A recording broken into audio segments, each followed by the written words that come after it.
Volume 1. Chapter 1. Prologue. A tremendous power came to me one day. A small 1 Pyeong Gashawan. Pyeong equals a Korean unit of measurement. Equals small accommodation. Generally a cheap place for long-term students to prepare for exams. A strange and broken body was found under the bed of my Gashawan. It changed my life. Asterisk. Chapter 1. Meeting the corpse under the bed. That day, I came back from my part-time job and lay down on the small bed in my Gashawan. How long was I asleep? Whying. A cold wind blew out of nowhere. It wasn't coming from my window, but underneath my bed. Why is cold wind coming from the bottom? Surely someone didn't drill a hole into the floor of my room. I had a strange feeling and looked below the mattress. Heek. A close-up view of a dead body. I must have seen wrong. Why are you so surprised? Is this your first time seeing a corpse? The sunken eyes in the corpse flashed. Unbelievable. A corpse was talking. This was a dream. I thought it was a nightmare. Listen carefully. I don't know why, but the distant Hwanmong dimension has chosen to grant you a power. Hwanmong equals empty dreams. Rather, who are you? A corpse? Or a ghost? However, the corpse ignored me and continued talking. Of course, you can refuse this power. Then the power of Hwanmong will leave and go to someone else. Do you refuse? At that moment, I fell into confusion. A terrible corpse was saying this, so how could I accept such a bizarre situation? In addition, the corpse didn't even tell me what the power of Hwanmong was. Answer. If you don't reply, then I will assume you have rejected it. The corpse started to fade like it was disappearing. In fact, I wanted it to disappear, but I also wanted to hear more. I was curious about the power of Hwanmong. What is the power of Hwanmong? The corpse gave a slight grin and appeared again. It is the purification of black magic. The black magic. Black magic was something commonly seen in fantasy novels. A devil's magic or a dark magic gained through a contract with demons. That was black magic. Those who used black magic would inevitably disappear to become the prey of the devil. I didn't want such an unhappy fate. I will never choose it. Even if this was a dream, there was no way I could accept the corpse's offer. But the corpse seemed to read my thoughts and gave a bizarre smile. Cook. You seem to be misunderstanding something. The power of Hwanmong is not what you are thinking. It is an independent power that has nothing to do with the devil.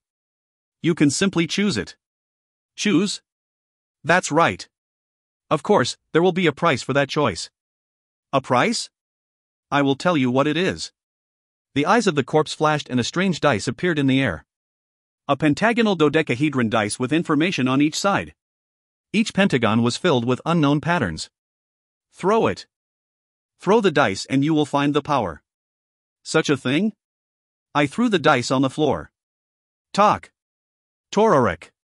The dice stopped rolling. But the dice blurred and a large coin appeared instead. What was this coin? I looked at the coin and saw the word management written on the front. The corpse twisted its body and laughed. Management. You must be pretty desperate for money. Although it is understandable considering this cramped room. What does this mean? It is literal. Right now, what you need most is money. An enormous amount of money. In other words, your heart is filled with desire to make a lot of money. I couldn't deny the corpse's words. It was obvious. Honestly, was there anyone who disliked money? Especially someone like me who was stuck on the bottom in life.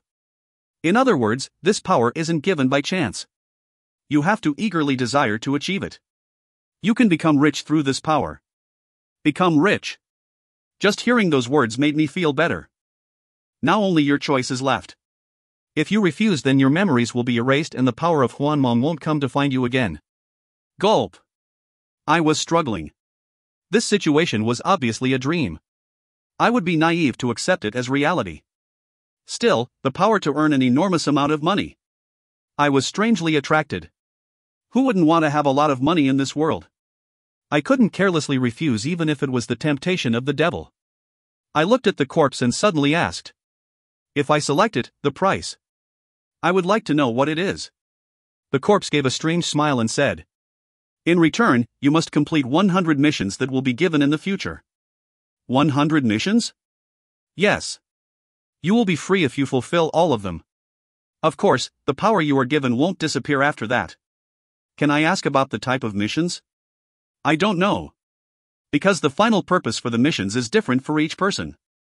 The final purpose, That is probably the reason why the power of Hwanmong chose you. There was a reason? Of course. Perform the missions if you want to know it. Everything will be revealed in the missions. The corpse's answer rang through my mind. Everything would be revealed through the missions. Now, your decision. Will you embrace a new destiny? Or do you refuse? The decision was already made. Even if this was reality instead of a dream, my choice would still be the same. Embrace my new destiny. Good decision. At that moment, the word war appeared on the empty side of the coin. Eerie red letters. The corpse gave a strange smile. Cuckoo-cuck. Don't be surprised. Management is war. In the end, everything is war. You just have to win, but everything will be lost if you are defeated. In particular, defeat in the world of Hwanmong means certain death. The coin I was clutching in my hands disappeared. The corpse continued. Management, war. Unconditional victory. If you don't want to become a corpse like me, beholden to the power of Hwanmong, then listen to my words today and don't ever forget. He said and gradually dispersed. He turned into a powder so fine that no traces were left behind. Then he was gone. At the same time, words appeared in front of my eyes. Mission 1. Gather black magic and open the door to Hwanmong. Compensation, reconstruction of the flesh. It was none other than the first mission. Of course, I thought this was still just a dream. If you find any errors, ads pop up, ads redirect, broken links, non-standard content, etc., please let us know. Report chapter so we can fix it as soon as possible. Chapter 2. Black Magic Awakening, 1. Ah. Ha. Before he knew it, a day passed since he met the corpse under the bed. However, Kang-jun's daily life hadn't changed much. The power of Hwanmong and black magic remained in his head, so he thought it was just a dream.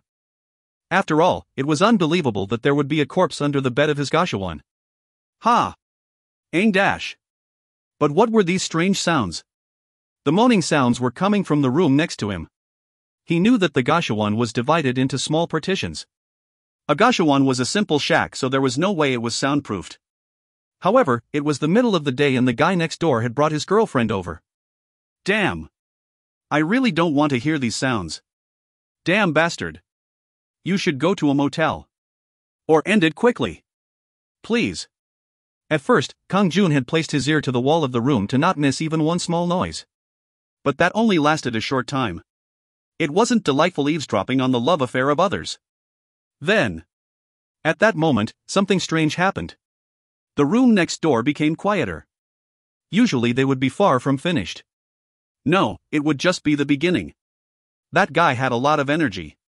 Ah, what the? You're already done, A woman's voice mixed with complaint and disappointment could be heard. Yes. All my power suddenly blew out. I'm sorry. Kang-jun was surprised to hear the words from the next room. It was good because Kang-jun didn't want to hear any more unpleasant moaning. However, it was certainly strange. Wait.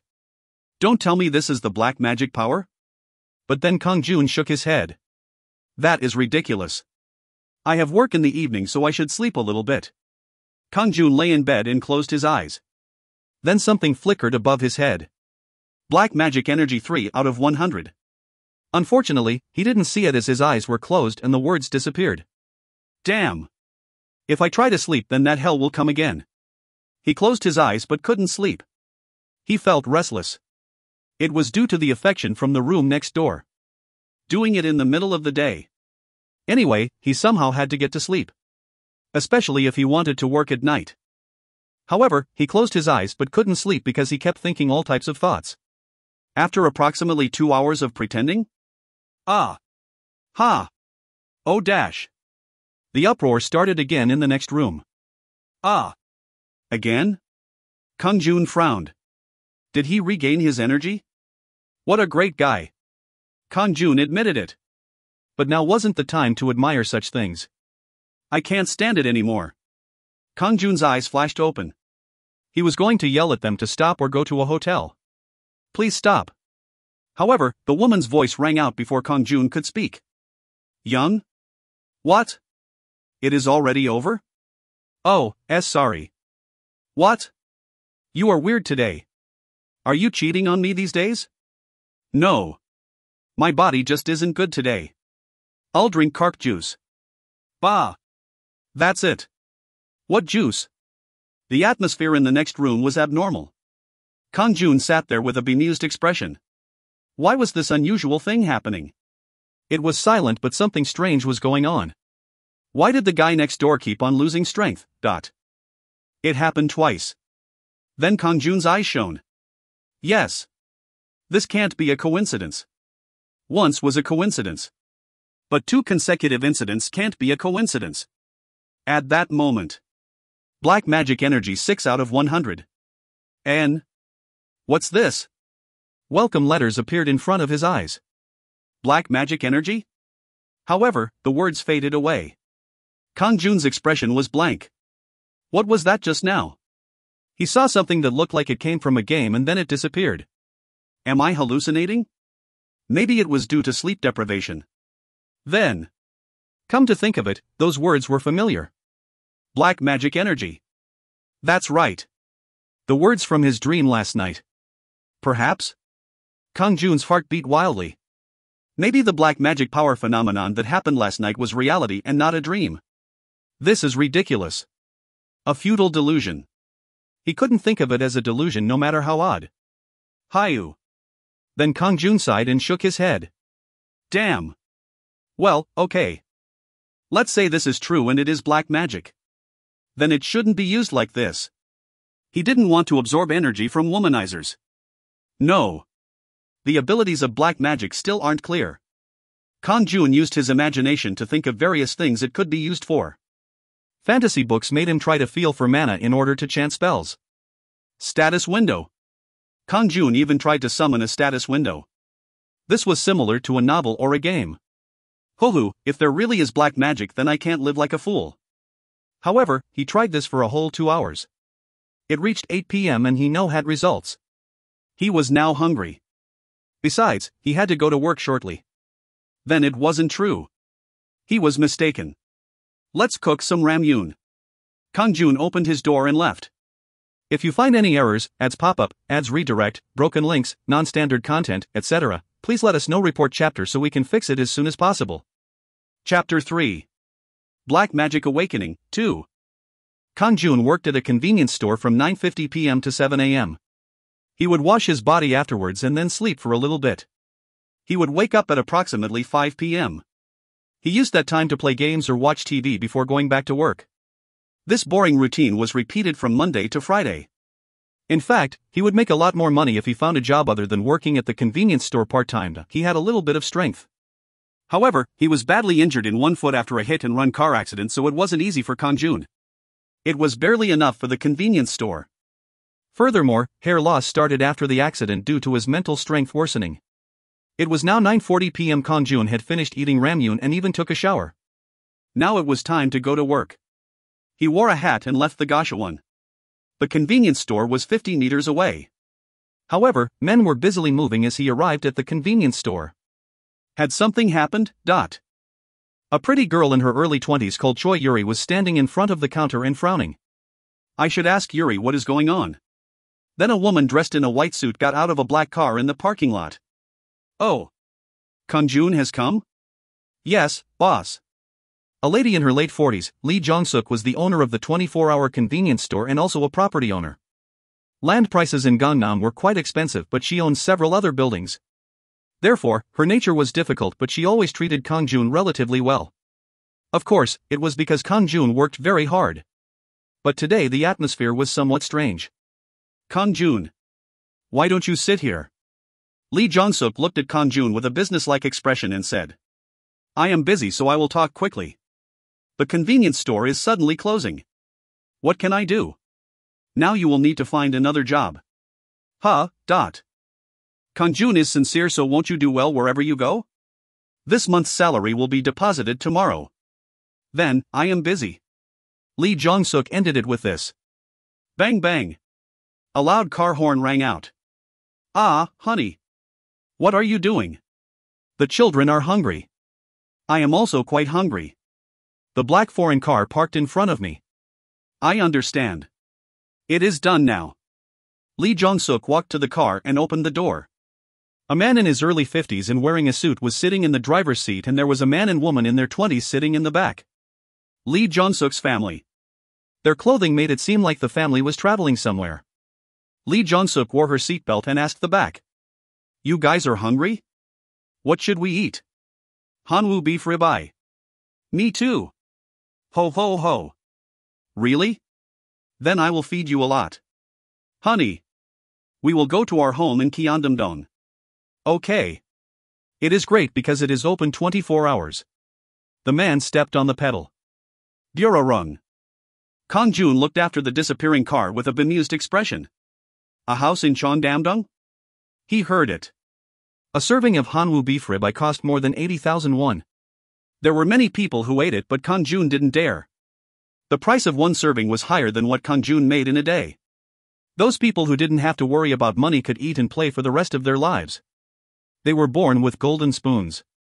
However, now Kang-jun didn't have a job and needed to worry about the cost of living in the next month. Kang-jun appa. Suddenly a woman's voice was heard behind him. He turned around and saw Choi Yuri standing there. Yuri. What is going on? Choi Yuri shrugged at Kang-jun's question and pointed inside. Don't you know? The building was sold. The entire building will be turned into a plastic surgery clinic. What? Plastic surgery? There has been quite a bit of talk about it. The new landowners are going to knock down the building and build the clinic. Really? The money is in plastic surgery these days. One day I will make a lot of money and open one. You do that. Kang-jun felt deflated. Now is not the time to be doing this. I need to look for a new job. He would search for part-time work on the internet after returning to his Gashawon. Just as Kang-jun neared the building that contained his Gashawon, someone grabbed his shoulder. Hey! Limp? Kang-jun stiffened and turned around. There was a punk-looking guy who gave off a rough impression. Cho Sang-jin. A punk who belonged to an underground group of gangsters that acted out of a karaoke bar. He always had a toxic attitude towards Kang-jun. Cho Sang-jin said with a laugh. Go to the convenience store and get me a packet of cigarettes. The convenience store isn't open. What? The convenience store is closed. Look at these brat. Do you hate buying me cigarettes now? It was a 24-hour convenience store that was even open on Lunar New Year in Chuseok, Korean Thanksgiving. Or you will die. Go and check it out. Then go somewhere else to buy them. Is there only one convenience store? Kang-jun became frantic. In fact, this had happened many times. The karaoke bar was located in the basement of Kang-jun's Gashawon, so he couldn't avoid running into them. Meanwhile, Kang-jun just closed his eyes and obediently bought the cigarettes. His strength was weak? That wasn't it. Cho Sang-jin always threw a few punches, but now Kang-jun was tired of it. It wasn't easy to get a room for 250,000 won in this neighborhood. However, now he needed to rethink things. The convenience store was closed, so his chances of staying at the Gashawon also disappeared. Hey! What are you doing? Aren't you going to buy the cigarettes? If you want to smoke, then buy them yourself. Cho Sang-jin had a dumbfounded expression at Kang-jun's sudden words. You bastard!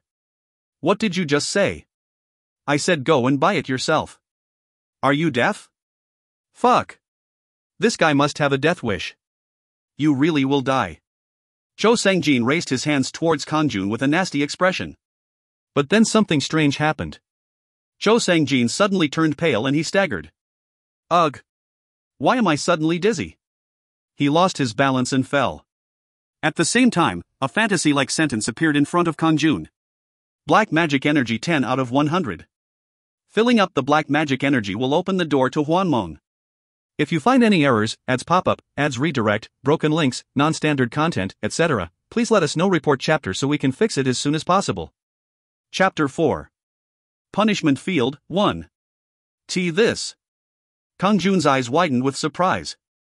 Meanwhile, the sentence had disappeared again. Unbelievable. It was real. Kang-jun was astonished and ran back to his Gashawon. Phew. He closed the door inside. Flop.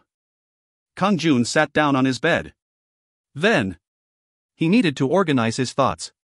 It was confusing, but he could make a rough estimate of what happened. So I absorbed Cho Sang-jin's strength. It was similar to how he absorbed the energy of the guy in the room next door earlier. It seems obvious. Yes. Now he remembered clearly. Black magic energy 10/100. The words had disappeared, but they still remained in his memory.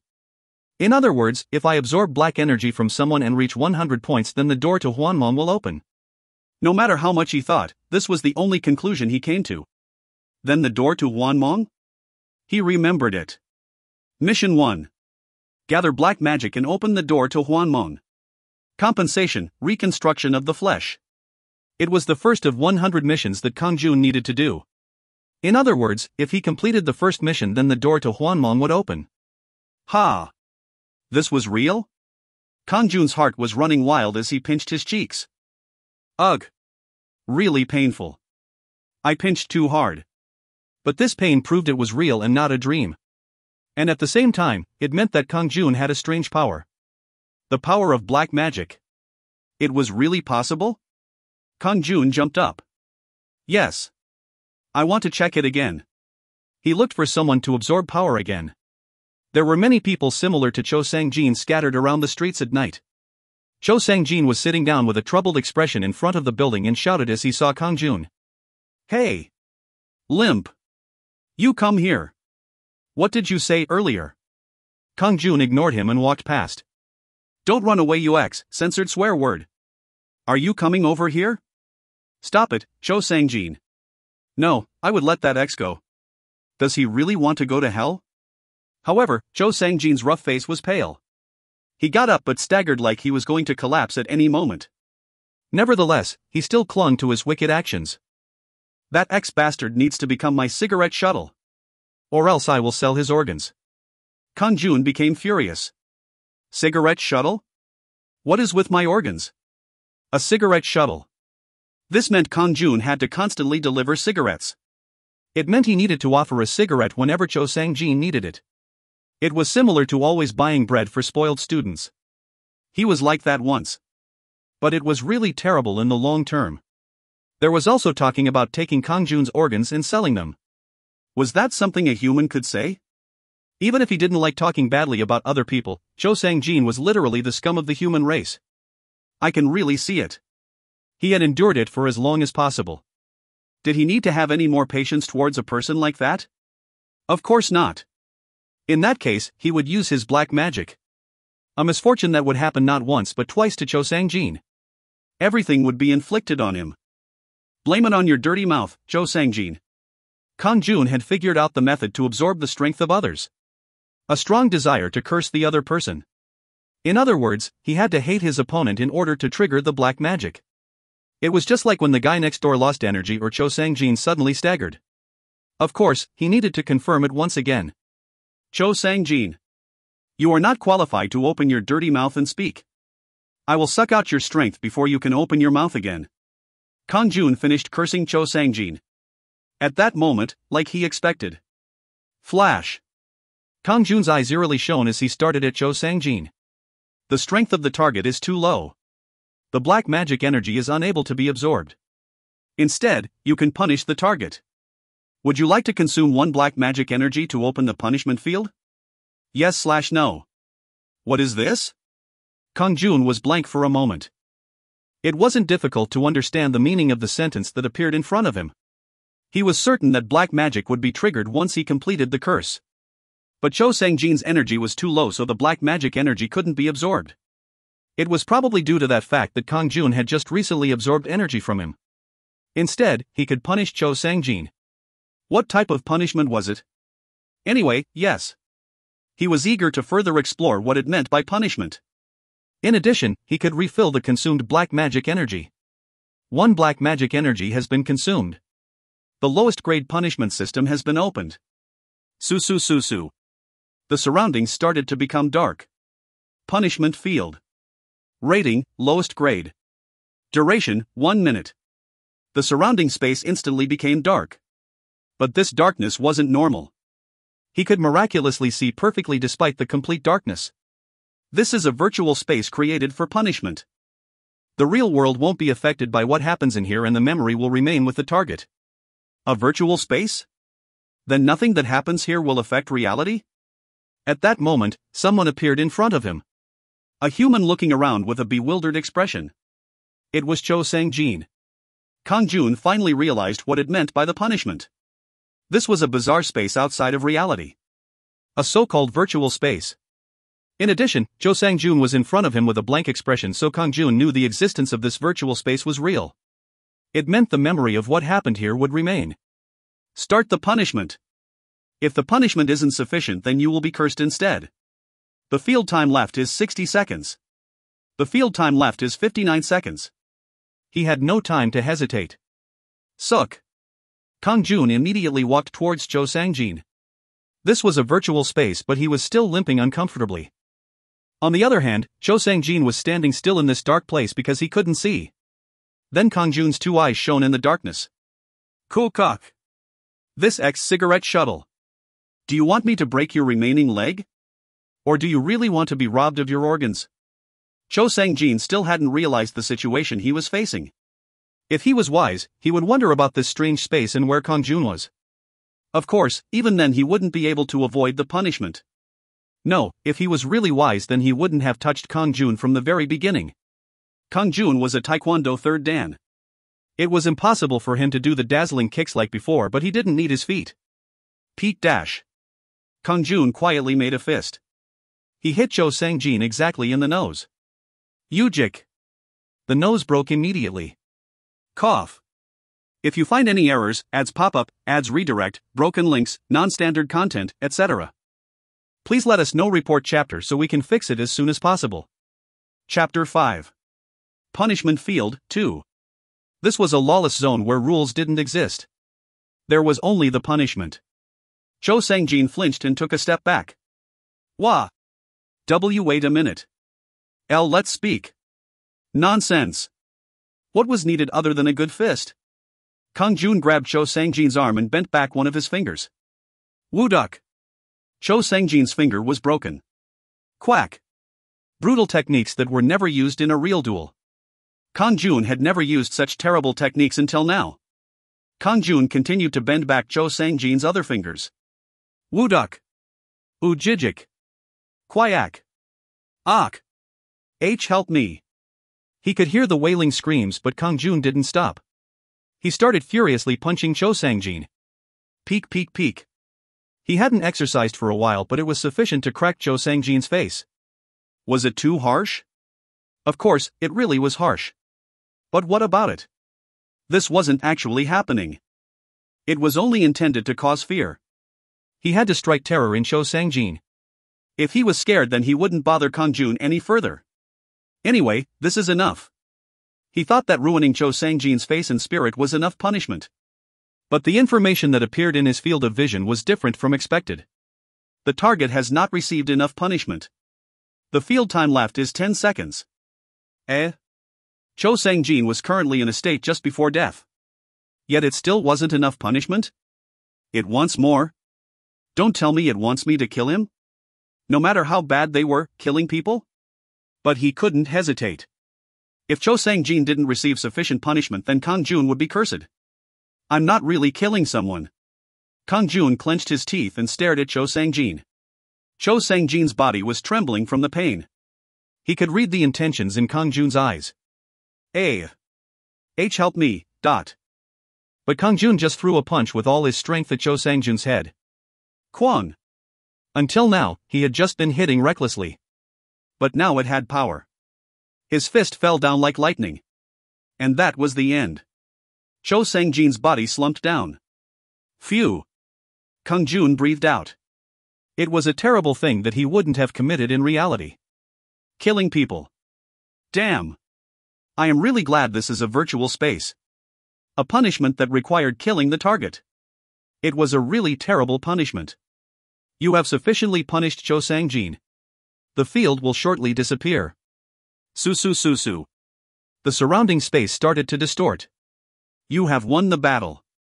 However, the battle took place in the punishment field, so you won't get any experience. If you want to obtain experience and become stronger, then open the door to Hwanmong. The door to Hwanmong? Experience? Become stronger? The statement in front of Kang-jun disappeared again. Kang-jun realized what it meant quickly. So it means I can raise my level? It meant that gaining experience could raise his level. It was absurd, but Kang-jun already took it for granted that the black magic was like a game. Level up. If so, that should be his priority. He could level up like a game. Suck. In the meantime, the punishment field faded and the original appearance returned. The colorful nightlife of the city. And two people standing on the side of the street. They were Kang-jun and Cho Sang-jin. The pale and horrified Cho Sang-jin was staring like he was seeing a ghost. Spare me, Hyungnim. But Kang-jun just stared coldly at Cho Sang-jin. A solid finish was needed after the punishment. He reached out to Cho Sang-jin's shoulders and said, "Don't tease me carelessly with that mouth. If you spout any more bullshit, then you really will die." Yes. Cho Sang-jin started bowing nervously. Tears and a runny nose. He seemed crazy. The punishment field isn't useless. He could take care of anyone like this in the future using the punishment field. Even if it was horrible, Kang-jun could do terrible things in the virtual space that wasn't sanctioned in reality. However, it would cause the other party horror and fear. Those type of people would be subject to punishment. Anyway, right now the most important thing was opening the door to Hwanmong. It was necessary to obtain 100 points of black magic energy. His current black magic energy was 9 out of 100. He needed to collect 91 points. Usually he got 3-4 points at a time, so he needed to absorb the energy of at least 30 people. However, black magic couldn't be used on just anyone. Kang-jun wouldn't absorb it from good people without any sins. There is an overabundance of bad guys that I can collect black magic energy from. Kang-jun made a vow on how he used the black magic. If possible, only absorb the energy of bad guys. Of course, the criteria for bad actions might be unfair considering it was based on Kang-jun's subjective judgment. I should think 3 times before using black magic. He was busy thinking while walking. Kayak. Why are you doing this? Hi. What's wrong? Pretty girl, just drink with us. Drunk men in their 20s were making a scene at passing women. Sorry, I am busy.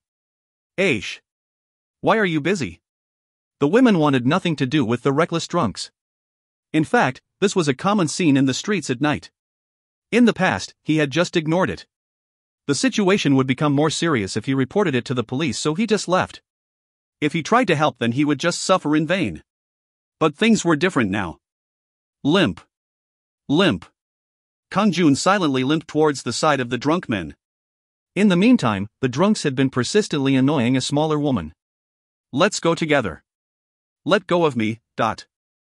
Under the influence of alcohol, they thought all pretty girls were interested in them, but that was further from the truth. And he said he would think about it 3 times. So he would give them one last chance. Well, the conclusion was obvious.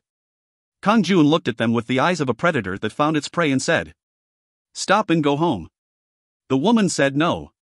Then one of the men watching Kang-jun exclaimed, "What? What did you say? What on earth is this? It would be better if you stopped drinking and go home. Standing over a woman like that makes you look really ugly." What? This crazy bastard. Aren't you going to get lost? What does this have to do with you? You lame bastard. You are trying to interrupt with that stupid leg? Do you want to die? They reacted just like he expected. They had started off with sexual harassment in the first place. These guys aren't eligible to drink. I will make them vomit out the drinks. An eerie light shone in Kang-jun's eyes. And the man Kang-jun turned towards suddenly fell and started vomiting. Ooh. Why am I so dizzy? Ko-week. Wa-week dash. You wek. Agu. I am dying. With a pale complexion and mouth aimed towards the ground, the men could no longer look tough. Black magic energy 12 out of 100. Black magic energy 15 out of 100. The welcome words emerged in front of Kang-jun and confirmed that his black magic was filling up. Black magic energy 18 out of 100. Filling up the black magic energy will open the door to Hwanmong. These words could only be seen by Kang-jun. If other people saw words pop out of nowhere, then they would be startled. If you find any errors, ads pop up, ads redirect, broken links, non-standard content, etc., please let us know. Report chapter so we can fix it as soon as possible. Chapter 6. Beginning of the War, 1. Ooh. Weck. Agoo. I will die. The men vomiting on the floor hurriedly got up and disappeared.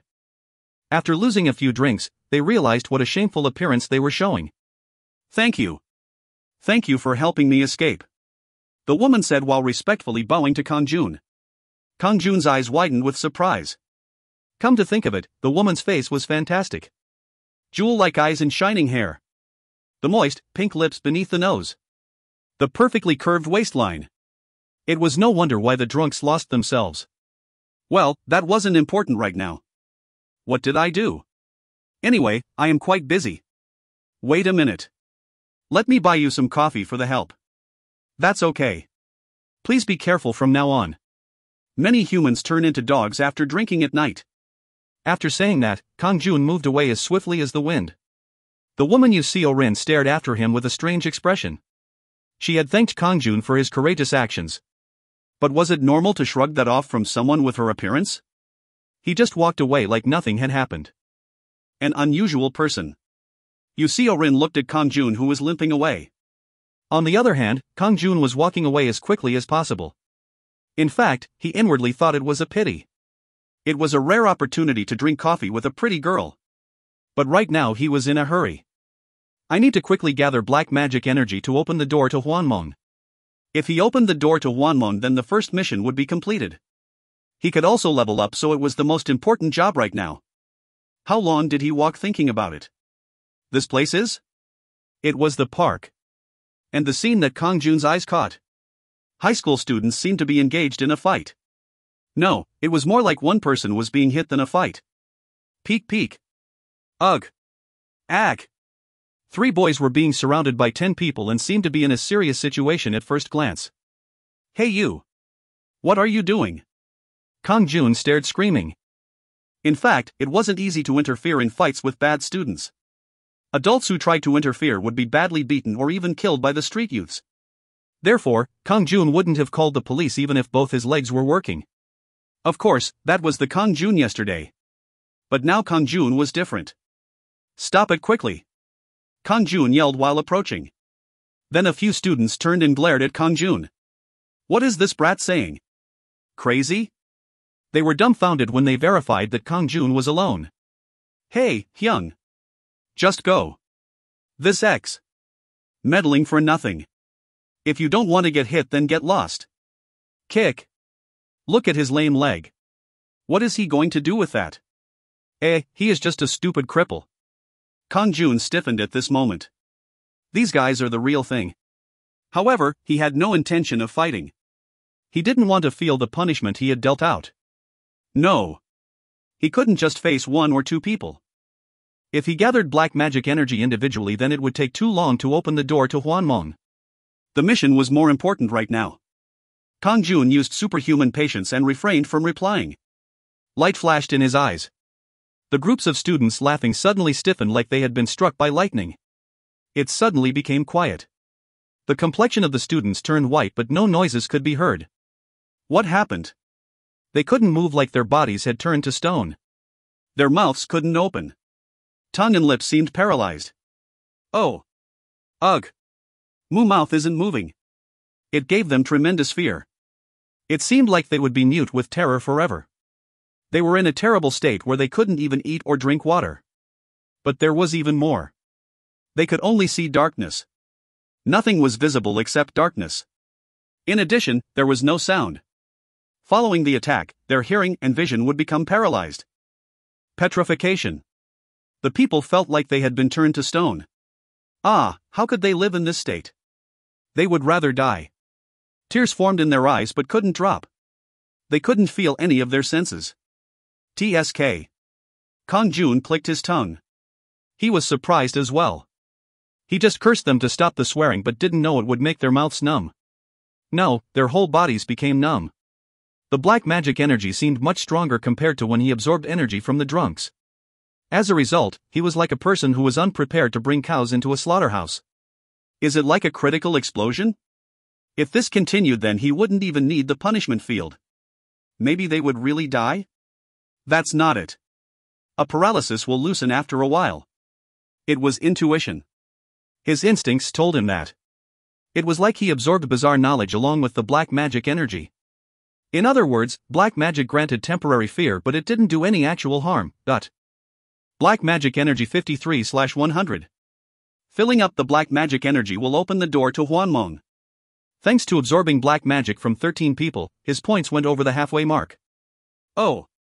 I can move my mouth. My body is moving. Ah. My eyes can see again. The paralyzed students started moving again. But they panicked when they looked at Kang-jun. It seemed like they were looking at a ghost or monster. It was a natural reaction. Kang-jun stared at them and said, "Why are you bullying other people? And cursing at me? Are you sure you have nothing to fear in this world?" I was wrong. I won't do it again." The students flinched and answered. They were so intimidated it was difficult for them to stand up straight. Kang-jun didn't know if they heard his words or not. Would disciplining them do any good? You, 112. And the one next to you, 119. Call them. Ha? Call straight away. Don't you know what that means?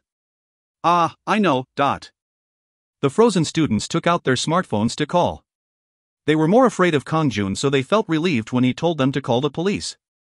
In fact, it seemed like a better idea to be caught by the police. Tell the police what happened here when they arrive. Yes. I will check it. If you tell a lie, then I will ensure you stay permanently in that state. Do you understand? You understood. Kang-jun glared at them furiously before leaving the park. Young. After a while, the siren sound of a police car came closer. He also heard the sum of 119 emergency vehicles. They will take care of it. Kang-jun had finished what he needed to do. The police and 119 emergency services would take care of the rest. They were meant to deal with things like this. If you find any errors, ads pop up, ads redirect, broken links, non-standard content, etc., please let us know. Report chapter so we can fix it as soon as possible. Chapter 7. Beginning of the War, 2. Kang-jun continued to explore the streets, looking for people with darkness drifting from them. After some time, Kang-jun found a group of men standing in front of a large building. They gave off a rough impression and Kang-jun instantly guessed what they were. Gangsters. In particular, the man in his early 30s and wearing a red suit had eyes as sharp as a knife. Expert. He knew not to mess with him. Kang-jun could instinctively feel the strong skills of the man in the red suit. HRMM. But he had nothing to fear from gangsters. Black magic was invincible. If black magic absorbed energy, then they would be too weak to stand. Kang-jun stared at the man and immediately used black magic. But the man was strangely fine. At the same time, some messages appeared. The target has resisted. Black magic energy has failed to be collected. Unbelievable. Resistance. People with excellent mental and physical skills will be able to resist. Then you can open the battlefield and compete in a fight against the target. Large amounts of black magic energy can be absorbed if you win. However, you will be deprived of a large amount of black magic energy if you lose. Would you like to open the battlefield? Yes/no. Opening the battlefield will consume 1 black magic energy. Battlefield? Victory meant collecting a lot of black magic energy, while defeating meant losing a large amount. If so, he had to be really careful. No. He is an opponent that I can't beat right now. Fighting a losing battle was madness. Kang-jun decided not to open the battlefield. At that moment, he felt something strange. The red-suited man was staring at Kang-jun. Yikes! Kang-jun turned quickly like nothing had happened, but the other man walked towards him. You over there. Look at me for a moment. Kang-jun stopped and turned his head. Me? Yes. The man looked Kang-jun up and down before saying, check his body to see if there is a weapon. Yes, Hwanmong. Some men ran up and examined Kang-jun's clothes. They even made sure to remove his shoes. There is nothing, Hwanmong. Then the man in the red suit frowned. He seemed uncertain about something before asking Kang-jun again. What did you want? Huh?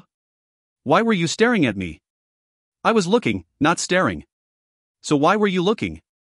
The eyes of the man were cold as Kang-jun replied without any embarrassment. I was just wondering if you were a celebrity. Celebrity? Your clothes are flashy and you have a handsome face. I apologize if I offended you. The man's expression showed that he thought it was absurd. Is that really the reason? Yes. You are a lucky bastard. Release him. Yes, Hyung-nim. The man holding Kang-jun's arms released him.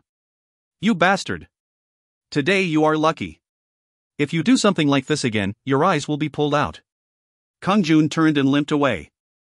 The man in the red suit laughed at the sight. He had felt a creepy yet worrisome feeling from Kang-jun. I stressed over a cripple. I must have been overreacting. Meanwhile, Kang-jun placed a hand on his chest.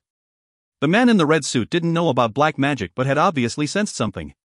As a result, he almost died. If he hadn't said those words about being a celebrity, then it was likely his eyes would be plucked out and then he would be beaten. I need to be more careful about who I use black magic on in the future. This happened because he was too weak. He needed to open the door to Hwanmong and raise his level. He would reach a level where he was strong enough to win again the red-suited man. You will see soon. Bullying me. What? Pull out my eyes? Kang-jun memorized the faces of the red-suited man and his henchmen. He would make them aware of it in the future. Today he wouldn't touch them. Since then, Kang-jun only targeted those he was confident about as targets for the black magic. He targeted the thugs and bullies as secretly as possible. So after exploring the streets at night for a while? Black magic energy 100/100. Before he knew it, all the black magic energy had been filled. New messages immediately appeared in front of Kang-jun. Enough black magic energy has been gathered to open the door to Hwanmong. The door to Hwanmong will open when you sleep. Ha? Kang-jun was puzzled by the unexpected words that appeared about the door to Hwanmong. What did it mean by the door opening when he slept? Sleeping would open the door to Hwanmong. But why would it open when he slept? Come to think of it. Perhaps in his dreams? Hwanmong. Empty dream. It made sense when thinking of the meaning of the word. Kang-jun hurried back to his gashawon. He washed himself and immediately lay on the bed. But sleep didn't come easily. It was 3 a.m. His normal routine meant he usually went to sleep at 9 a.m. It isn't easy trying to force myself to sleep. Maybe I should take a sleeping pill. It might be helpful to falling asleep. However, there was nowhere to buy sleeping pills this early in the morning. I don't know. I will close my eyes and eventually fall asleep. He pretended to sleep for a long time until it hit 5 a.m. The door to Hwanmong is open. Mission 1 has been accomplished. The door to Hwanmong opened and the first mission was complete. Kang-jun was surprised as he heard a voice. Was this a dream? Reality? Then this place is. Kang-jun instinctively felt like he was in his gashawon. A cramped room. But it was strangely empty. His single bed, desk, and even TV couldn't be seen. What was going on? He was even wearing unfamiliar clothes. The mysterious clothes had a rough feeling as he touched it. What is this? Dream? Of course it was a dream. Improbable things could happen in a dream. Sure enough. You have to enter the world of Hwanmong. If you find any errors, ads pop up, ads redirect, broken links, non-standard content, etc., please let us know. Report chapter so we can fix it as soon as possible. Chapter 8. Beginning of the War, 3. The world of Hwanmong? Ah, somehow it happened. This was a dream, not reality. Not an ordinary dream but the world of Hwanmong. You will be given the reward for mission 1. The power of Hwanmong will reconstruct your body. He finally got the reward. What method would be used to reconstruct his body? Wei-wung. A mysterious light headed towards Kang-jun. The light revolved around Kang-jun's head down to his feet and then gradually disappeared. Your body has been successfully reconstructed. At the same time, Kang-jun felt an unknown vitality enter his body. What will I become? He somehow felt like his body was changing but he didn't know how it would turn out. Wait. My right foot is weird. Then Kang-jun was pleasantly surprised. The posture he had been standing in changed. He normally put all his weight on his left foot and didn't force the right one. But now there was some weight on his right foot. It felt quite natural. Perhaps? Don't tell me my leg returned to normal? But there was even more. Kang-jun instinctively raised a trembling hand to his head. Ah! His head that was balding due to severe hair loss had all the hair grown back. This was like a miracle. Even if this was a dream, no, the world of Hwanmong, something huge was still happening. The power of Hwanmong will display your status. Lee Kang-jun. LV.1 EXP 0%. War, beginner. Health, 150/150. Black magic energy, 0/100. Level 1? It was like looking at a game status window. Naturally, the status window displayed the status of Kang-jun, not a character in the game. His capabilities for war was at the beginner level. His health was full, but black magic energy was in an exhausted state. Perhaps it was because 100 points of black magic energy was consumed to open the door to Hwanmong.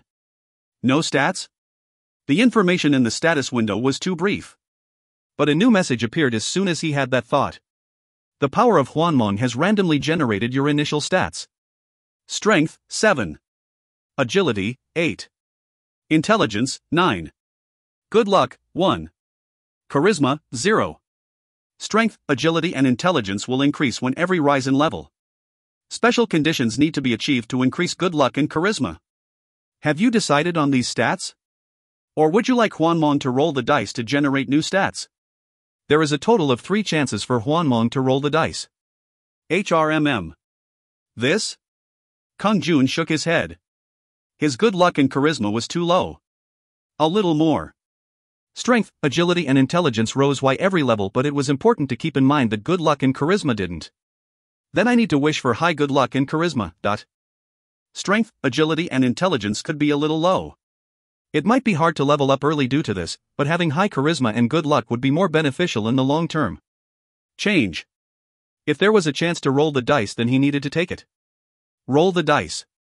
Hwanmong will roll the dice. New stats have been generated. Strength, 6. Agility, 12. Intelligence, 4. Good luck, 2. Charisma, 1. Would you like to roll the dice again? Yes/no. There were 2 more chances for Hwanmong to roll the dice. This is too much. Agility increased, strength and intelligence fell, and good luck and charisma only rose by 1. There were still 2 chances. Roll the dice. New stats have been generated. Strength, 8. Agility, 8. Intelligence, 1. Good luck, 8. Charisma, 0. Would you like to roll the dice again? Yes/no. There is 1 more chance for Hwanmong to roll the dice. HRMM. He had 8 good luck. Furthermore, strength and agility was 8. It was good up to here. The problem was that charisma was at 0. Kang-jun contemplated for a moment before shaking his head. Charisma was rare, so he was certain to regret it later if he gave up on it now. 1 last chance. Please. This time let good luck and charisma come out. Roll the dice. Kang-jun took a deep breath and shouted desperately. New stats have been generated. Strength, 4. Agility, 5. Intelligence, 2. Good luck, 6. Charisma, 8. You have used all opportunities for Hwanmong to roll the dice. These stats will be confirmed. This is it. Kang-jun was delighted. The most brilliant stats had emerged. Charisma was 8 points. Good luck had 6 points, so it also wasn't bad. Strength, agility and intelligence was low as a result, but this was what Kang-jun wanted. Lee Kang-jun. LV.1 EXP 0%. War, beginner. Health, 90/90ths. Black magic energy, 0/160. Strength, 4. Agility, 5. Intelligence, 2. Good luck, 6. Charisma, 8. His status window reflected the new stats. Maximum health was reduced while maximum black magic energy rose. Su. A dark fog suddenly rose in the room. Now your reality and Hwanmong are connected to each other. If you become stronger in Hwanmong, then you will be stronger in reality. At the same time, the wealth you acquire in reality will affect the world of Hwanmong. They will influence each other? He already guessed that raising his level in Hwanmong meant he would become stronger in the real world. But he never thought that making money in reality would have an effect here as well. This is room 406, where you pay a 250,000 won contract in reality. Room 406 is considered your territory in Hwanmong due to this. Of course, this is only valid as long as you have a contract in reality. Territory? His room in the Gashawon was recognized as his territory. It was like some type of dream. You can build a base at your territory. Would you like to build a base at room 406? Yes/no. Of course he would build a base. Kang-jun nodded without any hesitation. Okay. A base will be built. The base construction is in stage 1. Degree of completion, 0%. The black fog enveloped the room as the messages appeared and disappeared. Kang-jun jumped with surprise. This. The door is gone. The door disappeared and it was pitch black. The enemy has started to notice you after the construction of the base started. The attack has started. At that moment, he heard a chilling scream. Kwa! Ah, what was that sound? Something was wailing in the darkness. What is coming? Anyway, it wasn't the time to be staring blankly. Mission 2. Stop the enemy from entering room 406 while the base is being completed. Compensation, experience. The second mission occurred at that moment. Protect the base. Stage 1 of the base construction, 3%. Kang-jun immediately searched around the room. Curiously, there was a 2 radius of bright light that surrounded Kang-jun as he moved. Room 405. Room 407. And there were rooms on either side. It was the structure of the Gashawon that Kang-jun was familiar with. I need to navigate a path in the darkness. If that is the case? Kang-jun used the approach of a PC game and quickly moved down the hallway of the Gashawon. It was a familiar building, so the darkness wasn't too difficult. Heek. I'm out of breath. In fact, Kang-jun moved much faster now that his feet were in a normal condition. But his body couldn't follow his thoughts. In addition, his stamina was the same. He had exercised diligently since childhood, but he ran out of breath just running down the corridor. It is due to my strength and agility. Kang-jun's overall physical abilities had waned. He knew his strength and agility would affect his ability to fight in the early stages. But Kang-jun didn't regret his choices. He had worried over it when choosing. They would rise in the future when he gained levels, even if he started off slowly. Anyway, the limited visibility was frustrating. Now he needed to figure out where the enemies were. Kang-jun looked around nervously as he moved down the hallway. Kwa! He heard the scream again. At the same time, he heard a door opening. Room 413. Kwatang! Something was moving and causing crashes inside. Blood-red eyes glared between black hair. There was a sticky mucus flowing from the open mouth. You! What is that thing? Approximately 1 meter tall. A monster with the body of a monkey and the head of a rat. If you find any errors, ads pop up, ads redirect, broken links, non-standard content, etc., please let us know. Report chapter so we can fix it as soon as possible. Chapter 9. New Beginning, 1. What was its true identity? A bizarre appearance couldn't possibly exist in reality. Kwa! Kiki. It rushed up to Kang-jun with a club in its hand. Hwing. Wying. He had to avoid it in the narrow hallway. Then Kang-jun suddenly smiled. Wait. I don't need to avoid it. I can absorb its strength. The power that targeted thugs and bullies in reality. Naturally, that ability would be effective here. Kang-jun immediately glared at the rat-head monkey. But there was an unexpected message. Invalid target. The black magic energy is unable to be absorbed. What? Why not? Why was it the wrong target? However, now wasn't the time to be worrying about such things. The club was mercilessly heading towards him. Kang-jun hurriedly stepped back. Then the rat-head monkey gained more momentum and jumped at him. Kia! It struck down with the club as it jumped into the air. At that moment, Kang-jun's feet kicked at the rat-head monkey's wrist that was holding the club. His right foot then struck the rat-head monkey's abdomen. Peek! Kek! The rat-head monkey screamed and ran back. No big deal. Kang-jun was still a Taekwondo third dan despite the sluggish state of his body. In particular, his 2 feet were now working, so he was fine against the dwarf-sized monster. He couldn't absorb the black magic energy but could still attack it directly. Kwa! Then another rat-head monkey popped out from room 413. Hwing! Swaying! A barrage of strikes from the club. Kang-jun stepped back and avoided it. The rat-head monkey that jumped at him also came back. A 2-against-1 situation. Kang-jun didn't panic. He had panicked at first from their strange appearance. However, the way they wielded the clubs was simple, so they were only a small threat. It was like 2 elementary school children holding sticks. They also certainly had the build of elementary school children. Qua! In the meantime, one of the rat-head monkeys leapt into the air and brandished its club. Swike! The club headed towards his head. Kang-jun lightly bent his head and avoided it.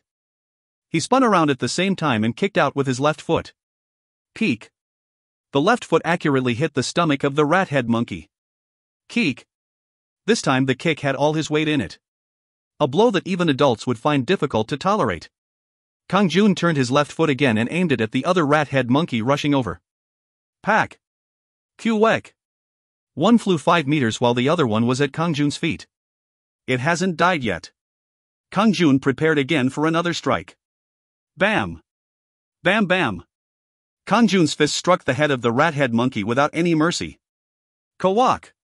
Experience has been gained. 3 nodes have been gained. Kang-jun confirmed that he received experience and ran towards the other rat-head monkey without any delay. Bam bam bam! Q-wek! It collapsed after a few successive hits. Experience has been gained. 4 nodes have been gained. Just like a game, he acquired experience from killing the monsters. LV.1 EXP 20%. He had 20% experience in his status window.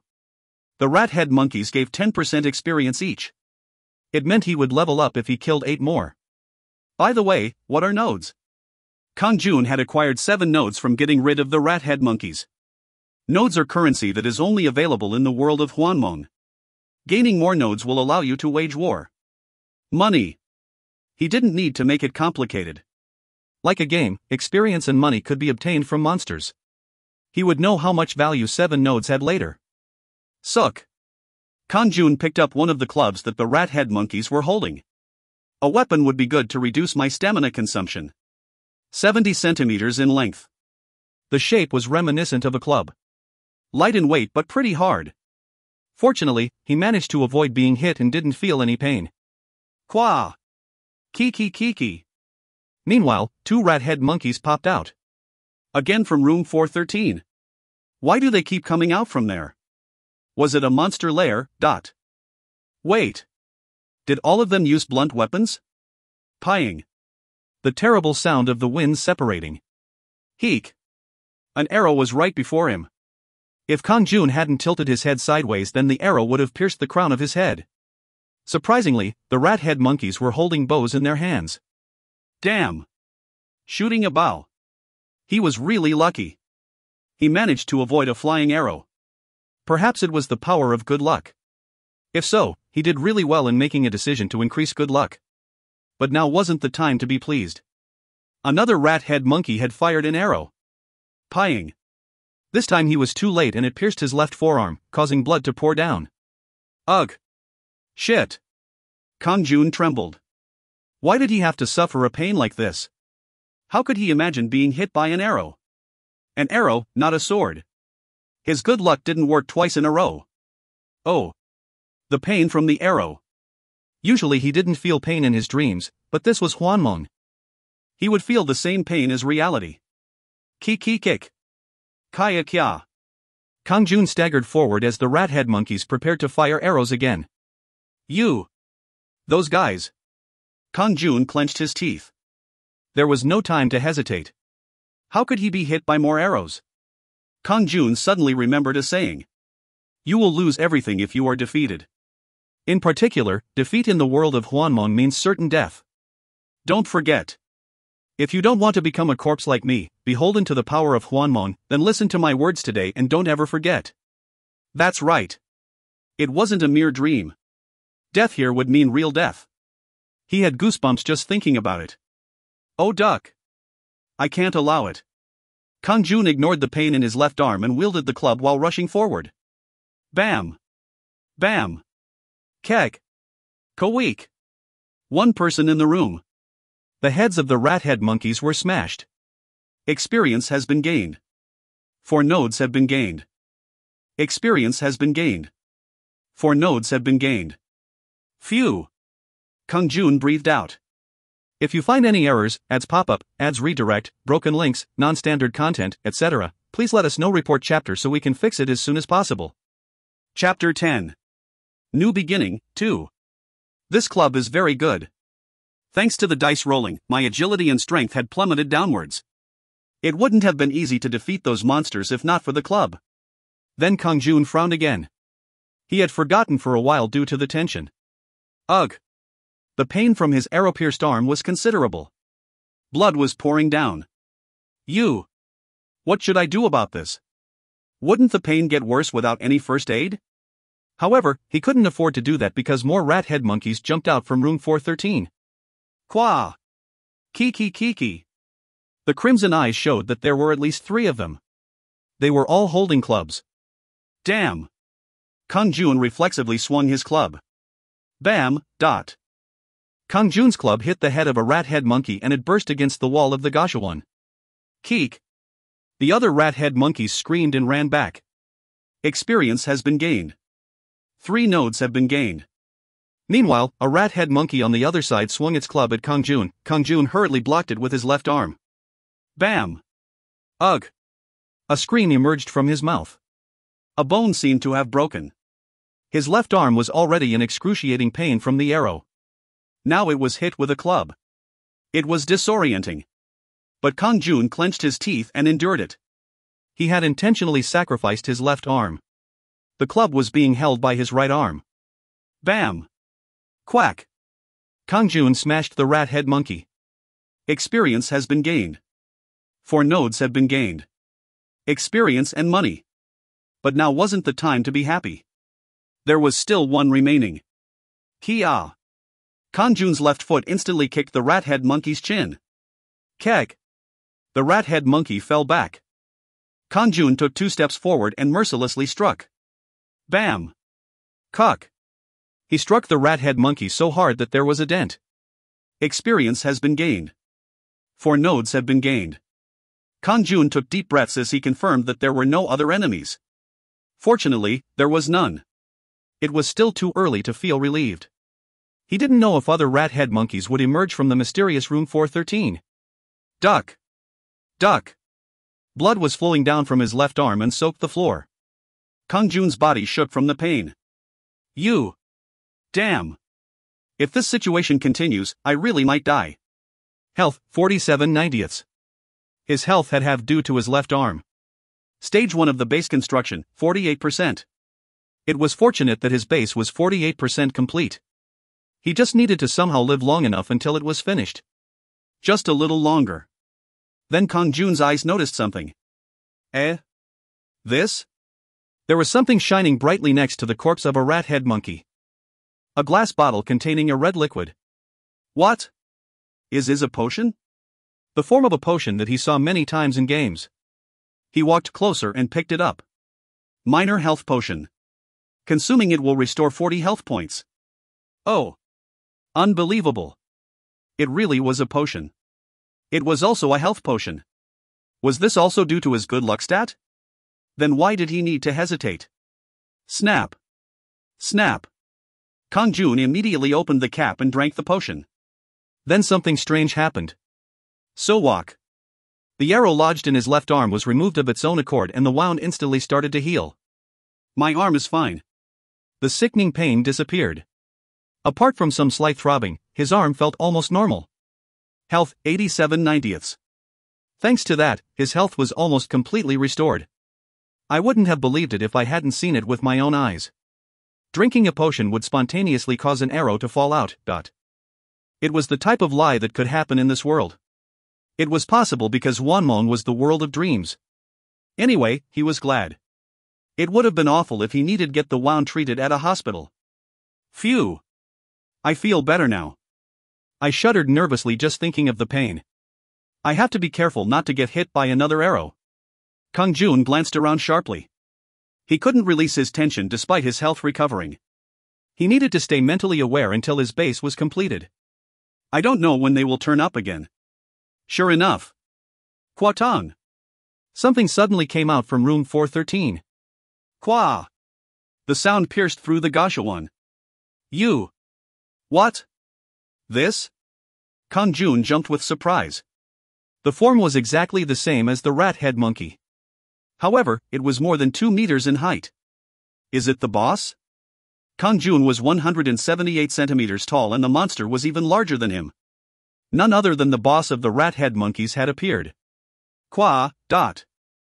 It opened its mouth and roared. The crimson eyes turned towards him. Shit. Come.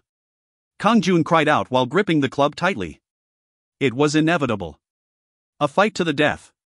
Kung. The oversized boss monkey brandished a big club. Hwing. Wying.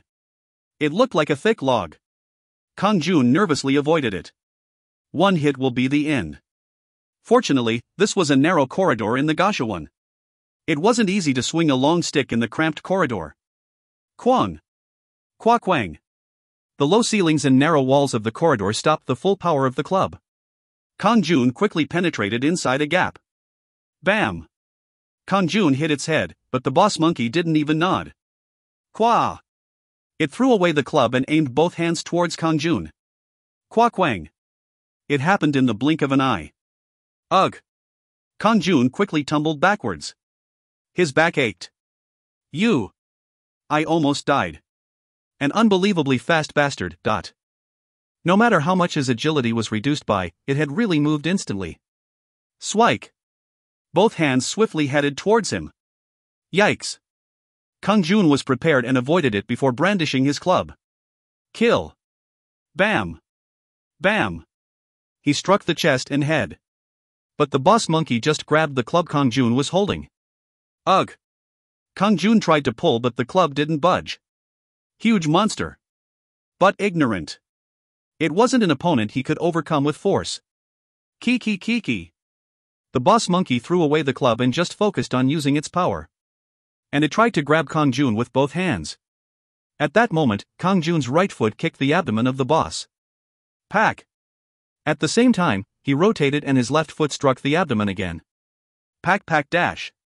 The first attack was just a teaser while the second attack was real. A power with all his weight behind it. Kaweek! The boss monkey staggered back one step. Kang-jun didn't miss this opening. Bam! Bam!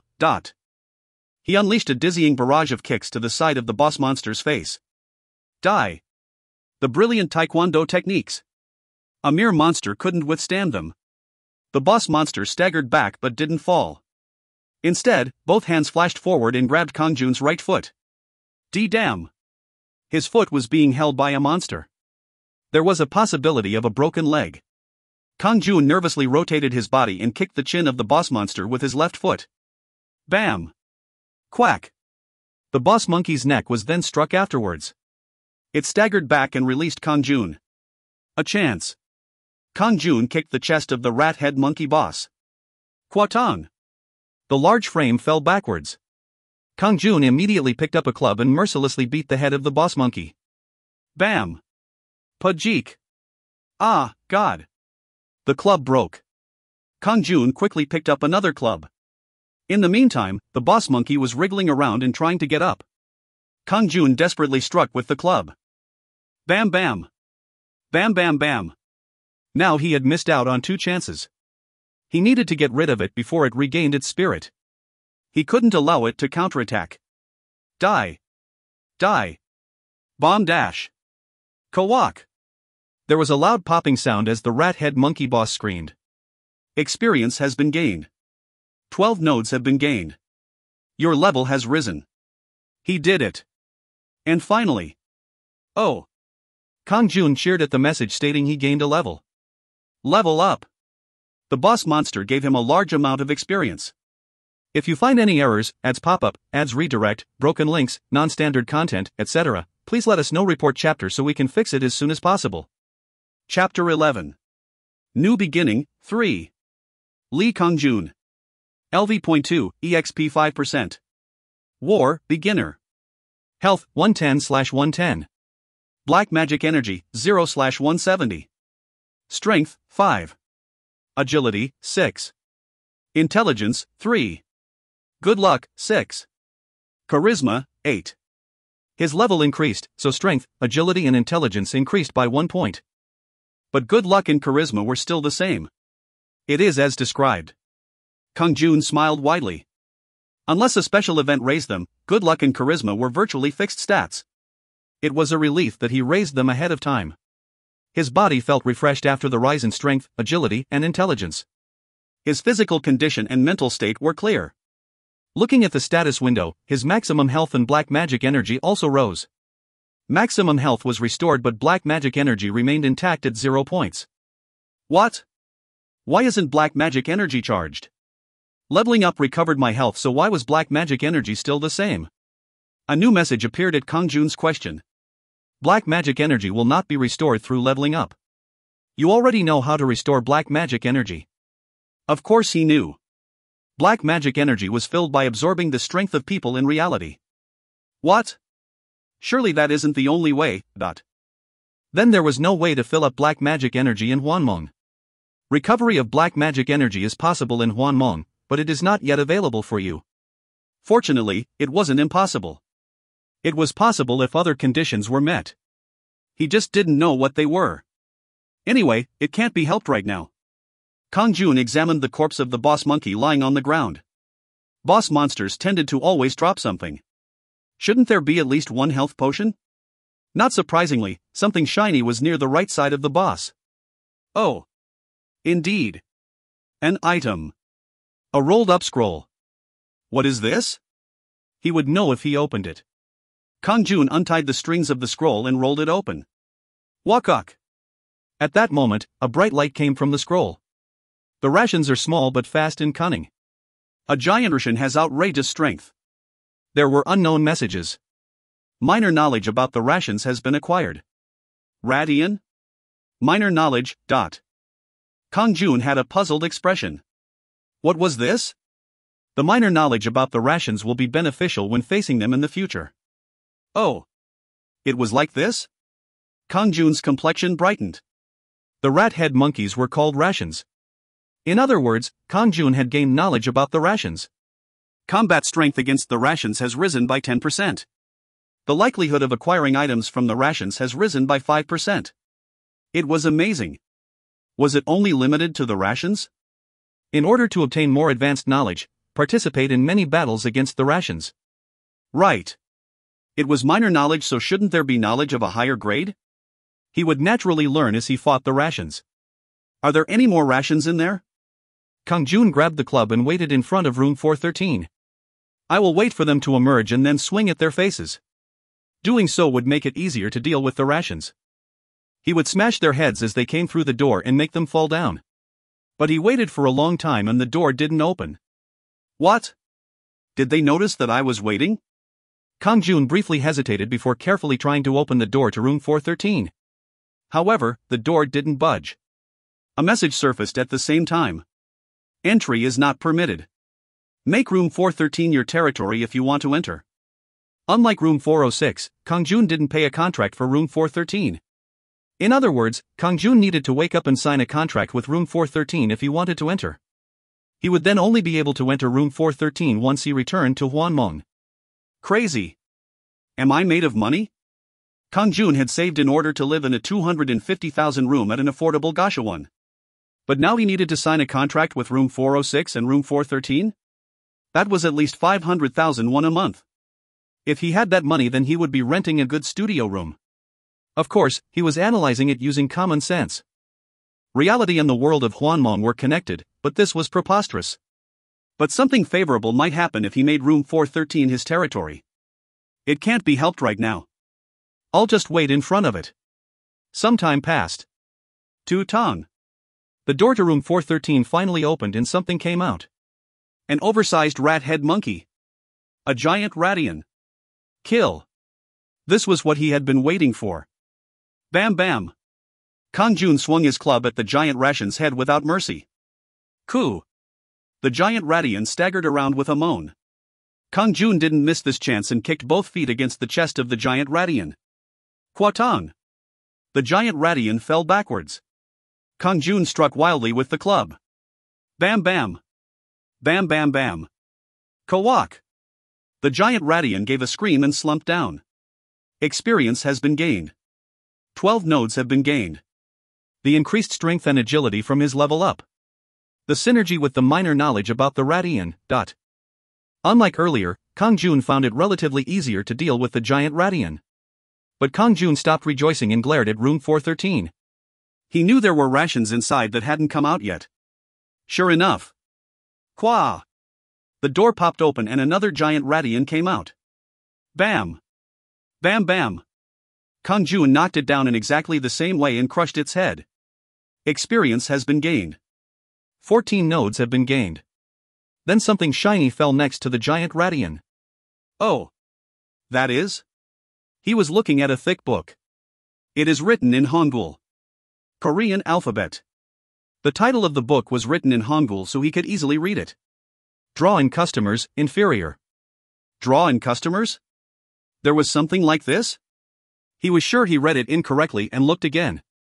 However, nothing had changed. This is a real book? He never thought the giant Radian would drop a book. Did he need to read and study this book? Kang-jun unconsciously opened the book. If you find any errors, ads pop up, ads redirect, broken links, non-standard content, etc., please let us know. Report chapter so we can fix it as soon as possible. Chapter 12. New Beginning, 4. At that moment. Wayak. A bright light poured from the book into Kang-jun's head. Pasa susu. At the same time, the book turned into dust and scattered. Drawing customers is a skill to make people interested in coming to take a look. This skill is useful in attracting customers to the goods or services provided. A lot of information passed through his head at a high speed. The management skill drawing customers has been learnt. Oh! A skill! Kang-jun was delighted. He opened the book without thinking and never thought he would acquire a skill. It was also a management skill. This can draw in customers? Then it would be a tremendous help when making money. Right then, another welcome message appeared in his field of vision. Base construction, 100%. Room 406 has been completed. Finally. The base was completed. Kang-jun turned and walked towards room 406. A dazzling light was pouring from there. Mission 2 has been completed. As a reward, enough experience will be given to increase your level. After the last message, Kang-jun's surroundings blurred into a dreamlike quality. His vision was obscured and then he was lying in a completely different place. This is? A shabby single bed. Kang-jun jumped up. Room 406. A Gashuan room. The Radian club he was holding in his hand had disappeared. He wore the clothes he had fallen asleep in. What? A dream? It really felt like a dream. Engaging in fierce fights with rations and building a base was just like a dream to Kang-jun. Of course, it was just the feel. He knew that the dream was actually the world of Hwanmong. And now he had returned to reality. He looked at the clock and saw that it was 12:30 p.m. He had fallen asleep at 5 a.m. and got 7.5 hours of sleep. The time he spent fighting the rations passed in reality as well. Hap! I slept well. Kang-jun started stretching. Apart from going to Hwanmong, his body got enough sleep so he felt very refreshed. The door to Hwanmong will open 3 days later. 100 black magic energy will be consumed, so please fill it up before then. Black magic energy 0/180. After 3 days? It wasn't held on a daily basis.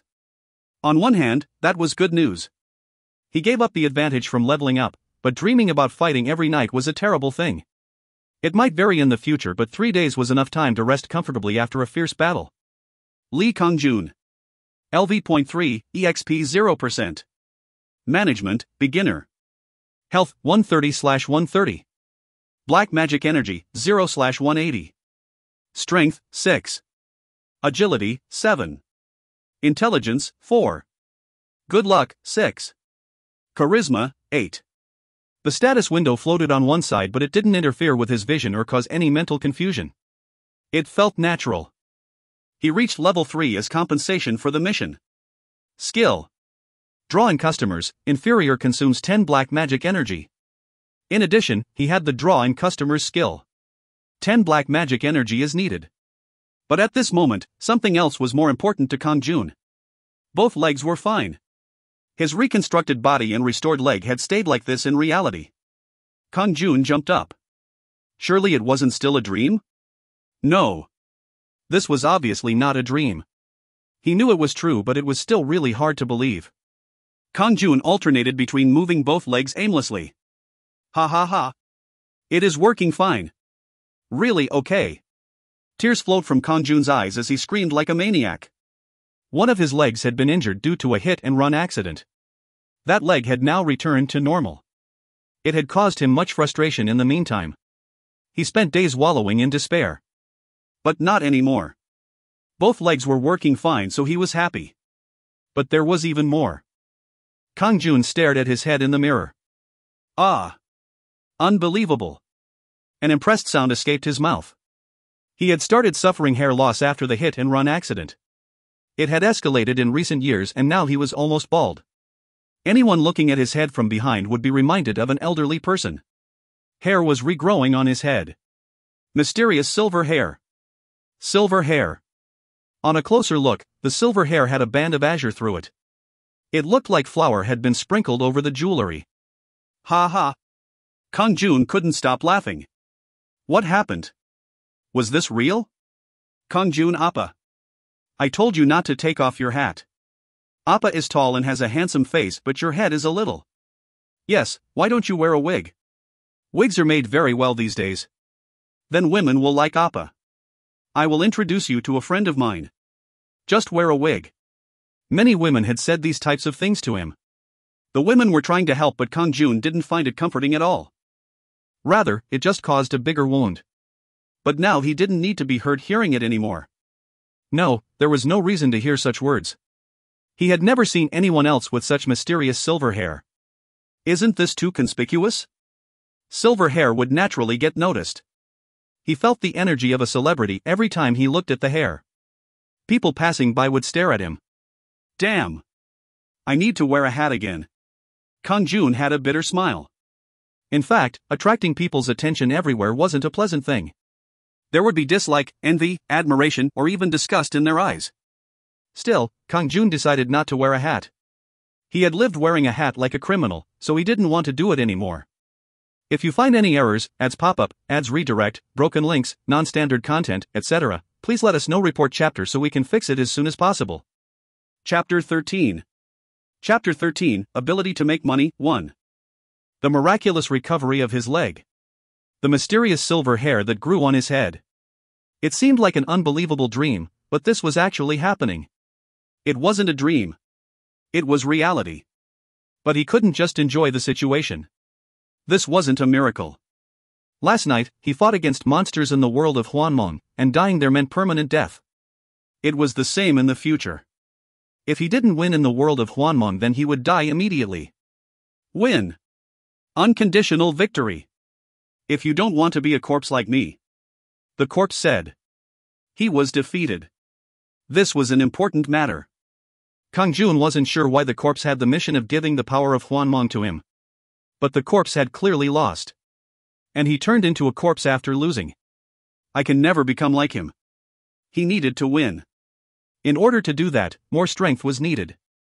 In other words, he needed to raise his level. First I need to fill the black magic energy, It stated that the door to Hwanmong would open in 3 days. However, he never knew what could happen, so it was better to fill it as quickly as possible. I should eat something before that. Kang-jun grabbed a bag and chopsticks and headed to the kitchen. Kang-jun was walking to the kitchen when he suddenly turned and looked at something. Room 413. The room the rations kept pouring out of in Hwanmong. Why did they only come out from that room? It was at that moment. New words appeared in front of Kang-jun. Mission 3. Turn room 413 into a military barrack after making it your territory. Compensation, experience. Mission. Kang-jun received the third mission out of 100 that he needed to complete. Turning a territory into barracks? Of course, Kang-jun was well aware of what barracks were. Barracks were places where soldiers rested. But what was this mission to turn room 413 into a barrack? Damn. How am I going to change it into a barrack? It would be easy once he got a contract for room 413. He only needed to pay money. Then it would be Kang-jun's territory. But this talk about barracks construction was nonsense. How was he going to turn a small room into a barack? Perhaps? Then Kang-jun was struck by a thought. That's right. The missions given were in conjunction with Hwanmong. In other words, the barack wasn't something he needed to worry about here and now. All Kang-jun needed to do in reality was form a contract for room 413. So he would be able to create a military barack when entering Hwanmong. It was just like room 406. In order to do this, room 413 had to be empty. If someone else had a contract, then he wouldn't be able to perform the mission.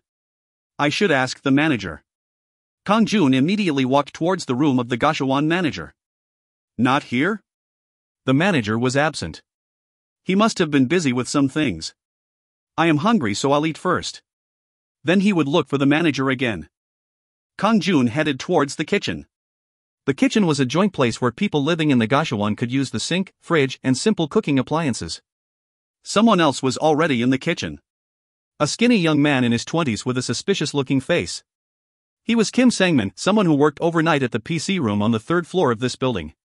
Kang-jun waved a bag of ramyun and said, Sang-min, if the water is boiling, then please pour in a little more. Then Sang-min asked with confusion, Who are you? He was being looked at like he was a stranger. The expression made it seem like Kang-jun was annoying him. What? What's with that expression? It might be annoying, but I'm only asking you to pour in more water. Why are you talking so informally? Sang-min had an offended expression on his face. Kang-jun was outraged. What? Speak informally? Why? It's me, Lee Kang-jun. Sang-min stared with a bemused expression. Then his eyes widened. Kang-jun Hyung. Is it really Kang-jun Hyung? Yes, that's right. Did you get some sleep yesterday? How could you not know me? No, is that really Hyung's hair? My hair? Don't tell me that it is a wig. What is a wig? Look. The wig is the reason why I didn't recognize you. You look like a completely different person. Wig on his head? Ah, that's right. Sang-min's reaction finally made sense to Kang-jun. Kang-jun was the same Kang-jun as yesterday. He had been a cripple with a hat covering his balding head. However, now his leg was fixed and he had silver hair, so it was natural for Sang-min to not recognize him. Amazing. It doesn't look like a wig. I thought you were a celebrity. Where did you buy the wig? Why?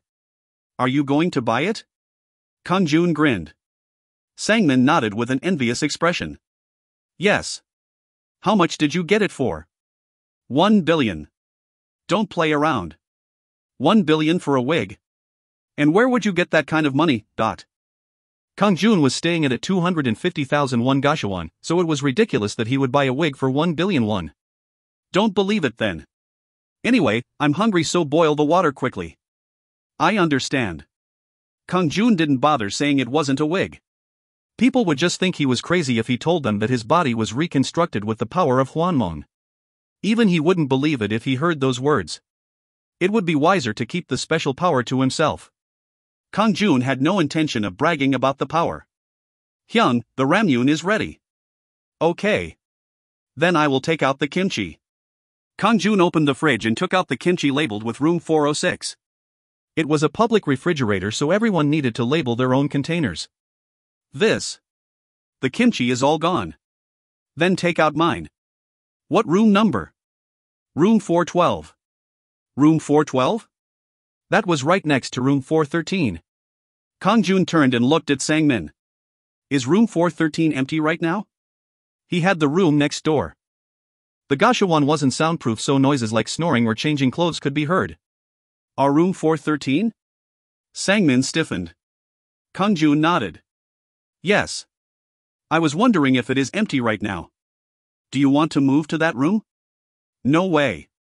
Never go there. Why?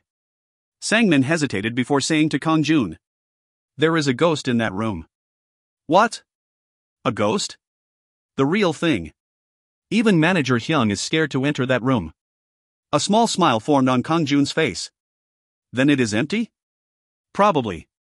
If you find any errors, ads pop up, ads redirect, broken links, non-standard content, etc., please let us know. Report chapter so we can fix it as soon as possible. Chapter 14. Chapter 14, Ability to Make Money, 2. There was a man in his 30s eating ramyun in the management office. Manager Hwanmong. Manager Hyun, is room 413 empty right now? Who? Anyone would be upset if a stranger suddenly came in. Furthermore, the mention of room 413. He saw a ghost every time he went into that room. An eerie atmosphere whenever he needed to clean the room, he didn't want to be reminded of it. Do you know me? Kang-jun, Lee Kang-jun from room 406. Kang-jun? I see that it really is you. Did you replace your head? Wah! You look like a completely different person. Where did you buy the wig? How much? His face cramped with an expression of envy as he stared at Kang-jun. This was already the second time. Just growing hair seemed to have made him into an entirely different person. But it didn't matter. He wouldn't be bothered. He had suffered over the past years due to the hair loss. Hey, how much is that wig? The wig isn't important. Is room 413 empty right now? But why? I'd like to sign a contract. Myung Cheol stiffened as he understood. Why? Is your current room uncomfortable? I can move you into a different room. Yes, that is possible. I'd like to share that room, not move into it. What? 2 rooms? Do you have money left? Myung Cheol stared at Kang-jun with an absurd expression on his face. Even if he did have money, it would be better to move to another building rather than renting 2 rooms. I have just enough. I hear there is a ghost, so give it to me for a cheaper price. Where did you hear about the ghost? So there really is a ghost? And no. What ghost? It isn't like that. Myung Cheol finally remembered that he was the manager of the Gashawon. This Gashawon was old and wasn't good compared to the other competition in the area. The aging facilities matched the price. Therefore, he didn't understand why Kang-jun wanted to contract another room out of nowhere. But as the manager, it didn't matter. There was no reason to refuse the money. Do you really want the room? Then it will be another 250,000 won a month. The room is haunted. It would just continue to be empty. Can't you take off 100,000,150,000,001? Kang-jun was reluctantly signing a contract for another room due to the mission. It would be nice if he could save as much money as possible. 150,000 won? Do you want me to be fired? I can't give it to you for anything less than 200,000 won. 200,000 won, call. Kang-jun was hoping for that price. Striking off 150,000 won was absurd. In fact, a discount of 50,000 won was amazing. It only happened when there was a serious flaw in the room. But the room was in very good condition. It was more spacious than Kang-jun's current room 406 and very well ventilated. Yet he was given a discount of 50,000 won for this room. It must be haunted by a real ghost. Otherwise, that discount would absolutely never happen. It is great. Thanks to that, I've signed a cheaper contract. Was it because he obtained the power of cleansing black magic from Hwanmong? Kang-jun wouldn't be afraid even if a real ghost emerged. But isn't your leg injured? I've been steadily going to rehabilitation. Really? That's great. Congratulations. Thank you. Kang-jun replied roughly. No matter how much he went to rehab, it would have been impossible for his leg to return to its original state. However, other people wouldn't know such details. No, they wouldn't even care. It was a miracle for Kang-jun, but other people would just think it was due to rehab. Anyway, shall I fill up my black magic energy? Kang-jun exited the Gashawon. Black magic energy, 0/180. He currently had 0/180 black magic energy, but he intended to fill it up today. It was currently 2 p.m. Evening was still some time away. However, evening wasn't the only time where he could absorb the strength of others. It was also possible during the day. Bad people were more active at night, but there was still a relatively small number. They could be found in crowded places without any difficulty. People getting drunk or arguing with others. Moreover, Kang-jun could now feel the aura of people to some extent. Was it because he reached level 3? In other words, he could feel an aura of darkness around some people. A state where something was about to explode. He didn't know the reason why they were in that state. It could be due to stress or anger. But it was highly likely that they were going to cause an incident. Kang-jun secretly absorbed that energy. Now they wouldn't cause those incidents anymore. At least for today. This is called prior incident prevention. He was proud of the thought that he somehow prevented a terrible event. Black magic energy, 180/180. By the time it was twilight, he had successfully filled up his black magic energy. Now he would examine the management skill. A skill gained from killing a monster in Hwanmong. Drawing customers, inferior consumes 10 black magic energy. If Kang-jun fought monsters and raised his level in Hwanmong, then he would learn management skills to make money in reality. As much as possible. So that it would be beneficial for the missions. If he had no money, then a mission he couldn't complete might emerge. Where should I test this skill? Yes. That place. Kang-jun looked around before walking towards a lady selling in the area. If you find any errors, ads pop up, ads redirect, broken links, non-standard content, etc., please let us know. Report chapter so we can fix it as soon as possible. Chapter 15. Chapter 15, Ability to Make Money, 3. Welcome customer Nim. The Ajumma in her 50s was selling tteokbokki in a tired voice. Ajumma equals middle-aged lady/auntie. Business isn't good. It was no surprise. There were quite a few competitors around. There were 3 more stalls nearby selling tteokbokki, and even snack restaurants. Besides, the location was wrong. There was a floating population in the area, but accessibility wasn't good since it was located in an inner alley. In other words, the customers would pass the competition first. It would be hard to have frequent guests unless the Ajumma's tteokbokki had great word of mouth. But the tteokbokki just looked normal. 1 serving of hot pepper paste tteokbokki for 2,500 won. 500 won for 1 steaming skewer of oating. 2,500 won for 1 small serving of. 2,000 won for 7 pieces of. It was a common price menu. I won't know until I taste it. If the taste was normal, then there would be no reason to come here. Customers would eventually be pushed elsewhere. Customer Nim, what can I do for you? He would have a taste. He was also hungry. It was necessary to analyze the menu before using the management skill, so he could determine the true power of the skill. 1 small serving of tteokbokki. And 2 oating skewers. Oh, and also a plate of twigum. Yes, customer Nim. The Ajumma's hands became busy. A bright red plate of hot pepper paste tteokbokki. An oating broth with 2 skewers in the bowl. Followed by small slices of sundae. Chwak. And 7 balls of squid, vegetables and seaweed were fried in oil. Please enjoy. Yes. Kang-jun's mouth watered as he picked up the toothpick. First, the tteokbokki. The rice cake covered with hot pepper paste was placed in his mouth. Chew chew. He licked his lips. The hot pepper paste tteokbokki was quite good. The rice cake was chewy and tasted good. It was a little bit sweet, but that was a complaint that depended on a person's taste. Above average. Kang-jun continued with the twigum and sundae. The oden is average. Sundae inferior. Twigum average. Kang-jun ate the tteokbokki, oating, sundae and twigum and instantly reviewed them. The tteokbokki is delicious.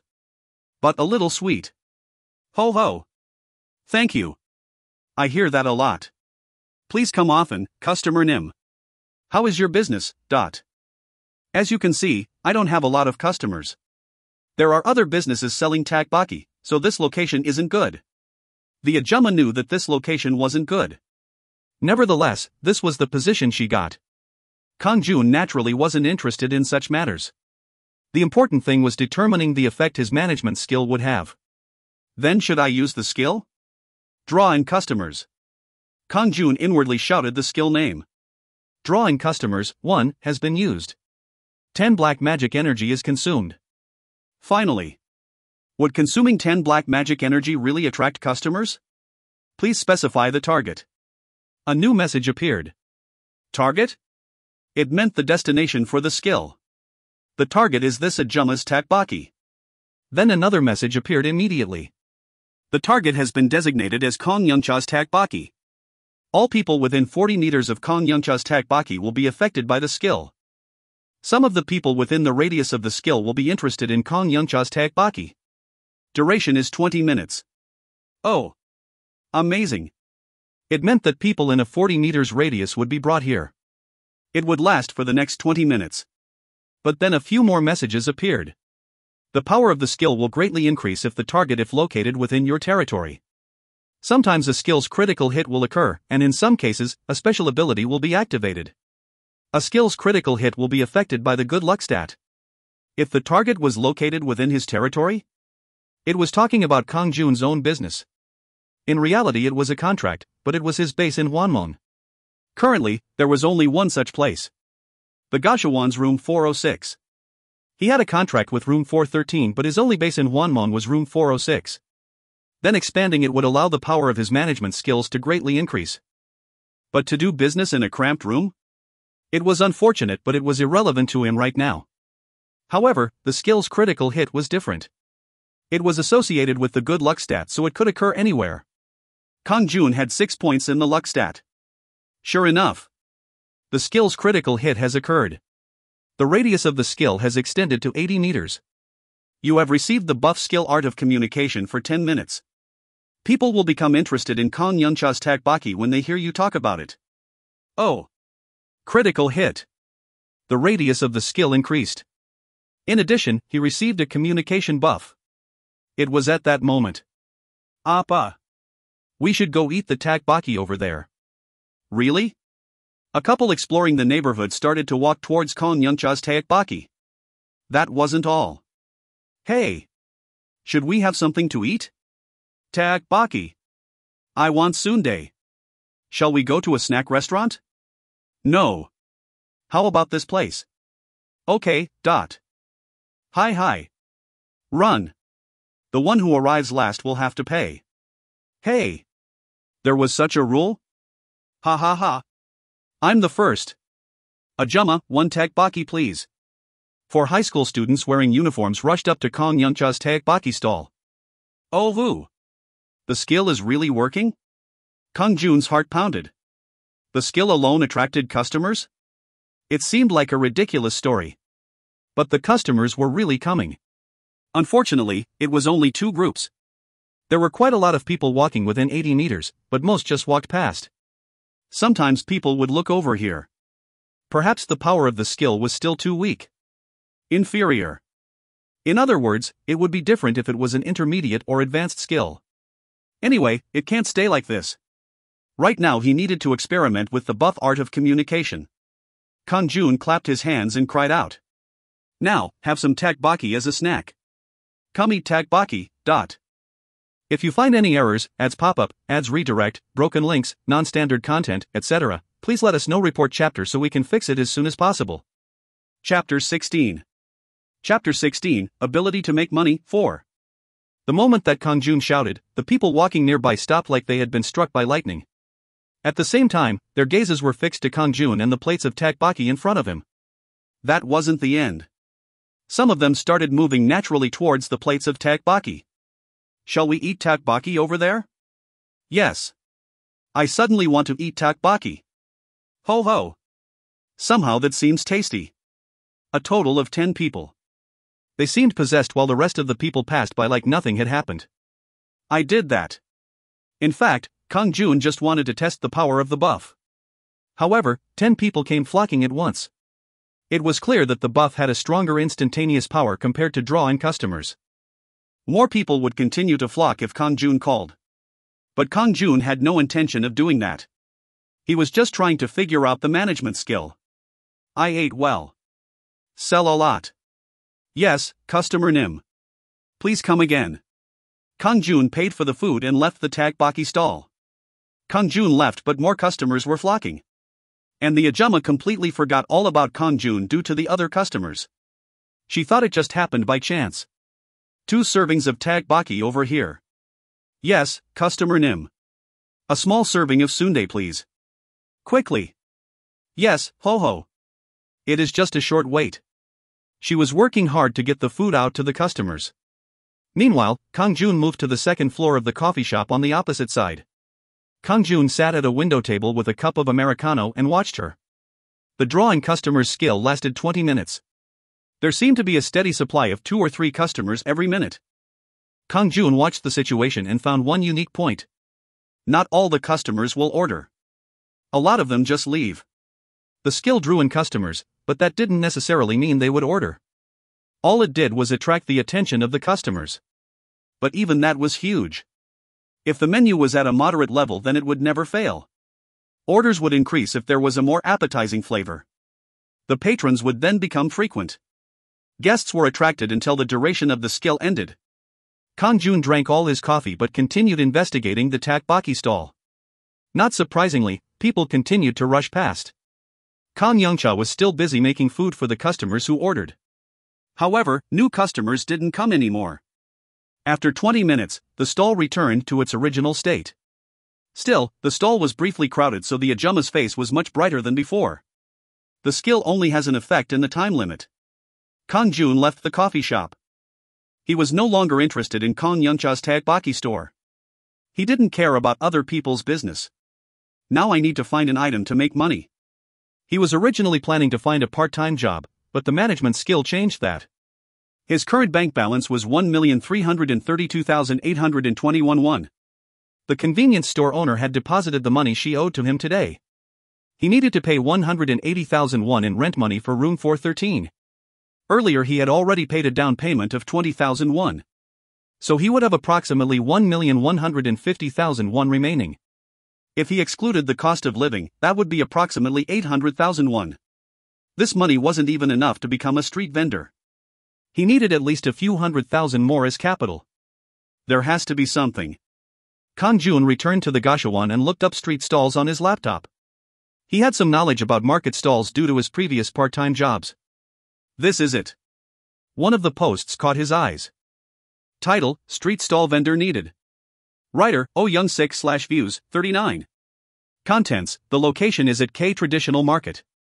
There is a good floating population. Prohibited items: fruits, vegetables, side dishes, phone cases, toys, accessories, etc.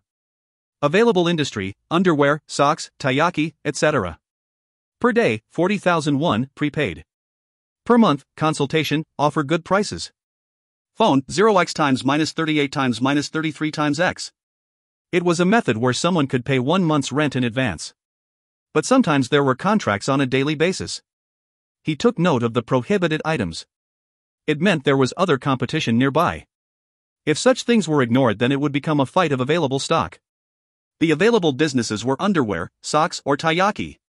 It was a little too early in the summer for taiyaki. It would be a little awkward for women to buy underwear from a man. Of course, if he used the skill, then women would flock to buy panties and bras from Kang-jun, but it was embarrassing. Even female high school students wouldn't choose it as a part-time job. I'll just choose socks. Kang-jun had been to K Traditional Market several times, so he knew the atmosphere. He could take advantage of drawing customers to attract the floating population and generate some revenue. Kang-jun made a decision and called the number. Are you Oh Young-sik? Yes, I am Oh Young-sik. I saw your post and decided to contact you. Has the stall been rented out yet? Not yet. How long do you want it for? 1 week starting from tomorrow. Minus 350,000 won for 10 days, if possible. Then it will be 35,000 a day. Kang-jun contemplated for a moment before saying, I decided to go. Please tell me the location. Kang-jun immediately made a contract with Oh Young-sik. In fact, the stall wasn't in a very good location. Originally, he probably wouldn't have sold even 100,000 won worth of goods. However, Kang-jun could draw in people within a 40 meters radius. If there was a critical hit, then it would be 80 meters, as well as the magic art of communication. He already knew a place to obtain wholesale socks. Kang-jun obtained information about the area. Kang-jun ordered children's socks, adult socks, hiking socks, etc. He booked a quick delivery for tomorrow morning and went to bed early. The next morning, Kang-jun headed to K Traditional Market. 9 a.m. He waited in front of the stall for the order. There were 6 large boxes. They were filled with a variety of socks. All of it was worth 400,000 won. Even those with seasoned business skills wouldn't find it easy to sell that much in one day. However, such common sense didn't apply to Kang-jun. As soon as he displayed the socks, customers started coming in from everywhere. How much is a pair of adult socks? 10,000 won for 7 pairs. How about the hiking socks? 10,000 won for 4 pairs. Isn't it cheap? What about the child socks here? It is 5 pairs for 3,000 won, but Of course, this was due to the power of draw in customers. All people within 40 meters of you will be affected by the skill. Some of the people within the radius of the skill will be interested in the products you are selling. Duration is 20 minutes. Some of them left without even asking the price, while others left after asking the price. But some stayed. Kang-jun continued to use the draw in customers skill every time the 20-minute duration ended. 2 hours passed. He refilled his black magic energy on a semi-regular basis. This was an area with plenty of people, so it was easy to find targets. After some time, the skill's critical hit has occurred. The radius of the skill has extended to 80 meters. You have received the buff skill Art of Communication for 10 minutes. People will become interested in the products you are selling when they hear you talk about it. Oh woo! Critical hit. He had been waiting for that moment. He had 6 points in good luck, so a critical hit wouldn't happen every time. How could he miss this golden time of 10 minutes? Come, cheap socks. Cheap. Luxury socks. Hiking socks. Come and check it out once. Kang-jun vigorously exclaimed.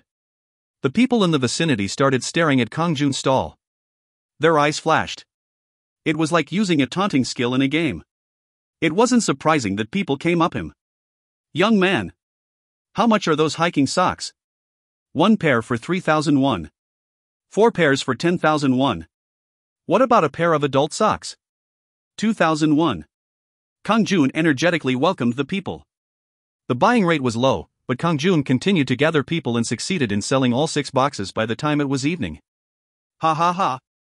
Everything was sold. Kang-fun felt tired but proud as he gazed at the empty boxes. The boxes full of socks were gone. They had changed into money that entered Kang-jun's pockets. 1.26 million won. Excluding the value of the goods and other expenses, he earned approximately 800,000 won. This was in just a single day. When he was working part-time at the convenience store, Kang-jun only earned 50,000 won a day. Now he earned 800,000 won. Hoo-hoo, I can increase it further in the future. Kang-jun's eyes shone as he clenched his fists. This is only the beginning. If you find any errors, ads pop up, ads redirect, broken links, non-standard content, etc., please let us know. Report chapter so we can fix it as soon as possible. Chapter 17. Chapter 17, Baroque Construction, 1. The next day, Kang-jun continued selling socks at K Traditional Market. He managed to sell 8 boxes by the time it was evening. It was around 1.2 million won in profit. He made a huge 2 million won in just 2 days. Ho-ho, I'm sweeping in all the money. He might be able to make 10 million won in the 10 days he had the contract for. This was due to the power of the management skill. He was capable of making money and no longer needed to live in poverty. Was this the happy end after a hard life of suffering? The problem was that he needed to survive in the world of Hwanmong to benefit from this happiness. Even if he earned billions, no, tens of billions of won, it would be useless if he was defeated in Hwanmong. He needed to win. His tension wouldn't be released until he passed through 100 missions. But the 2 million won was reassuring. Kang-jun deposited the money he made into a bank via ATM and headed back to the Gashawon with a proud heart. The door to Hwanmong will open tonight. Upon entering Hwanmong, he would have to fulfill the 3rd mission of constructing a barack in room 413. I have to retrieve the key. He signed a temporary contract 2 days ago. The formal contract started tonight, when the door to Hwanmong would open. Kang-jun finished eating dinner and had a shower before visiting the management office to hand over the remaining 180,000 won to Hwanmong. I don't know why you want the room, but be careful. And you should sleep in room 406 if possible. Hwanmong said with a worried expression while handing over the keys to room 413. Kang-jun grinned. Did you really see a ghost? I did. Anyway, I warned you. Don't blame me later. Kang-jun thought he was being honest. He had never seen a ghost before, but it wasn't without merit. It reminded him. Just days before, he had seen a corpse underneath his bed. The shock and horror from that time. It was indeed beyond imagination. Of course, it was thanks to the black magic purification power of Hwanmong. But even that was extremely unusual. Kang-jun couldn't dismiss the idea of a ghost as nonsense. Where is the ghost? It might appear in Hwanmong, but this is reality. And even then, he didn't feel afraid. He had the black magic powers. Talk hack. Kang-jun opened the door to room 413 and turned on the lights. There was a chill in the room, but he didn't see anything like a ghost. So why did Hwanmong tell him to watch out? Was there something to see here? Perhaps? Kang-jun searched underneath the bed. There isn't anything here either. He thought it was futile. There was nobody else here. It was at that moment. All of a sudden, the lights turned off and it became dark. What? This is? He hadn't touched the switch to turn the lights off. Perhaps the lights stopped working? He decided to go check it. However, that wasn't the problem. Something suddenly appeared in front of Kang-jun. An existence that could be clearly seen even in the darkness. A female in white morning clothes with tidy black hair. A pretty woman in her early 20s with a smile on her face. She wasn't human. Kang-jun could instantly tell that she was a ghost, not a human. It was obvious to his senses. A chill ran through his body. Even though a real ghost had appeared, he was calm and confident. What are you? Kang-jun asked while staring at the ghost. Then the ghost spat out. Get out of this room. It was a creepy feeling that penetrated deep into his soul. The ghost was smiling, but her voice caused a lot of fear. Me? You. Don't come back. A ghost. She seemed to imply that she would hurt him if he didn't leave. What should he do? An average person would flee as soon as they heard that. Kang-jun also felt like instantly running away. But there was no way he could do that. He had contracted this room for 200,000 won. It gave Kang-jun the right to use it exclusively for 1 month. How could he be pushed out by a mere ghost? He could never do that. This is my room. You should get lost. The ghost silently glared at Kang-jun. The ice in her eyes. Kang-jun felt like his heart was sinking down. You. Damn. But he couldn't lose to the ghost. In that case, he would use his black magic. Disappear right now. You evil ghost. Kang-jun cursed the ghost with his power. He expected the ghost to lose her strength and collapse.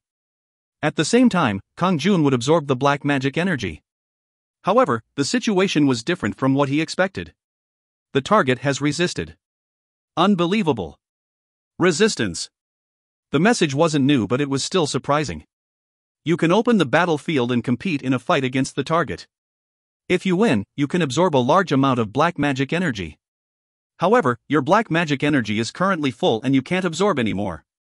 A large amount of black magic energy will be consumed if you lose. Would you like to open the battlefield? Yes/no. Opening the battlefield will consume 1 black magic energy. It was impossible to absorb the black magic energy if he won. On the other hand, he would be deprived of black magic energy if he lost. Then it would be foolish to open the battlefield. The face of the ghost distorted. She noticed that Kang-jun had tried to do something. You dare. The ghost leapt towards him. Kang-jun reflexively kicked up and hit the ghost's chin. Bam! The ghost's head shot backward. Kang-jun jumped up and his feet slammed against the chest of the ghost. Bam bam!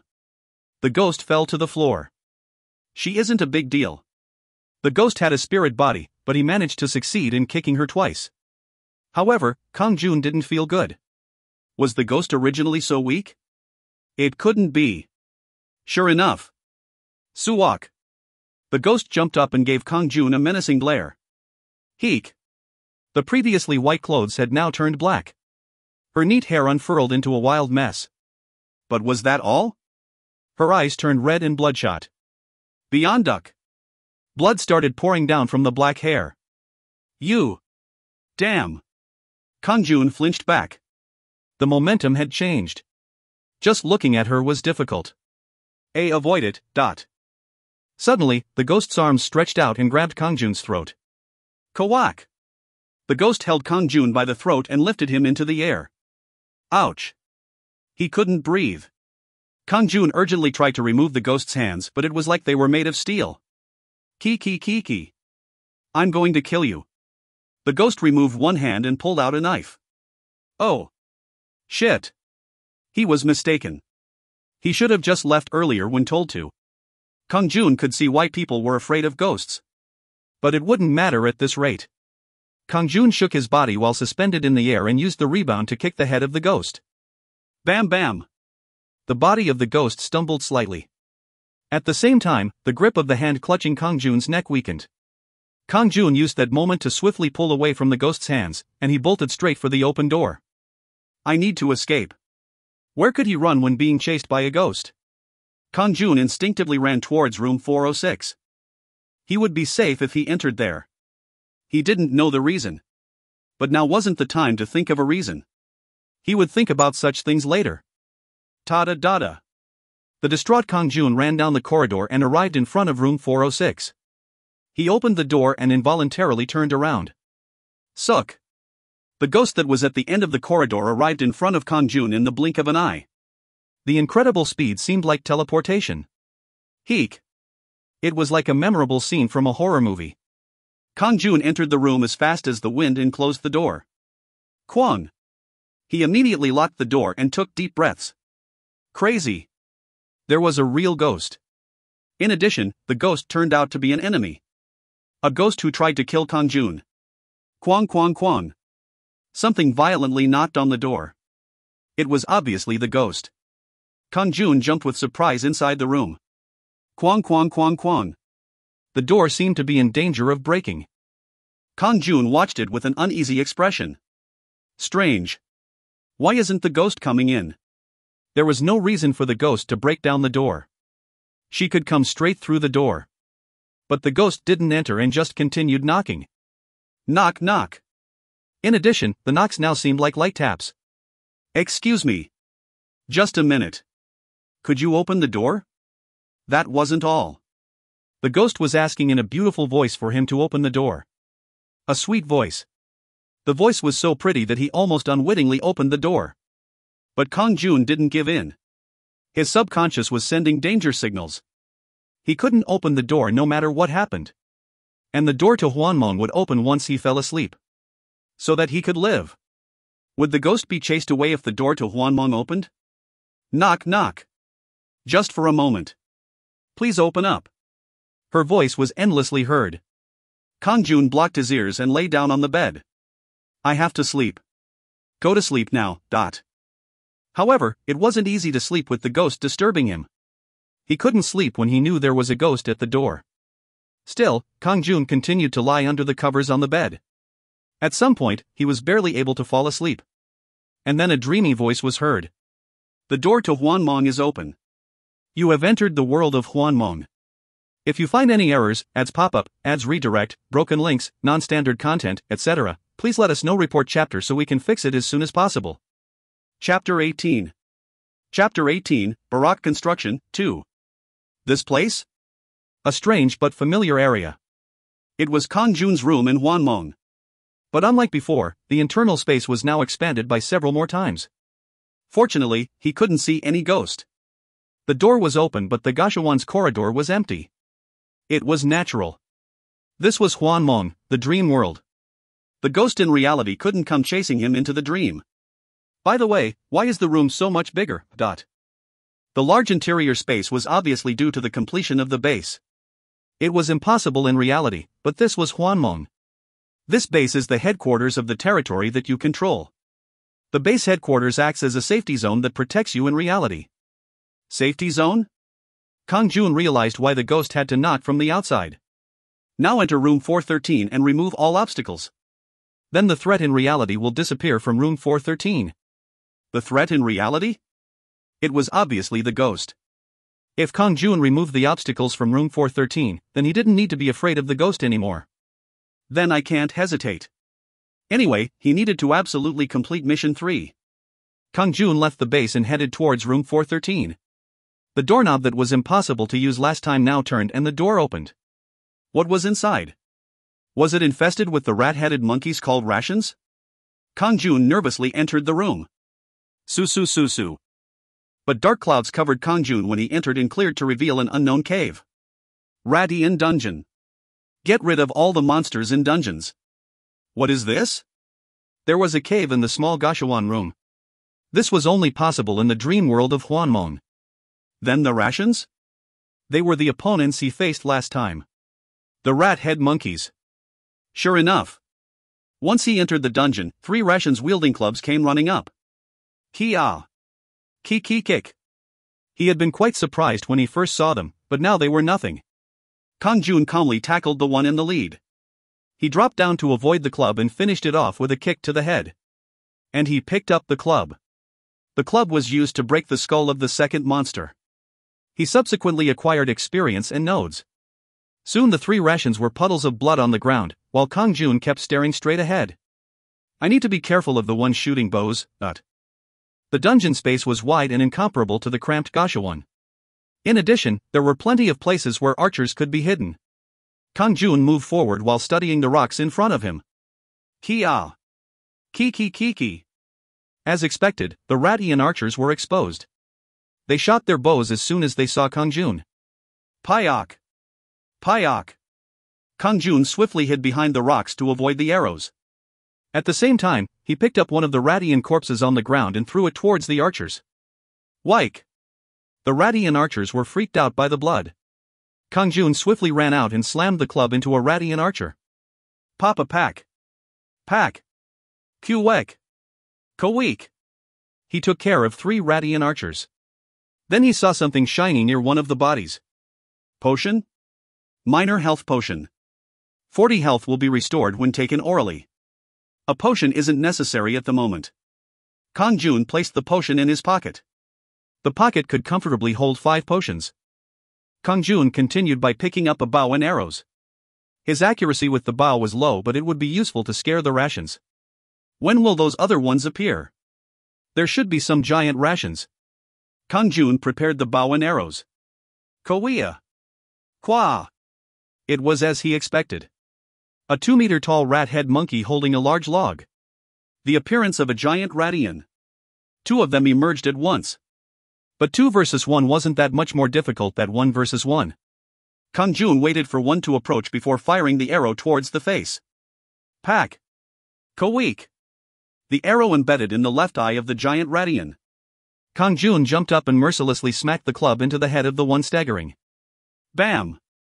Bam! Bam bam! Kawak! Exactly 4 hits. The giant Radian was laid out. Meanwhile, the other giant Radian moved towards Kang-jun and brandished the log. Swaying. Ick! Kang-jun bent at the waist to avoid it and pushed his feet against its chest. Then successively struck with the club. Kill! Bam bam bam! Bam! Kawak! Thus, he took care of another giant Radian without being hurt. Are these guys weak? Or have I become stronger? The giant rations were straightforward to deal with. In fact, Kang-jun's combat power had become much stronger since he reached LV3. His strength and agility increased, so he could deal much more damage to the rations. There were shiny items around the corpses of the giant rations. Minor health potion. Minor health potion. 2 potions. This meant he had a total of 3 potions. It was reassuring. Kang-jun placed the potions into his pocket and moved inside the dungeon. Kawa! A giant Radian showed up again. Kang-jun dealt the first blow with the arrow before using the club. At that moment, your level has risen. Kang-jun rose to LV4. Yes. Level up. His level rose after dealing with 3 giant rations. Do. But then all of a sudden, the ground vibrated. A spacious area was revealed behind the giant Radian. There was something in the middle similar to an altar. There was a gigantic statue erected on top. Cuckoo. The stone statue started to move with a dismal laugh. If you find any errors, ads pop-up, ads redirect, broken links, non-standard content, etc., please let us know. Report chapter so we can fix it as soon as possible. Chapter 19. Chapter 19, Baroque Construction, 3. What is it? A moving stone statue. At first glance, it had a height of 2 meters and was similar to the giant Radian. However, it had body armor and was holding a saber.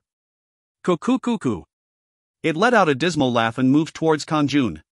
Shit. Boss monster? He was certain that it was a boss monster. Something that he couldn't avoid. He needed to fight to unconditionally win. Kang-jun tried to shoot the bow at the statue. Pying. The arrow flew straight at the head of the stone statue.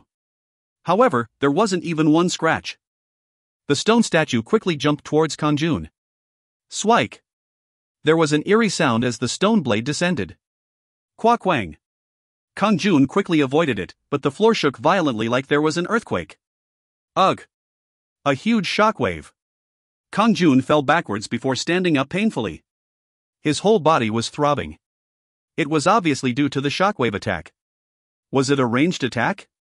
This wasn't a normal opponent. Health, 102/150. His health dropped by nearly 50 points from just one attack. Kang-jun quickly drank a potion and refilled 40 points. Health, 142/150. It was a relief that he had the potions. Qua! Meanwhile, the statue roared and the saber descended again. Kwang! At the same time, shockwaves occurred all over the place. But Kang-jun had withdrawn far away. I won't be hit by it twice. The stone statue had a dreadful appearance and strength. Still, it didn't move as quickly as the giant rations. If he paid close attention to the actions of the long-ranged attacks, then he could withdraw to avoid them. Kwang! It occurred again, but it wasn't difficult to avoid at that range. The attack pattern is simple. It was like victory was already in his sights. Kang-jun was sure of his victory. He needed to focus and not become careless. Being hit by even one attack could ruin him. Pying! Kang-jun shot the bow towards the statue. Pack! It bounced off the statue but succeeded in making it flinch for a moment. Pying! Pying! Kang-jun continued to fire the bow at the stone statue. He spun clockwise and then suddenly turned anti-clockwise. Ku! Swaying! Huing huing huing! The stone statue moved from side to side but couldn't keep up with Kang-jun's movements. It stumbled as it tried to chase after Kang-jun. Kang-jun didn't miss that moment. He immediately rushed in and knocked against the chest of the statue. Then he furiously struck its head. Kill! Pack! Pack! Pock! Dot! Ugh! His arm trembled as it hit stone. The club also cracked. But the statue seemed to receive a big shock. Cuckoo cuckoo! The statue staggered around and tried to recover. This won't do. Kang-jun whacked the statue's right hand. Pack! Pack! The right hand couldn't hold onto the saber and it fell to the ground. Kang-jun threw the club away and instantly picked it up. Hiya! Kang-jun swung the saber back and put all his weight into it to increase the strength. A strike with literally all his power. Swike! The stone head received the exact hit. Quajik! The head of the statue was soft like tofu. The statue stopped stiff. Jejejejiak! Then the body literally cracked and broke. Pusususu! It turned to dust around Kang-jun. Phew! He barely won. Kang-jun sighed with relief and looked around. Is it now finished? There weren't any other monsters nearby. Kang-jun had removed all the monsters in the dungeon. Oh! There is a scroll. Kang-jun found the flashing scroll through the broken fragments of stone. A stone statue that is the guardian of Radian Dungeon. It has strong power and be careful of the ranged attacks. At the same time, the scroll turned into dust and disappeared. You have gained inferior knowledge of the golem Radagers. Radagers? The name of the stone statue was Radagers. Combat strength against the Radagers has risen by 10%. The likelihood of acquiring items from the Radagers has risen by 5%. Knowledge. After the rations, he now learnt about the Radagers. All obstructions have been removed from room 413. At the same time, an empty box appeared on top of the altar. What is that? The box opened by itself as Kang-jun reached out. There was a book, a large brown bead and shiny blue coins inside. Skill book, Aura of the Earth has been acquired. 1 Essence of the Earth has been acquired. 100 nodes have been gained. Oh! Amazing! Unbelievable! It was a treasure chest. In particular, a skill book. He could finally get a skill? The title Aura of the Earth was written on the cover in Hangul.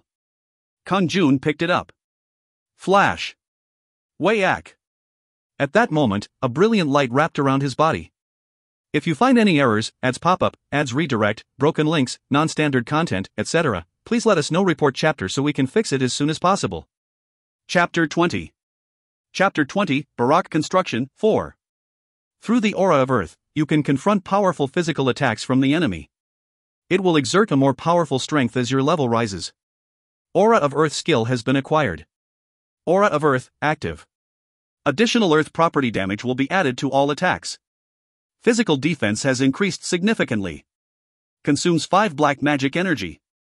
Duration is 1 minute. Wind, fire, water and earth can't be used simultaneously. 5 black magic energy will be consumed to use this skill to increase physical attack and defense for 1 minute. A skill specialized in defense rather than offense. He didn't know how much his defense and attack would increase, but it was still his first skill. But what is this bead? I think it was called Essence of Earth? Kang-jun picked up the big brown bead inside the box. There was a description the moment he picked it up. Essence of Earth. Rating, Rare. One of the 4 elements, Earth has been condensed into a bead and can be used as building materials or summoning monsters. The bead in Kang-jun's hands disappeared. In addition, the blue coins in the box also disappeared as Kang-jun touched them. At the same time, a new window appeared in front of Kang-jun. Resource status. Money, 167 nodes. Essence of Earth, 1. This was the amount of property Kang-jun currently owned. Of course, this property was only in Hwanmong. Su. Then the black cloud shifted and the dungeon faded away. You can build a barack in room 413. Resource required is 100 nodes. Would you like to build a barack? Yes/no. Finally, he could construct a barack. He could accomplish mission 3. Yes. Construct the barack. A brilliant light shone in the room the moment Kang-jun gave the command. Stage 1 barack construction. Degree of completion, 0%. Just like the base, a little bit of time was needed to complete the barack. Stage 1 barack construction, 10%. Fortunately, the construction of the barack was very fast compared to the base. He only waited a few moments. A barack was built in room 413. The cramped area of room 413 expanded and it looked just like an army barack. This is a barack. He finally achieved mission 3. Sure enough. Mission 3 has been accomplished. As a reward, enough experience will be given to increase your level. Lee Kang-jun. LV.5, EXP 20%. War, Beginner. Health, 170/170. Black Magic Energy, 80/200. Strength, 8. Agility, 9. Intelligence, 6. Good Luck, 6. Charisma, 8. His level rose. His health recovered and the black magic energy capacity also rose. My muscles have hardened. There was a clear difference. The rise of strength and agility. Thanks to that, his body felt much lighter and stronger. Kang-jun gave a satisfied smile as he felt his body becoming stronger. In addition, his head also felt clearer. It was thanks to a rise in intelligence. In the future, it would be useful when studying or reading a book. He would have to try it out at least once. In the meantime, a new message appeared. Now that a base and barack have been built, you can earnestly participate in a full-scale war. Gather troops to scout. Everybody else besides you will be the enemy. Remove all threats that you see. Your army will become more powerful through invasion and plunder. Kang-jun was surprised. Full-scale war. Furthermore, everybody except for himself were enemies. Invasion and plunder? A new message appeared while he was having doubts. Mission 4. Occupy the Doffling Building. Compensation, experience, 200 nodes and 3 Essence of Earth. What was this? Occupy the Doffling Building. The Doffling Building is this one. That's right. Doffling was the name of the building containing the Gashuan. The Gashuan was on the 4th floor, the 3rd floor had the PC room, the 2nd floor was a coffee shop and karaoke, 1st floor was the real estate office, while the basement contained a karaoke bar. The mission given was for him to occupy the Doffling Building. How do I occupy it?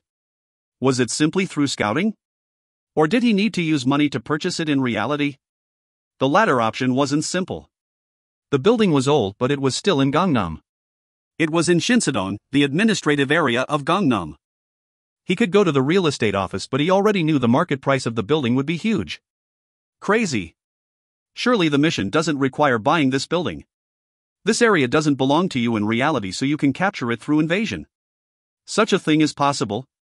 Kang-jun finally understood the contents of the mission. In other words, the mission didn't require purchasing the building with money in reality. It was a mission that required occupying Doffing through force in Hwanmong. If so, there was no need to hesitate. There might be tough enemies hiding. I need to produce some troops. Kang-jun looked directly at room 413. You can summon monsters you've obtained knowledge about in the Barak. Available to summon. Rations.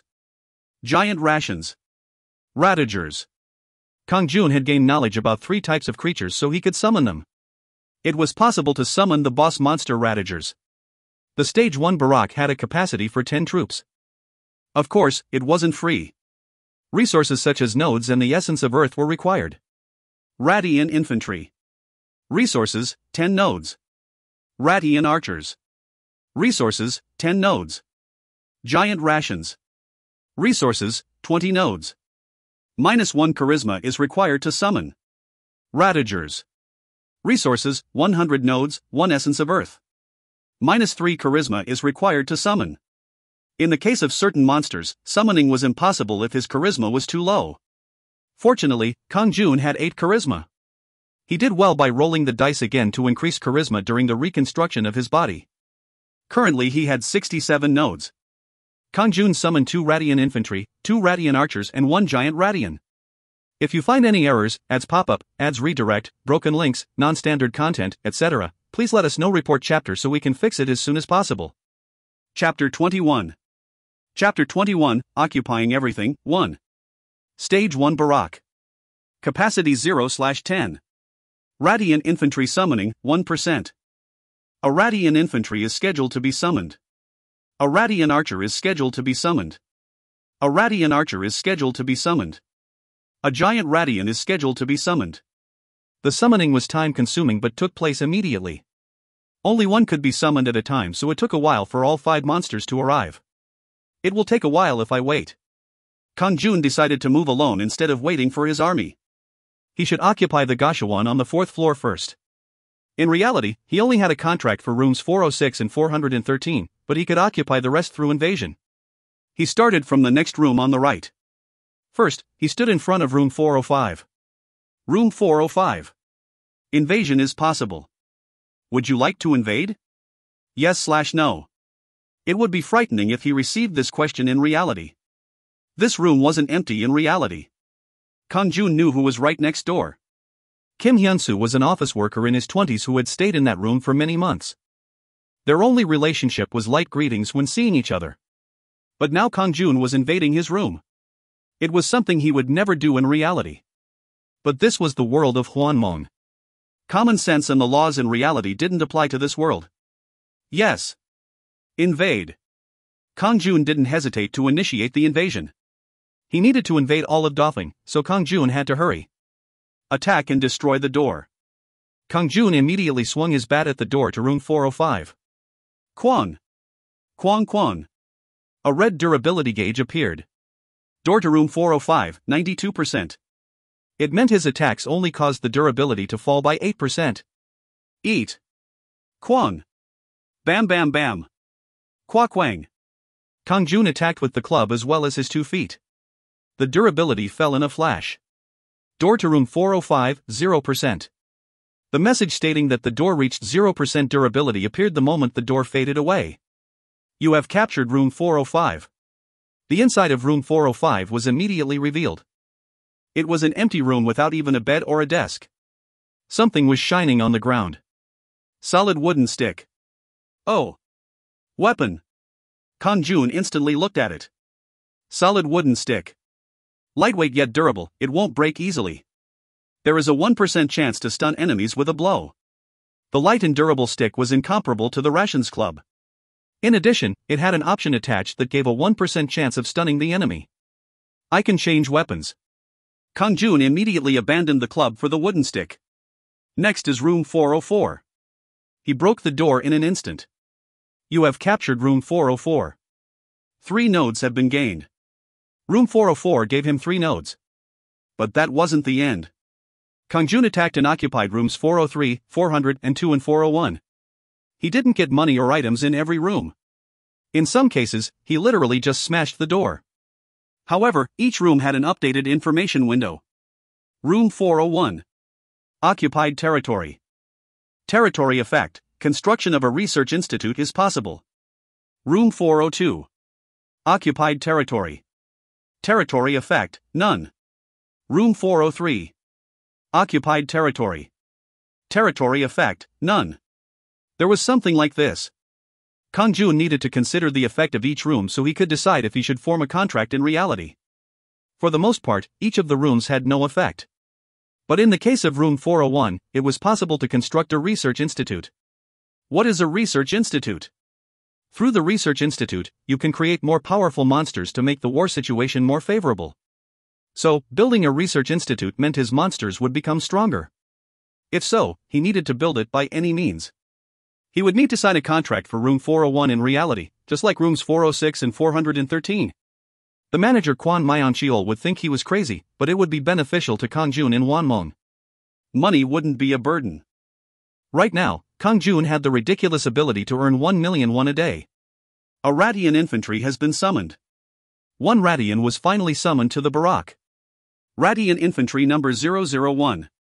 Health, 70/70ths. Strength, 2. Agility, 5. Intelligence, 1.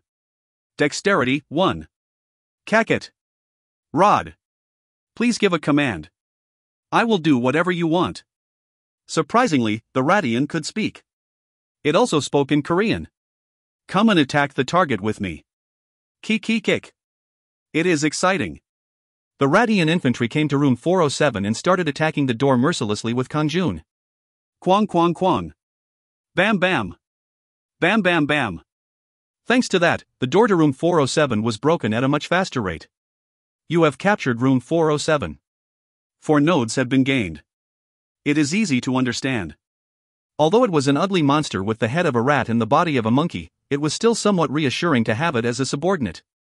Next is room 408. Kick. Kang-jun occupied the Gashawon rooms at a fast pace thanks to the Radian infantry. Another Radian infantry was summoned by the time he took over all the rooms and headed towards the kitchen. 48 nodes. 2 minor health recovery potions. 1 solid wooden stick. Those were the loot he obtained in the meantime. It was quite good. Kang-jun headed for the Gashawon's management office located near the stairs of the 4th floor with a satisfied smile. Okay. Now it is time for the management office. Attack. Kukakit. I understand. Kakit. I will follow you. But unlike the small rooms, the door to the management office wasn't easily broken. The Dofling Gashawon's management office, 92%. Despite 3 people hitting at it, the durability only decreased by 8%. In addition, sometimes the door would swing open to attack. Ugh. This won't work. Aura of Earth. In that case, he would use his skill. Aura of Earth consumed 5 black magic energy to increase defense for 1 minute. Quang. Due to that, Kang-jun wasn't hurt by any attacks from the management office's door. On the other hand, the Rations had no defense and their health continued to decrease. Radian infantry number 001. Health, 38/70ths. Radian infantry number 002. Health, 32/70ths. Ah. It would be a shame if they are killed. Kang-jun hastily moved them back. I will attack this alone while you retreat. The Radian infantry waited in the back. In the end, Kang-jun was forced to attack the door of the management office alone. However, Aura of Earth couldn't fill in the gap from the missing attacks of the 2 Rations. A Radian archer has been summoned. Then a Radian archer with ranged attacks was summoned, so reducing the durability was even more straightforward. The Dofling Gashawon's management office, 0%. He finally managed to break down the door of the management office. You have occupied the management office. The Gashawon in the Dofling building has been entirely captured. He looked inside the management office and saw a scroll. Kang-jun examined it. Inferior Gashawon knowledge has been acquired. The power of the management skills inside the Gashawon will increase. Inferior Gashawon knowledge? Occupying the Gashawon gave him some knowledge about it. Of course, this knowledge wasn't normal knowledge but associated with the skill. In other words, Kang-jun's skill drawn customer would become much stronger inside the Gashawon. Will occupying something generate knowledge? Then taking control of the PC rooms on the 3rd floor might give knowledge about the PC rooms. What about the coffee shop and karaoke on the 2nd floor, real estate office on the 1st floor and karaoke bar in the basement? My guess is probably right. This was the world of Hwanmong. It wasn't simple knowledge. In reality, money was power. In other words, he could earn money easier when occupying new territory. He would do whatever it took to occupy the building. It was at that moment. Your time in the world of Hwanmong is over. The door to Hwanmong is closed. Kang-jun heard a dreamy voice and the area in front of him became hazy. He was on his bed. It meant he had woken up from the dream. He came back to reality from Hwanmong. I've only occupied the 4th floor. Unfortunately, he had only started the occupation of the 3rd floor when the door to Hwanmong was closed. He glanced at his watch and saw that it was 7 a.m. I need to hurry up and prepare. Today he would go and make money by selling socks. Kang-jun opened the door without thinking. Heek. What was this? The ghost was standing at his door. If you find any errors, ads pop up, ads redirect, broken links, non-standard content, etc., please let us know. Report chapter so we can fix it as soon as possible. Chapter 22. Chapter 22, Occupying Everything, 2. This. Kang-jun tried to quickly close the door, but the ghost had already rushed inside. Kiki. I'm going to kill you. The wild black hair. The bloody light in her eyes. Why was she still haunting him? It clearly said that the threat in reality would disappear. Furthermore, the momentum of the ghost didn't seem to have changed at all. The cold eyes of a virgin ghost. They were as cold as the North or South Pole. Any man looking into those eyes would feel himself wither. If this continued, the ghost really would kill him. Shit. I won't obediently let her kill me. Kang-jun desperately decided to resist and threw a punch towards the ghost's face. Quick. It was naturally a reckless attack. The ghost wouldn't budge even if Kang-jun managed to hit her. However, the actual situation unfolded differently from his expectations. Peak dash. Kwatong. The ghost was like a scarecrow in front of Kang-jun's fist. Both Kang-jun and the ghost were surprised that he managed to knock her down. You dare do something like this? Wying. The ghost hurriedly jumped up and grabbed Kang-jun's neck with both hands. Bam! At that moment, Kang-jun's right foot struck the ghost's chest. It was followed by his left foot that had his full weight behind it. Bam bam! Kaya-ak! The ghost was blown down the corridor with a sharp scream. Oh! The ghost staggered up with confusion on her face. Her eyes showed that she couldn't accept this situation. On the other hand, a relaxed smile appeared on Kang-jun's face. The ghost's power has clearly weakened. The word stating that removing all obstacles in Rune 413 would make the threat in reality disappear wasn't total nonsense. The ghost was definitely weaker compared to before. She no longer posed a threat to Kang-jun. Then I can't leave it alone. Kang-jun needed to stop the ghost from coming near him ever again. You took it well today. I'll give you some more. Kang-jun approached with a ferocious expression, causing the ghost to flinch back. Don't come. But Kang-jun ignored those words and continued moving forwards. Then the ghost rushed into Rune 413. Kang-jun immediately tried to open the door to Rune 413. However, the door didn't open easily. The doorknob wouldn't turn, like someone was holding it on the other side. Of course, that person was the ghost. Sure enough. Don't come in. Please. It is a request. The ghost said in a pitiful voice. It no longer wailed and sounded like the normal voice of a woman. Appealing to his pity? But Kang-jun wouldn't be moved by such a thing. Kwang. Kang-jun punched the door and said coldly.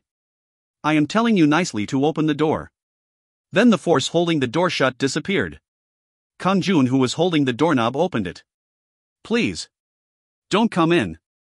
The ghost begged, but Kang-jun ignored her and entered the room.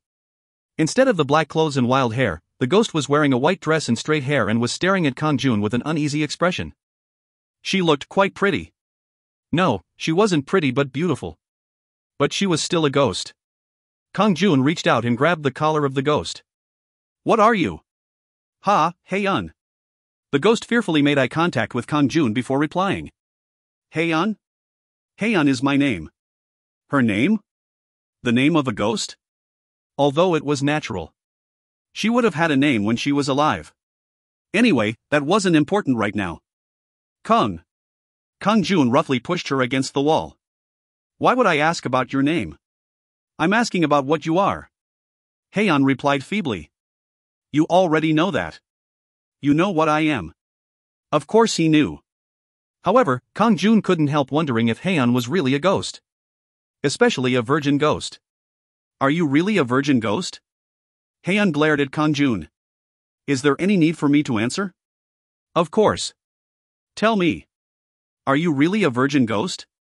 Hwan struggled for a moment before opening her mouth with a sigh. Yes. I am a ghost. But I'm not a virgin. Is that a problem? Kang-jun was lost in thought for a moment. So she is a ghost but not a virgin? This. Kang-jun was afraid that Hwan had misunderstood him. She seemed to think he would have more sympathy if she was a virgin. There was no such thing. He was simply asking if she was a virgin ghost. According to legend, the most terrifying ghost to be haunted by was a virgin ghost. And to Kang-jun, the meaning of virgin was just an unmarried woman. But Hwan seemed to have misunderstood. His face started to become hot. He wasn't expecting such an honest answer. He hadn't even been curious about such a thing. Kang-jun looked at her with an awkward expression. Anyway, I am right that you are a ghost. Yes. Hwan obediently nodded. Kang-jun sneered and said, if you are dead, why don't you go to the afterlife instead of scaring people in this room? This is my room. I don't want anyone else in this room. What does that mean? Kang-jun couldn't understand why the already dead Hwan was clinging to room 413. And why are you here? Did you die in this room? Hwan nodded as tears dripped down. Will you listen to my situation? Leave this room right now. And don't come anywhere near me again. It is a request. Please don't drive me out. I will be quiet. If you listen to my situation. Why should I listen to your circumstances? I'm not curious at all. Just get lost. Anyone watching the scene would think Kang-jun was an unscrupulous landlord kicking out his poor tenant Hwan. I can't. I will never leave. Do you want me to hit you? Or will you leave? Kang-jun raised his fists in preparation to hit Hwan. Hwan closed her eyes. Hit me. I will be alright. Instead, just let me stay here. Hitting her. He could just hit her. But how could he hit her when the ghost didn't even resist? He somehow felt dirty. Then I will make you leave. Kang-jun lifted Hwan up and prepared to throw her out the door. Hwan hurriedly exclaimed. I've scared people but I never actually harmed them. Lies. Then why did you try to kill me last night? You threatened me first. I never really intended to kill you. Kang-jun had used the black magic attack first. Apart from that fact. Why are you talking to me now? If I leave this room, I will gradually lose my memories and become a wicked spirit. I don't want to hurt people. Please don't drive me out. Please. He had to believe this. Dang, this has become complicated. Kang-jun placed Hwan back in the room. So you have to stay in this room forever? I can't leave before my grudge is resolved. Grudge? What is it? Hwan gazed at Kang-jun with expectation. Then you will release my grudge? I didn't say that. But I will listen to your situation. Kang-jun flopped down on the bed and said. Damn. It was too unexpected. He now needed to listen to the circumstances of a ghost. However, he couldn't just drive out Hwan if it meant she would turn into an evil spirit and harm others.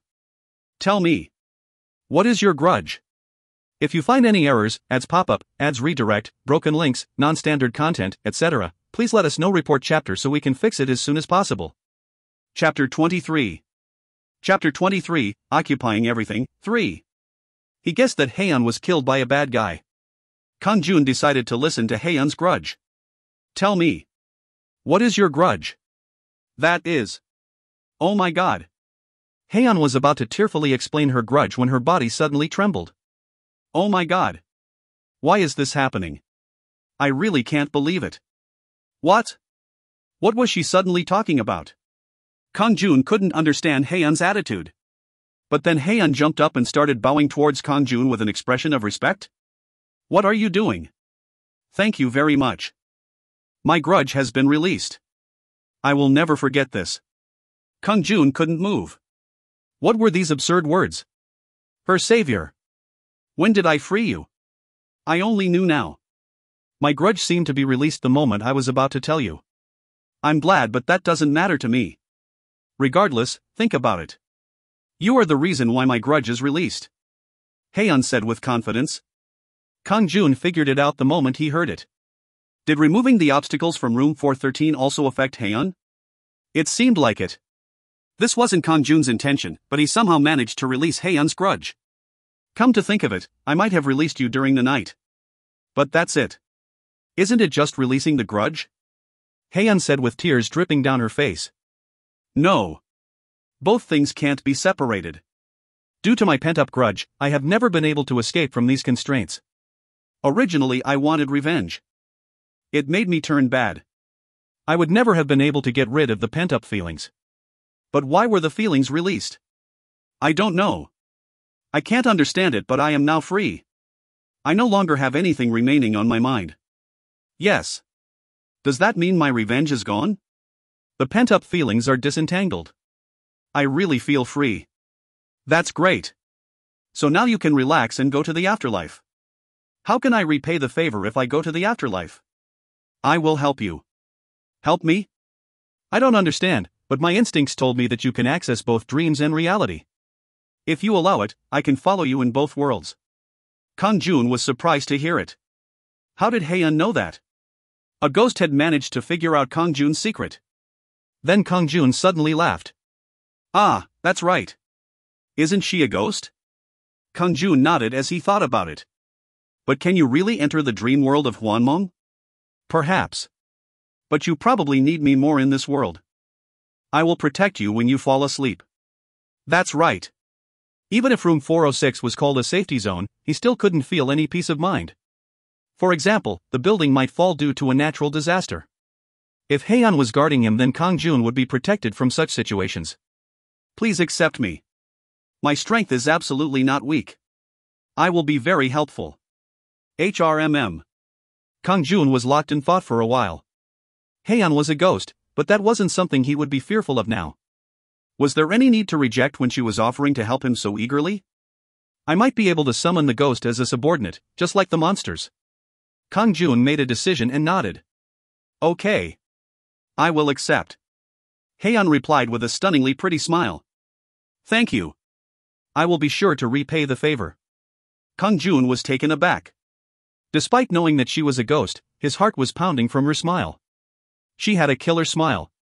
He had to resist the impulse to kiss her on the mouth. Crazy. Well, it didn't matter. Even if she had resolved her grudge, she was still a ghost. He wouldn't be lured by a ghost. He wouldn't. He restored his mental state. Kang-jun gave Haeun a mock disapproving expression. Don't smile like that in the future. Why?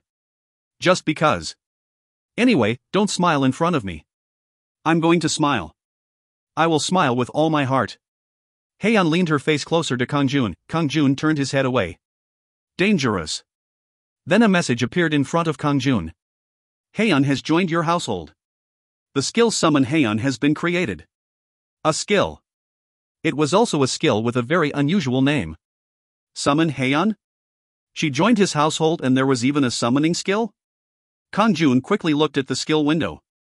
Summon Haeun. You can summon Haeun to a particular place. -5 black magic energy will be consumed.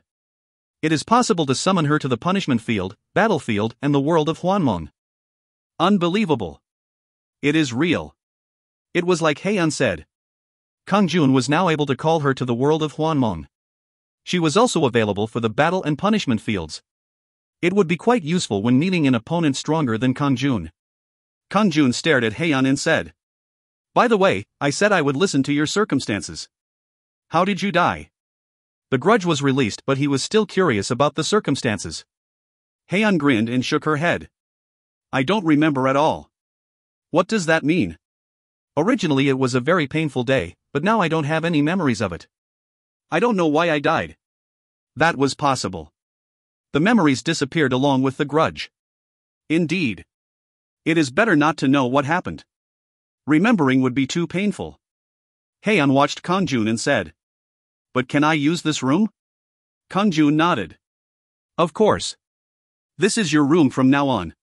Thank you. Despite not having the grudge anymore, Haeun seemed more comfortable with room 413. Anyway, he only signed a contract for room 413 so that he could construct a barack in Hwanmong. That's right. Research center. Should I find out if room 401 is empty? His subordinates would become much stronger if he built a research institute. Kang-jun left room 413 and headed straight to the management office. But Kwan Myeon-cheol was absent. Where did he go in the morning? Kang-jun went to the kitchen but he wasn't there either. Then he heard some male voices near the stairs. Is the ghost still there? I don't know. Hyung, take a look. Kang-jun Hyung might be dead by now. See, crazy. I should call the police to come. Won't the police think we are crazy? Fuck. Why don't they believe in ghosts? Sangmin, I think I will give up the manager's position. I will find another Gashawon. Look. I am too frightened to even pee at night, but... The familiar voices were none other than the manager Myeon-cheol and PC room worker Sangmin. They were talking with stiff expressions. Then their eyes widened as they saw Kang-jun. Kang-jun. You are alive? Kang-jun Hyung. You are safe? Kang-jun was puzzled. What are you talking about? Then Myeon-cheol and Sangmin's expressions changed. Didn't you see the ghost standing in front of your room? I saw it, Kang-jun Hyung. A female ghost wearing black clothes. She was standing in front of Hyung's room all night. Kang-jun laughed. They were acting like obnoxious children because they saw Haeun last night. A ghost? I haven't seen it. Look. Where is the ghost? Kang-jun pointed towards room 406. Myeon-cheol and Sangmin's expressions turned uneasy.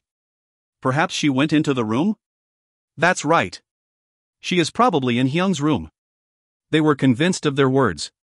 Kang-jun opened the door to room 406 and showed them. She really isn't here, but... Where is the ghost? This is becoming dull, so I'm going to make ramyun. It is morning, so I am going to eat. Kang-jun headed towards the kitchen with them.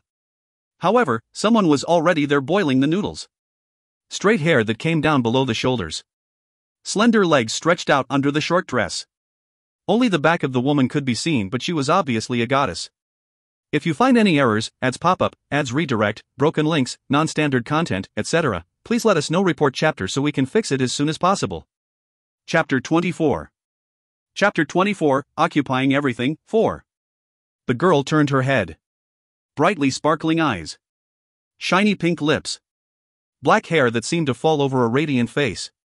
Myeon-cheol and Sangmin's mouths dropped open. Heek. Amazing. Female.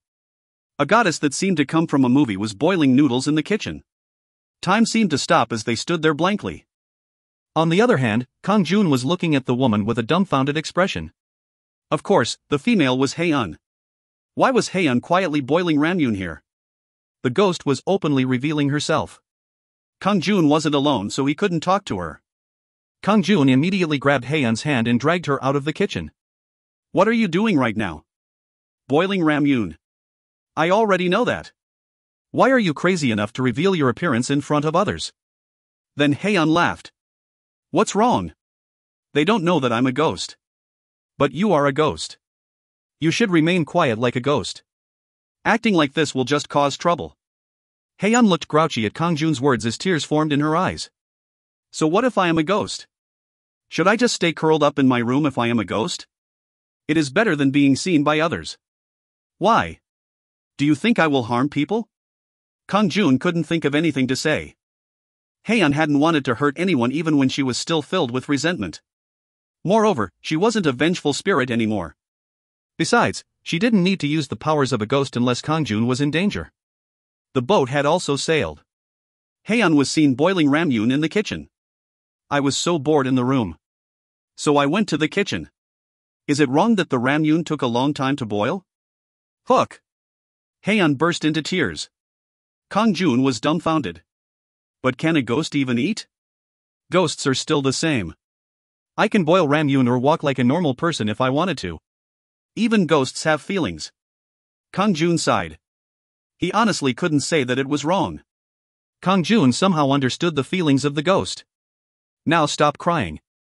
Eat ramyun or take a walk if you want. Rather, you can roam around during the day? It is wrong that ghosts can only haunt people at night. We can go anywhere in broad daylight. However, we don't have distinct forms like humans. You have a distinct form. It is only available for a limited amount of time every day. But now that doesn't apply. No? Those restrictions are gone. An amazing thing. What? Then you can live like a real human? It happened the moment you accepted me. It meant Hwan changed after joining Kang-jun's household. In other words, the power of Hwanmong gave Hwan the capabilities of a human. No way. So you are just like a human. Yes, but it is only possible within the Gashawon. What does that mean? Gashawon. No, I lose my form the moment I step out of the 4th floor of this building. Why is that? I don't know. But you should clearly know. I should know? Kang-jun thought about it. Perhaps? The territory that Kang-jun occupied in the Doffing building was the 4th floor that contained the Gashawon. Hwan could live like a human in the territory that Kang-jun occupied. Is it really like that? However, this is too ridiculous. Despite the space being limited, it was still the ability for ghosts to live like a human. He wouldn't have believed it if it wasn't occurring in front of him. On the one hand, Myung-cheol and Sangmin finally leapt out of the kitchen to look for Kang-jun and Hwan. They exclaimed with surprise as they saw Kang-jun and Sangmin. Kang-jun! What are you doing? Kang-jun Hyung! Why do you have a girlfriend like that? They ran towards Hwan with wide smiles. Ha ha ha! Nice to meet you. I am the manager of the Gashawon, Kwon Myung-cheol. I would have prepared more things for room 413 if I knew that Kang-jun had such a pretty girlfriend. If you lack anything in the future, then just tell me. He. I am Sangmin. I am Kang-jun Hyung's friend. No, I am a very close Dongsing, younger sibling. Ah, you are really pretty. I thought you were a celebrity. They were two men who lost their minds. Hwan's beauty had reduced them to this. Hwan blankly stared at both of them. Girlfriend? Me?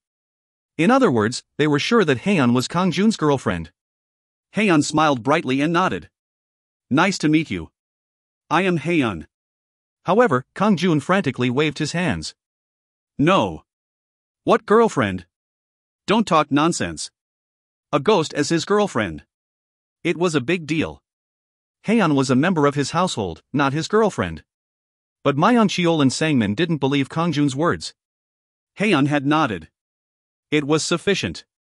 She really is his girlfriend. I'm so envious. Wah! Amazing. Amazing. They were crazy with envy. Sob.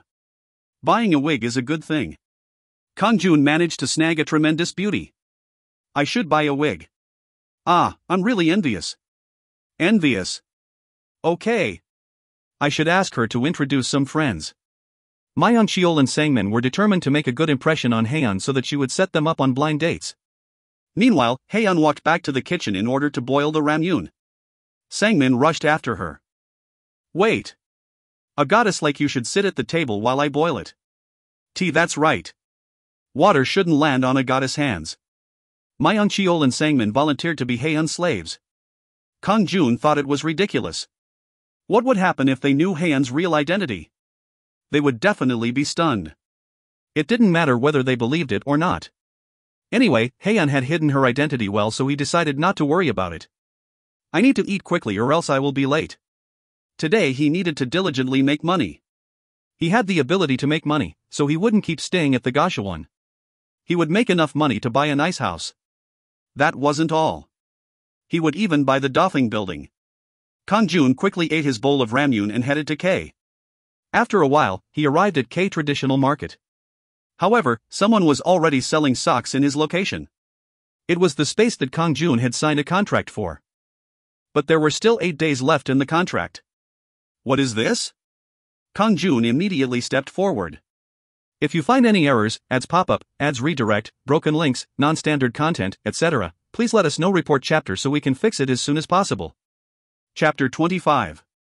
Chapter 25, Occupying Everything, 5. Now. Cheap socks. Cheap. Luxury socks. Hiking socks. Baby socks. Buy it now or never. Kang-jun watched as a man in his 30s sold socks. What is going on? That is obviously my spot. The fact that the man was selling the same types of socks as Kang-jun was even more absurd. Even the way the socks were displayed was similar.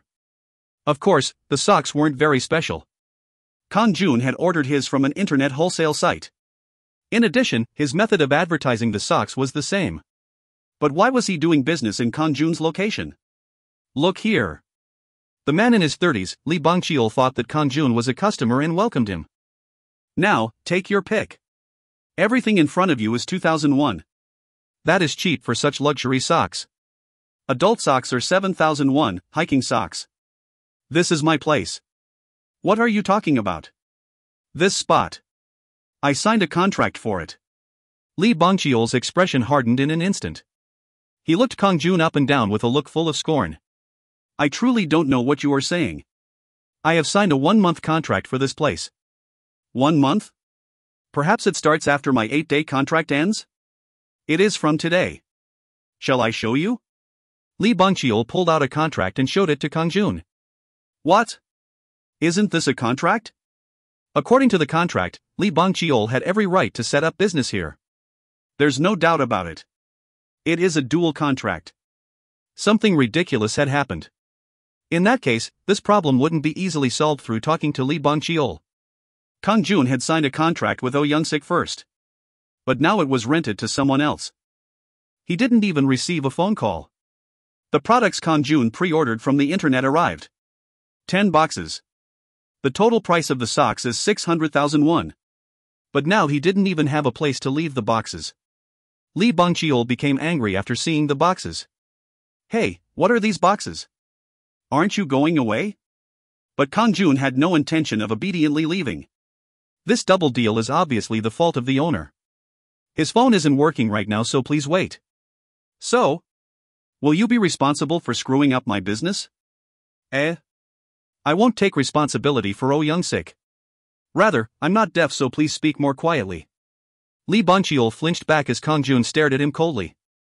A height of 187 centimeters. The short sleeves revealed muscular forearms. Tough eyes stared out from below silver hair. Lee Bang-cheol somehow felt numb from Kang-jun's glare. It was at that moment. 2 men heard the commotion and surrounded Kang-jun. Lee Bang-cheol's face was triumphant as they appeared. Hey bastard! Won't you move these boxes? How long are you going to interrupt my business?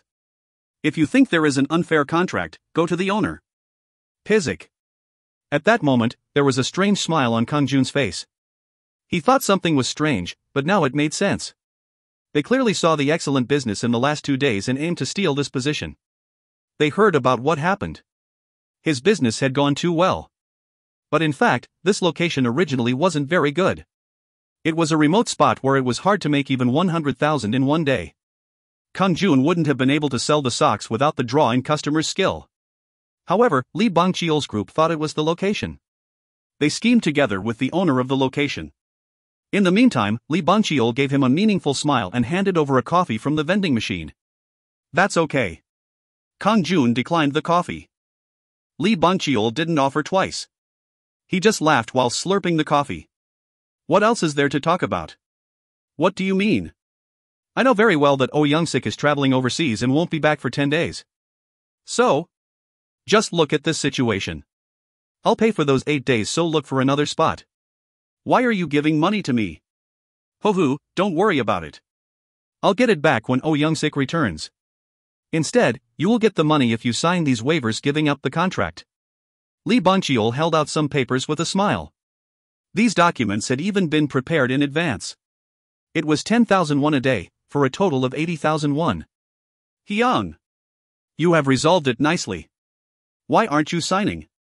The men standing behind Kang-jun urged him on. Meanwhile, the number of people had increased to 4. And they continued to create a threatening atmosphere while Kang-jun and Lee Bang-cheol talked. It was like they were going to stab him in the back. The words seemed to be encouraging. Of course, they were lies. They were trying to scare Kang-jun. These fools.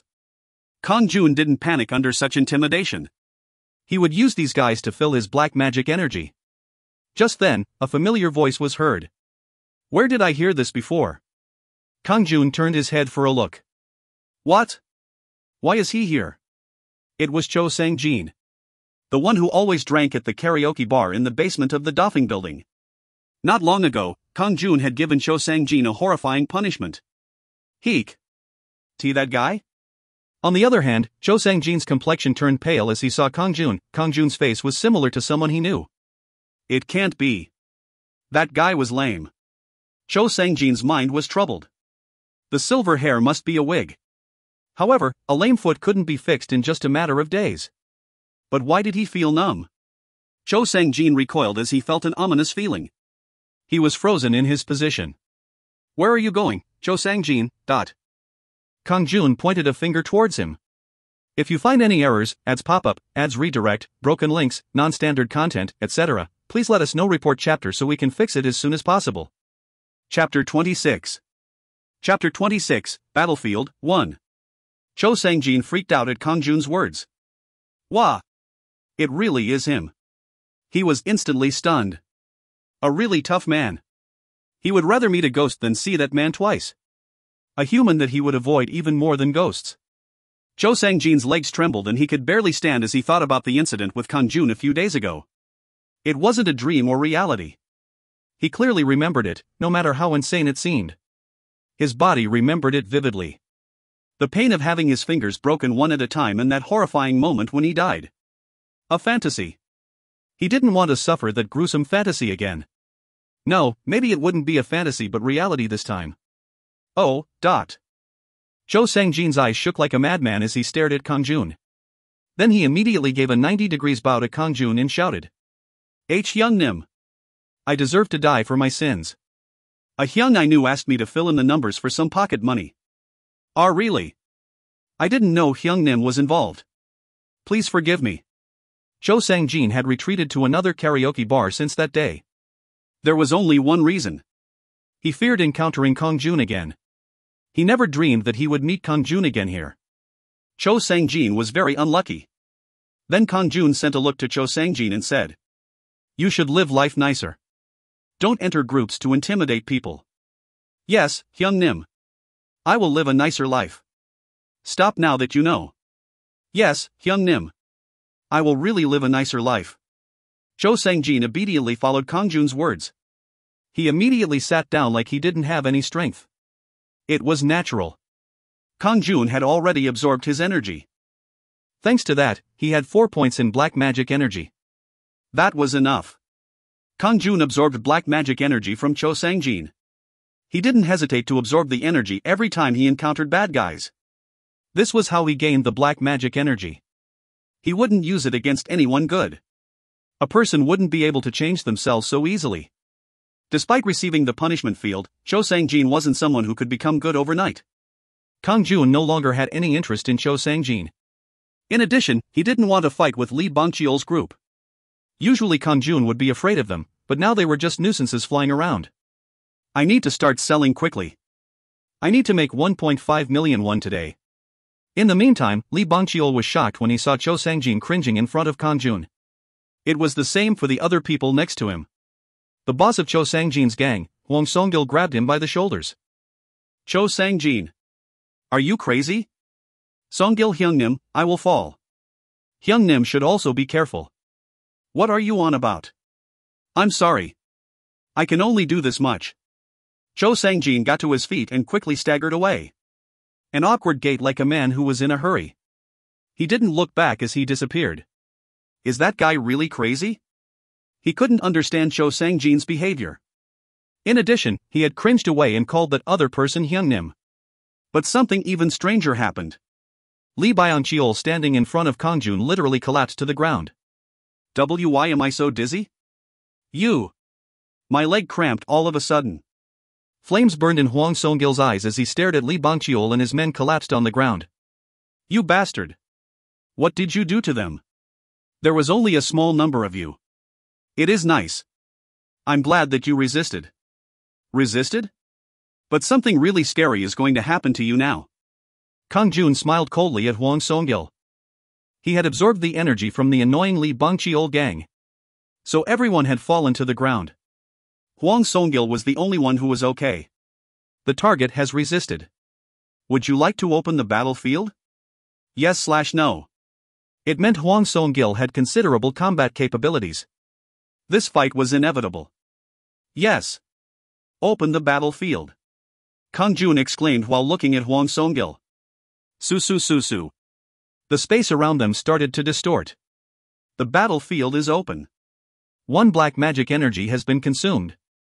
In contrast to Cho Sang-jin, Hwang Song-gil had a sturdy body and fought well. He had a small services office doing lucrative jobs. There were things like demolition services, forced evictions, illegal debt collection and taking care of petty disputes at the market like today. In Lee Bongcheol's original request, he would have finished the work and gone back by now. The situation had become strange. Where is this place? A dark space. However, he could see clearly in front of him. A youth with silver hair. His silver hair was moving like wind was blowing through it, and a cold light seemed to be coming from his eyes. Hwang Song-gil's body trembled with foreboding. You bastard! What are you doing?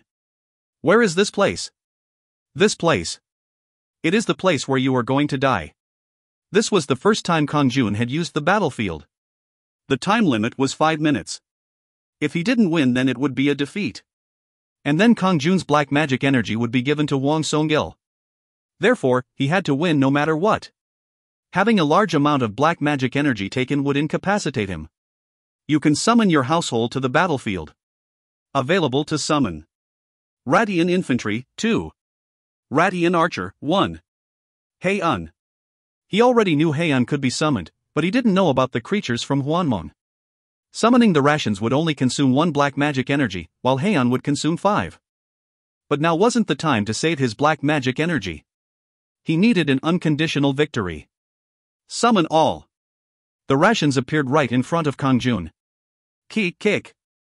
The Radian infantry were armed with clubs while the archer had a bow. It wasn't just them. A girl in a white dress and neat black hair. Suk. Hwan posed naturally like she had always been there. But Hwang Song-gil was spooked as he stared at her. Kang-jun didn't need to explain to Hwan why she was called here. Her resentful feelings came back the moment she entered the battlefield. Of course, the target was Hwang Song-gil. Entering the battlefield itself gave her hostility. At this moment, Hwang Song-gil was completely Hwan's enemy. I won't forgive you. Hwan's hair became wild and her clothes changed color. Her eyes subsequently turned red. Heek. Hwang Song-gil flinched back with shock. Siwak bam. Meanwhile, something flew out of nowhere and embedded into his thigh. The pain of something sharp digging into his flesh? Ugh. A arrow? Hwang Song-gil wasn't in a normal state. A ghost suddenly appeared. And a rat-head monster shot him with a bow. Where was this place?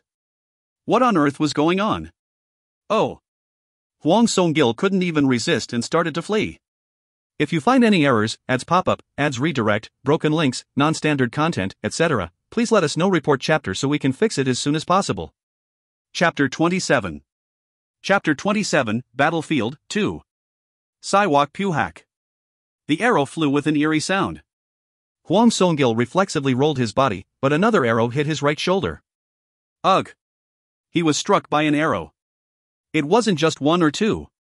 The ghost. Monsters he had never heard of. As well as arrows. This was an absurd situation. A dream?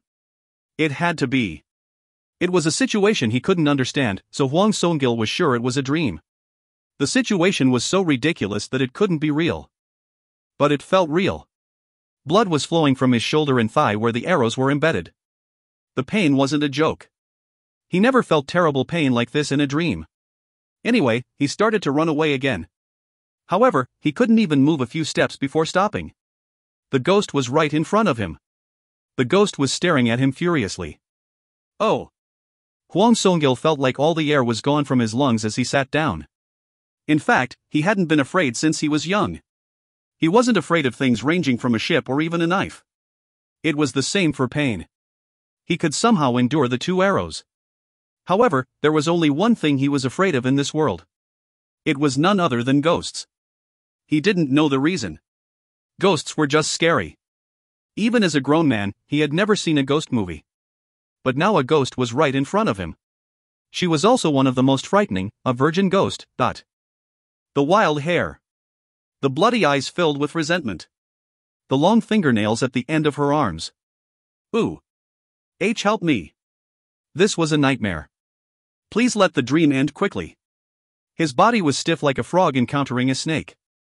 He wanted to escape, but his feet wouldn't move. The ghost approached with both hands stretched out. Chwack! Chwack! Chwack! The razor-sharp nails dug into his body. Ah! The pain wasn't the problem. The fear was more terrible than the pain. Ack! Ack! Help me! Hwang Song-gil would rather just die. However, the ghost didn't let go of his neck. The mocking eyes just stared at him as he struggled on the floor. Kick! Kick! Kick! The rat-head monsters also struck down with their clubs. Bam bam! Bam bam bam! His flesh and blood flew everywhere. Hwang Song-gil's body became a wreck due to the ruthlessly flying clubs. Ooh! However, he was still alive. Jill. Her white hands moved through his hair. The rations surrounded him. Sob. Hwang Song-gil started sobbing. He was captured by a ghost.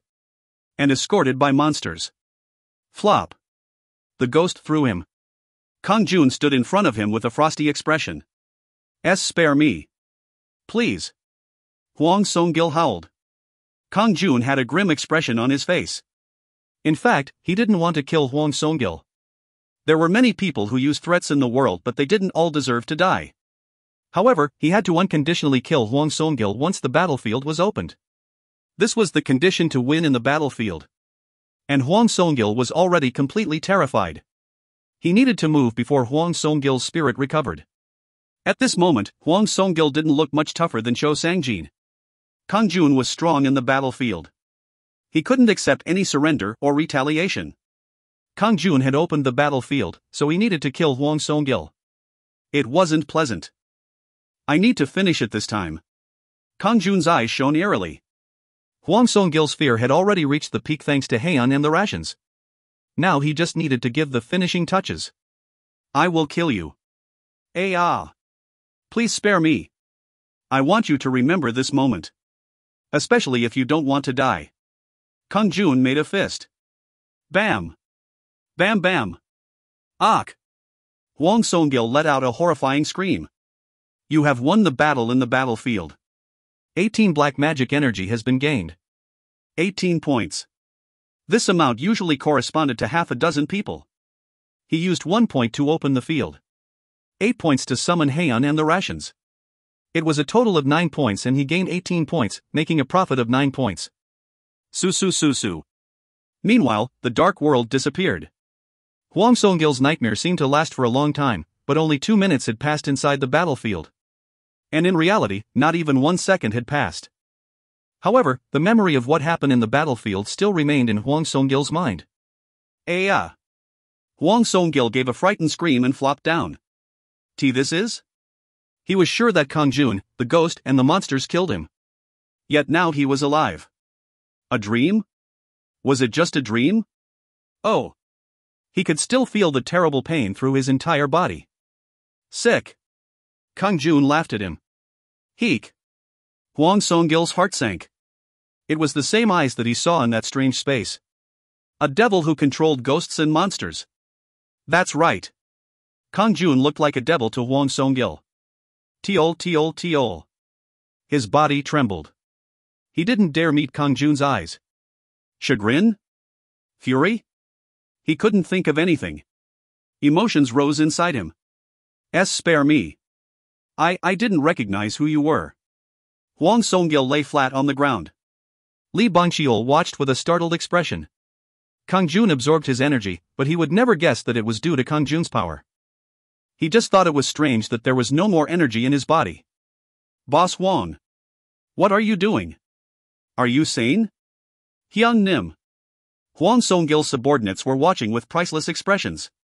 However, Hwang Song-gil didn't have any room to worry about them. Kang-jun was his main priority. Please spare me. Sob. Kang-jun just laughed. Don't forget that moment. Hwang Song-gil trembled.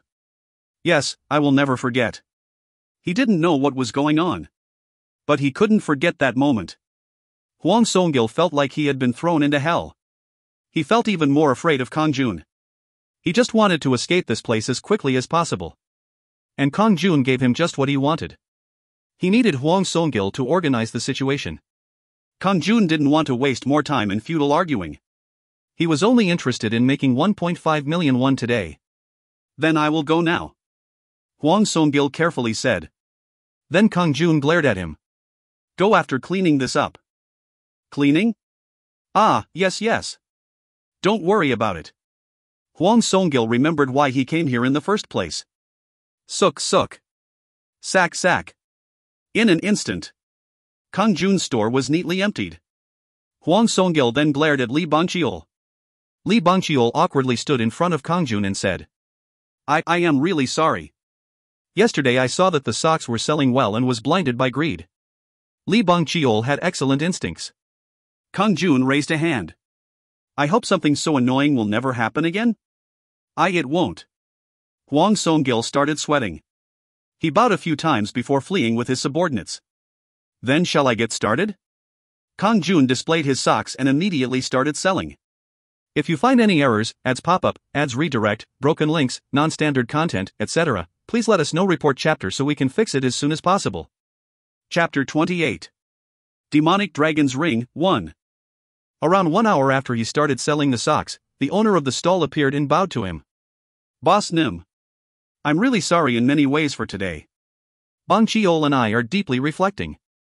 Please keep the contract until the end. I will give you 30,000 won a day. I'll think about it. He. Please tell me if you ever feel any discomfort. His tone was completely subservient compared to before. Maybe it was due to Hwang Song-gil. Lee Bang-cheol and Oh Young-sik were both visibly struggling. Didn't they covet this spot? They brought a gang to bully him into giving up the location. In fact, customers gathered in front of Kang-jun like they were spellbound. However, Kang-jun only intended to sell socks here for 8 days. This wasn't a good place to trade. He needed to use the skill draw in customers at a location with a better floating population. Towards the center of the market, the floating population increased by more than 10 times. It would be better to find a stall in that location, even if it was much more expensive. He would be able to earn a few 100 million won a month. Of course, he needed to work to collect that money. Kang-jun was climbing up step by step to the top. Now, selling socks. Durable, lightweight and comfortable to wear. Come and look just once. The sale of the socks went smoothly. He steadily used the draw in customers as well as art of communication whenever there was a critical hit. He sold all 10 boxes by the time it was 9 p.m. He made 1.53 million won in a day. His goal had been to achieve 1.5 million won. Kang-jun had an enthusiastic smile on his face. Up to now, it had been so hard to earn money. He was poor and ignored. Kang-jun had been miserable and barely had enough for one meal a day. Kang-jun now gripped bills of won in his hand. He would earn more. Much more money. He would be the owner of money. The next day, Kang-jun also sold socks at the market. And finally, the time came to return to the world of Hwanmong. Unfortunately, he wasn't able to sign a contract for room 401. 10 p.m. Kang-jun paid a visit to room 413 before falling asleep. The door opened and revealed Hyeon. Omo. What is happening this time? Hyeon behaved like an ordinary woman. Kang-jun laughed. This is the time. Watch over me very well tonight. Kang-jun let Hyeon know in advance to look after him. It is finally that day? Yes. I also want to visit that world. I will call you if necessary. And starting from tomorrow, you will be able to head down to the PC room on the 3rd floor. Hyeon could remain a human on the 4th floor, but that didn't last once she headed down to the PC room. Kang-jun thought that today would be enough to occupy the entire Dofing building. Really? Hot, you promise? Then I will be like an expensive watch. Expensive watch? Sangmin told me that it is a game trending among the citizens these days. Hyeon told me. Playing a game? A naive, innocent expression. A slender figure that stimulated the protective instincts. She really was a very beautiful human. It wasn't easy to recall the appearance of a virgin ghost with sharp nails from a few days ago. They returned back to room 406. Kang-jun lay on the bed to try and fell asleep. Hyeon sat in the chair to watch over him. Asleep? Not yet. Should I be your lap pillow and sing you a lullaby? Ah, no. That's okay. A lullaby from a ghost. And lying on the lap of a ghost? It was vaguely creepy. But sleep was running away from him. Hyeon shot him a look and said, "Don't be so prejudiced. There is nothing wrong with ghosts. Then sing me a lullaby." In the shadow of the Mother Island. Curiously, he really did fall asleep. The moment that Kang-jun fell asleep. The door to Hwanmong is open. You have entered the world of Hwanmong. Kang-jun stood in the middle of his room 406 base. His hand was holding the solid wooden stick and his health had recovered. Resource status. Money, 55 nodes. Essence of Earth, 1. Information about his resources and current summoning status also appeared. Stage 1 Barak. Capacity 3/10. Radiant Archer summoning, 1%. A giant Radiant is scheduled to be summoned. The 3 rations that Kang-jun summoned last time were waiting in the corridor in front of room 406. Kang-jun checked his current status. Lee Kang-jun. LV.5, EXP 43%. War, Beginner. Health, 170/170. Black Magic Energy, 100/200. Strength, 8. Agility, 9. Intelligence, 6. Good luck, 6. Charisma, 8. I have some money so I should summon more rations. Having more troops would be nice. He would be able to summon them in the punishment field and battlefield. Currently he had summoned 3 rations. There were 2 more scheduled to be summoned. He placed 3 more in reserve. It cost 50 nodes. A Radiant Archer is scheduled to be summoned. A Giant Radiant is scheduled to be summoned. A Giant Radiant is scheduled to be summoned. After they were all summoned to the Barak, Kang-jun would be able to command 8 troops. It would just take a bit of time to summon them. Meanwhile, Kang-jun decided to occupy the PC room on the 3rd floor. Let's go. 3rd floor. Yes, Lord. Kick. Kick. We will follow your words. Kang-jun took the lead with the solid wooden stick while the 2 Radiant infantry followed behind. The Radiant Archer was bringing up the rear. Rainbow PC room. Invasion is possible. Would you like to invade? Yes/no. The question appeared as soon as he headed down the stairs to the 3rd floor. Yes. Invade. Kang-jun expected it and replied without any hesitation. Attack and destroy the door to the Rainbow PC room.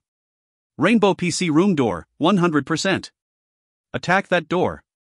Kang-jun instantly commanded. Kaket. Attack. Kiki. Break down the door. It wasn't a joke to say that the PC room used up the entire 3rd floor. Kang-jun wielded the solid wooden stick and triggered Aura of Earth. Quang. The Radiant infantry and archers also diligently attacked the door. Sometimes the door would open with a gust of wind and dramatically reduce the health of the Radiant infantry. Every time, Kang-jun would have the Radiant infantry return to the Barak. It was because the health of the rations would spontaneously recover in the Barak. Then they would join the attack again once their health was full.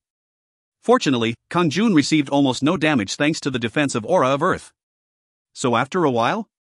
Before he knew it, an additional Radiant Archer was summoned and joined in. Following that, a giant Radiant was called. Rainbow PC room door, 0%. The Rainbow PC room door has been destroyed. You have occupied the Rainbow PC room. Oh. Finally. The Rainbow PC room was occupied. People would call him crazy in reality, but it was possible in the world of Hwanmong. Su. Then a scroll appeared beyond the door. Kang-jun instantly looked at it. Inferior PC room knowledge has been acquired. The power of the management skills inside the PC room will increase. Last time it was the Gashuan, but now he had acquired knowledge about the PC room. In the future, it would be easier for Kang-jun to earn money in the Gashuan or PC room. Kang-jun exited and continued to the 2nd floor. The Iris coffee shop has been occupied. Star Karaoke has been occupied. The door destruction speed was much faster thanks to the giant Radiant. He took over the 2nd floor a lot quicker than the 3rd floor. Inferior coffee shop knowledge has been acquired. Inferior karaoke knowledge has been acquired. He obtained some loot on the 2nd floor. Of course, there was knowledge. Coffee shop and karaoke. Kang-jun felt somewhat proud. This knowledge would be useful someday. He continued to the first floor. The tasty sundae house has been occupied. Dafeng real estate office has been occupied. He also succeeded in the occupation of the first floor. The relevant industry knowledge was acquired. Finally, it was time for the basement. At this time, the summoning of all his troops to the barack was completed. 2 Radian infantry. 3 Radian archers. 3 giant rations. The total of 8 troops marched vigorously behind Kang-jun to the door of the karaoke bar in the basement of the Dafeng building. Attack that door. Ku. As you command. Keek keket. Yes, Lord. The 3 giant rations rushed without mercy to the door. The Radian infantry wielded their clubs while the Radian archers leisurely fired their bows from the back. Kwang kwang kwang kwang. Kwa kwa kwa kwang. Papa pack. Siwak.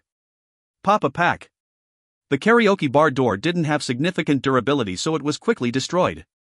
Roma Salon has been occupied. Inferior karaoke bar knowledge has been acquired. It is finished. Kang-jun cheered.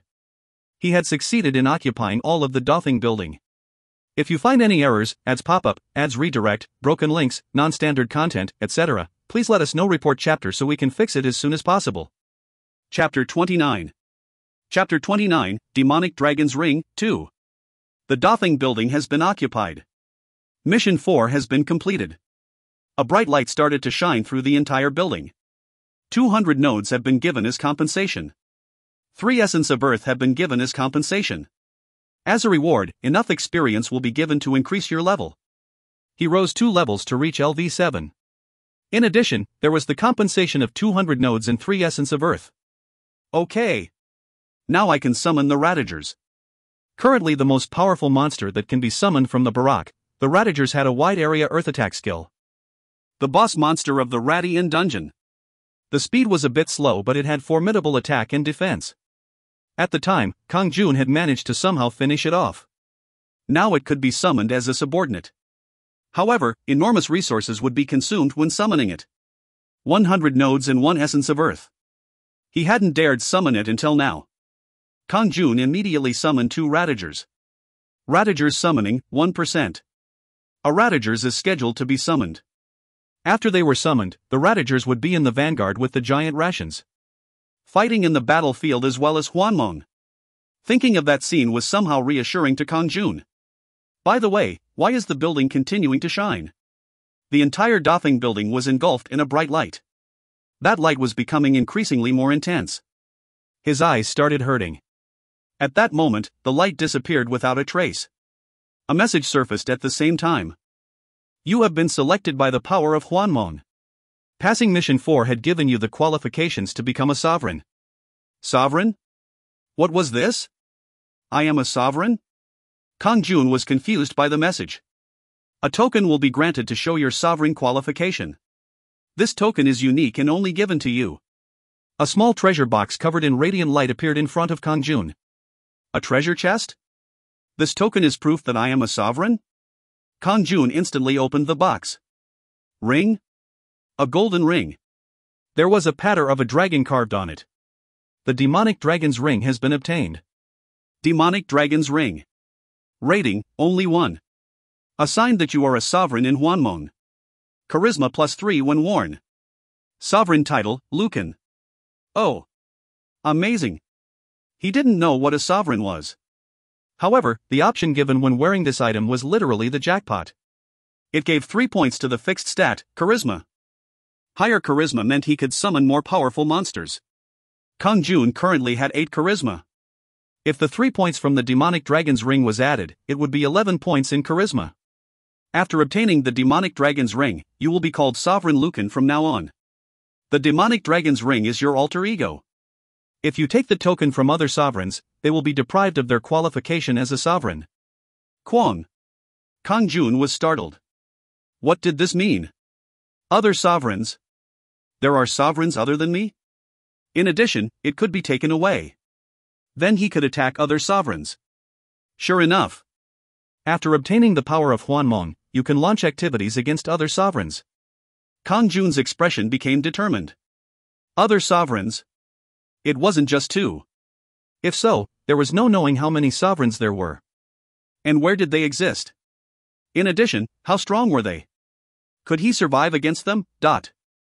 You can attack other sovereigns and steal their token. Obtaining the token of other sovereigns will make you stronger.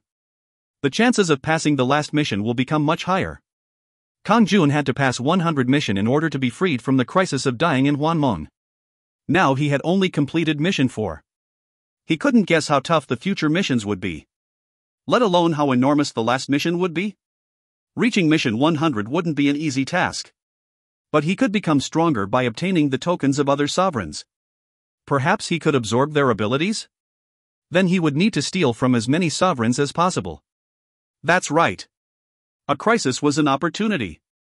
He needed to change his mindset. The fact that sovereigns could be robbed meant that he needed to pay attention to his surroundings. The question was the location of the other sovereigns. He also needed to be able to recognize their capabilities to some degree. Attacking recklessly without knowing the opponent's power was a stupid thing that would get him killed. Where are they? Don't tell me that are otherworldly existences? It was an absurd idea, but possible. This was the world of Hwanmong, so they could appear. In the meantime, a new message appeared. The Shadow Sovereigns were originally sovereigns who lost in Hwanmong and became ghosts. They are frantic to rob the tokens to become a sovereign again. Shadow Sovereigns? It meant they were sovereigns in the past but not any longer. They drifted like ghosts. Kang-jun felt somewhat appalled. Will I become like that if I am defeated? Flesh and body separating as he floated around as a ghost. It was at that moment. Kang-jun, the Shadow Sovereign wandering the area, has detected your presence. Kang-jun will soon start the attack. Be prepared. Kang-jun was surprised. Something like this? The attack from a Shadow Sovereign. How long had it been since he became a sovereign? Yet a Shadow Sovereign was wandering around near the Doffing building. Mission 5, repel the Shadow Sovereign Kang-jun. Compensation, experience, 300 nodes, Breath of the Wind. A mission showed up. A mission regarding the Shadow Sovereign. However, Kang-jun had to repel Kang-jun even if there wasn't a mission. Otherwise, he would soon become a Shadow Sovereign. Shit. I need to win. At that moment, something black appeared in front of the building. Cuckoo. An elderly man wearing black robes with black hair reaching down to the waist. He literally resembled a black magician. No, you are? Kang-jun was startled when he saw the old man. He had a very familiar face. The face of the corpse Kang-jun met under the bed. That's right. This old man was the one who told Kang-jun about the power of Hwanmong. But he was actually the Shadow Sovereign Kang-jun. Kang-jun gave him a dark smile and said, Cuckoo. I have been waiting for this moment. You stupid boy. You have obtained the proof of a sovereign. I will take it. If you find any errors, ads pop-up, ads redirect, broken links, non-standard content, etc., please let us know. Report chapter so we can fix it as soon as possible. Chapter 30. Chapter 30, Demonic Dragon's Ring, 3. Kang-jun stared at Kang-jun. You are the Shadow Sovereign? So you were after this from the beginning. And Kang-jun quickly replied. Don't look so bitter. You just have to win everything. That is how to rule the world of Hwanmong. I have to win everything? Of course. The loser has to give everything to the winner. But I'm not interested in anything else that you have. Only the sovereign token. I will go away if you give it to me. Shut up. You won't be able to take it from my hand unless you kill me. Kang-jun looked completely like a warlock. It would be difficult for Kang-jun to resist with his own strength. However, he wasn't about to give up the ring without a fight. He would be deprived of the sovereign ring as well as fail the mission. Defeat in the world of Hwanmong meant death. He would die anyway, so it was better to die trying. Kang-jun just laughed like it was ludicrous. Silly, young fool. So you wish to die. He then held up his right hand. Swaying. At that moment, a huge amount of wind blew and started rotating. Qua. Surprisingly, the origin of the vortex was coming from Kieran's right hand. A ray of green light hit it and the swirling wind became increasingly larger. What on earth is that? Kang-jun's mouth dropped open. It was obviously magic. A huge swirl in the sky. Kang-jun was a warlock with tremendous power. Do you see, boy? This is why I was dubbed the Sovereign of the Black Storm. Also known as Hellstorm. Hellstorm. That's right. You should have heard the name. The ultimate fire magic called Hellfire. This wind magic is comparable to that. Shit. Kang-jun knew about the fire magic called Hellfire.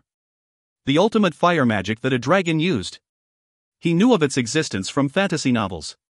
Kang-jun was boasting that his wind magic Hellstorm was just as amazing as that. If so, it would be impossible for Kang-jun to win over Kang-jun and he would die. The only weapon he had was a wooden stick. But he had to fight with Kang-jun so early on. He had his subordinates, but they would be useless. The rations would just be mere bugs in front of Hellstorm. Kang-jun gave a wicked laugh. This is my final warning. If you hand me the sovereign token now, then I won't kill you. Shut up. Won't I still die if the token is snatched away? You are mistaken. If the sovereign token is taken away, you will become a shadow sovereign and still have the chance to regain your position. But you will die if I destroy you here. You shouldn't end so soon. There was a difference. Kieran's eyes flashed with intimidation. Now, make your choice. Will you select eternal despair? Or will you choose humiliating survival with a chance to recover again? Eternal despair meant that he would be destroyed. Once again, there was still a chance to recover from being a shadow sovereign if he lost his qualifications. However, Kang-jun didn't consider the second option at all. Would Kang-jun really spare Kang-jun if he received the ring? There was no way that would happen. Kang-jun would absolutely never give up without any opposition. Fight to the death. Kang-jun was already prepared for death. Summon Hwan. He summoned his household member, Hwan. Hwan was called, but the situation was slightly regretful. Su. Hwan appeared in her neat white dress. She opened her eyes and stared at the surroundings. This is Hwanmong. It looks just like reality. Look at it later. We are being attacked. Kang-jun pointed at Kang-jun and said. Hwan looked over and was puzzled. There is something strange. Yes. He is the shadow sovereign called Kang-jun. Right now he is using the ultimate magic Hellstorm. Wait. That is an illusion. An illusion? It looks real but is actually nothing. My gut feeling isn't wrong and I wouldn't deceive you. Then Kieran's expression stiffened. A sign that he was upset about something. Unbelievable. A senior ghost. Why can you already summon a senior ghost? Kang-jun thought that Hwan was a senior ghost. A virgin ghost was the most frightening, so it made sense that she would be a senior ghost. Looking at Kieran's panicked face, it seemed like Hwan's words were correct. So it really was an illusion? You tried to trick me into handing over the demonic dragon's ring. Kuo. Shut up. Why would I use Hellstorm on someone like you? With those words, he stretched his right hand forward. Whying. The vortex in the sky struck downwards. Kwa kwang. Kwa kwang. It was a scene where the area was crumbling. The buildings were overturned. Kang-jun. This is just an illusion. Hwan hurriedly exclaimed. Kang-jun nodded. Don't worry. Kang-jun watched the scene in front of him without blinking an eye. He figured out that everything was only an illusion. Kang-jun knew that the sight of the buildings collapsing was just like a 3D hologram. The problem was the rations. Kayak. Keek. Unlike Kang-jun, they were confused and scattered in every direction. Gather over here. Kang-jun urgently gave a command, but the rations had fallen into a panic and didn't easily return. Kang-jun gave a smile of triumph and chanted a spell. Ku. Nwa harulo sukul niswigural. Vengeful spirits that never sleep. Now release your resentment. At that moment, dozens of sobbing could be heard in the darkness. Fu. Ho huck. Over dozens of ghosts. They started flocking due to Kieran's spell. An expression of ridicule appeared on Hwan's face. Leave it to me. I know these kids. The vast majority of them are those who died in car accidents near here. They didn't even dare approach me in the past. Aren't there too many of them? Don't worry. They are weak ghosts. I alone will be sufficient. Hwan showed her self-confidence. Indeed, the ghosts seemed surprised the moment they saw Hwan. Then take out the ghosts, Hwan. Yes. Hwan shot like an arrow towards the ghosts. The ghosts turned into smoke every time her hands grabbed them. How great. Kang-jun watched with delight. Hwan was clearly the god of the area. I will take care of Kang. He didn't miss covertly approaching Kang while watching the ghosts. At that moment, Kieran's face stiffened. The illusion of Hellstorm had failed to scare Kang-jun, and even the attack of the ghosts failed. All of it was because of the senior ghost. Oh duck! Damn it! This was an unexpected variable. The abilities he had as a sovereign had long since scattered. Thanks to that, he was now only slightly stronger than a ghost. He painfully gathered black magic energy over a long period of time and took advantage of it. That was the illusion magic. The illusion of Hellstorm that appeared earlier. He had to somehow snatch the sovereign token from Kang-jun. Of course, he would start again at LV1, but his previous experience meant it would be possible to raise his level at a fast pace. But his plan had failed. Despite the illusion in front of him, Kang-jun never took out the sovereign token. Then the senior ghost showed up and told him it was an illusion. It was totally unexpected. He had been careless because the other sovereign was someone who lived an ordinary life in the human world. I underestimated him. Shit. A willpower that didn't yield to fear. In addition, he had the good luck to have a senior ghost as a subordinate. I have to admit that he is a great guy. However, I need to kill him, but the black magic energy he collected was almost gone. He only had 6 attacks left. Despite being LV1, his species characteristics gave him a natural affinity with the wind.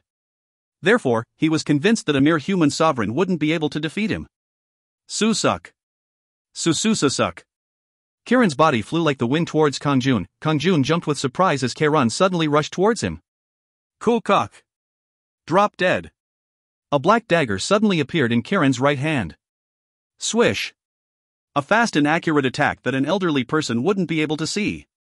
The dagger flew towards Kang-jun's chest in an instant. Ick. Kang-jun swiftly turned his body to avoid the attack. At that moment, Kieran's dagger also changed direction. Chwack. Chwack. Ugh. The dagger grazed his left side and forearm. There was a hot pain as he started bleeding. Shit. Fast. Usually, a warlock would only use magic. But Kieran's movements were as good as an assassin. Huing. Kang-jun furiously swung the wooden stick, but Kieran seemed to predict the direction and avoided it. Shit. This isn't enough. Kang-jun threw the wooden stick. He would rather meet the enemy with his body instead of an uncomfortable weapon. It is easier with my bare hands. Kang-jun formed fists and took a stance. Chwack. Chwack. Kang-jun's body was cut by Kieran's dagger every time he moved. Kang-jun instantly became bloody. However, his eyes were still calm. Dirt was falling from his skin thanks to aura of earth. Right. I just need one gap. Kang-jun slipped in jabs, but he was waiting for a decisive attack. In addition, he thoroughly defended his belly and forearm. Then Kieran roughly wielded his dagger. Drop dead. Go to hell. Papa Pat. Kang-jun continued to avoid the dagger coming at a dazzling speed. At that moment, Kang-jun used his right foot to kick Kieran's left knee. Cough. Kieran stumbled, losing his balance. Kang-jun's body jumped forward. And that was the end. Bam bam. His feet successively kicked at Kieran's head. Kiyuk. Kieran fell on his back. His bloody face looked like a monster. Kuo. Damn it. He instantly tried to get up. But Kang-jun was already stepping on his chest. By Kieran. Ooh. Wait a minute. Quakwang. Kang-jun's foot fell towards Kieran's face like a hammer. If you find any errors, ads pop up, ads redirect, broken links, non-standard content, etc., please let us know. Report chapter so we can fix it as soon as possible. Chapter 31. Chapter 31, Person Who Wins Everything, 1. Quajik. There was the sound of a skull cracking. Surprisingly, Kieran was still alive. How could he still be alive when his face was caved in? A warlock really did have mysterious abilities. Your life is really tough. This time I really will finish it. Kang-jun prepared for another strike. Quook. Wait a little bit. Please. Kieran was too pathetic. He seemed to want to say something to Kang-jun. Speak. And Kieran painfully got up. He didn't die and now he could raise his body? Speaking of which, Kieran's earlier injuries were noticeably recovering. He really did have a mysterious vitality and resilience. A deal with me, let's make one. Deal? That's right. I can give you very useful information. Giving information in return for sparing him. Kang-jun didn't know what great information Kairon had that would change the situation. A Radagers has been summoned. At that moment, one Radagers was summoned to the barack. There was a ringing sound as the giant stone golem immediately headed to the first floor of the doffing building. Please give me a command, Lord. The golem walked proudly and gave off a truly imposing air. In the meantime, the rations and giant rations gathered around Kang-jun out of fear. That wasn't all. Heian had finished getting rid of the ghosts and was standing next to Kang-jun. Kiran's expression became even more desperate. Apart from the senior ghost, there was also the golem Radagers. He realized that it was impossible to escape from Kang-jun. Then Kang-jun asked him. Tell me. What great information do you know? Will you let me go if I tell you? I will hear it first. I will decide what to do with you after that. Kairon gave him a strange smile. I know another sovereign in the area. Kokok. I know his location. Kang-jun was startled. Having another sovereign nearby was an extremely dangerous threat to Kang-jun's survival. If Kang-jun knew the position of the sovereign, then he could attack first. A bonus was taking the sovereign token. At the very least, he could be prepared for the sovereign's assault, so it was really important information. How about it? Isn't that worth sparing my life? However, Kang-jun shook his head. I can figure that out on my own. I would rather kill you. Radagers. Smash his head. As Lord wills. The Radagers lifted its stone blade and prepared to strike. Kairon felt some consternation. No matter how great his vitality was, it would be the end if he was hit by the ignorant but strong Radagers. Wait a minute. Then another piece of information. I don't need it. I won't feel at ease if you aren't dead. Kang-jun was prepared to send a signal to the Radagers. Of course, Kang-jun didn't intend to kill Kairon straight away. He wanted to get a bit more information before throwing him away. In the end, the terrified Kairon fell face down in the dirt. As Sovereign Lucan, I will be your loyal and devoted subordinate. Please spare me. Loyal? Can I really believe that? Please believe me. Don't worry about betrayal. Once I am part of your household, it will be impossible to betray you unless you release me. Forever. Forever? Yes. So please take me into your household. I know a lot about the world of Hwanmong. In particular, my experience as a sovereign will be a great help to your survival. Kairon hit his head against the ground while speaking. He had been aiming to become a sovereign again, so could Kang-jun really trust his words? Then a new message appeared.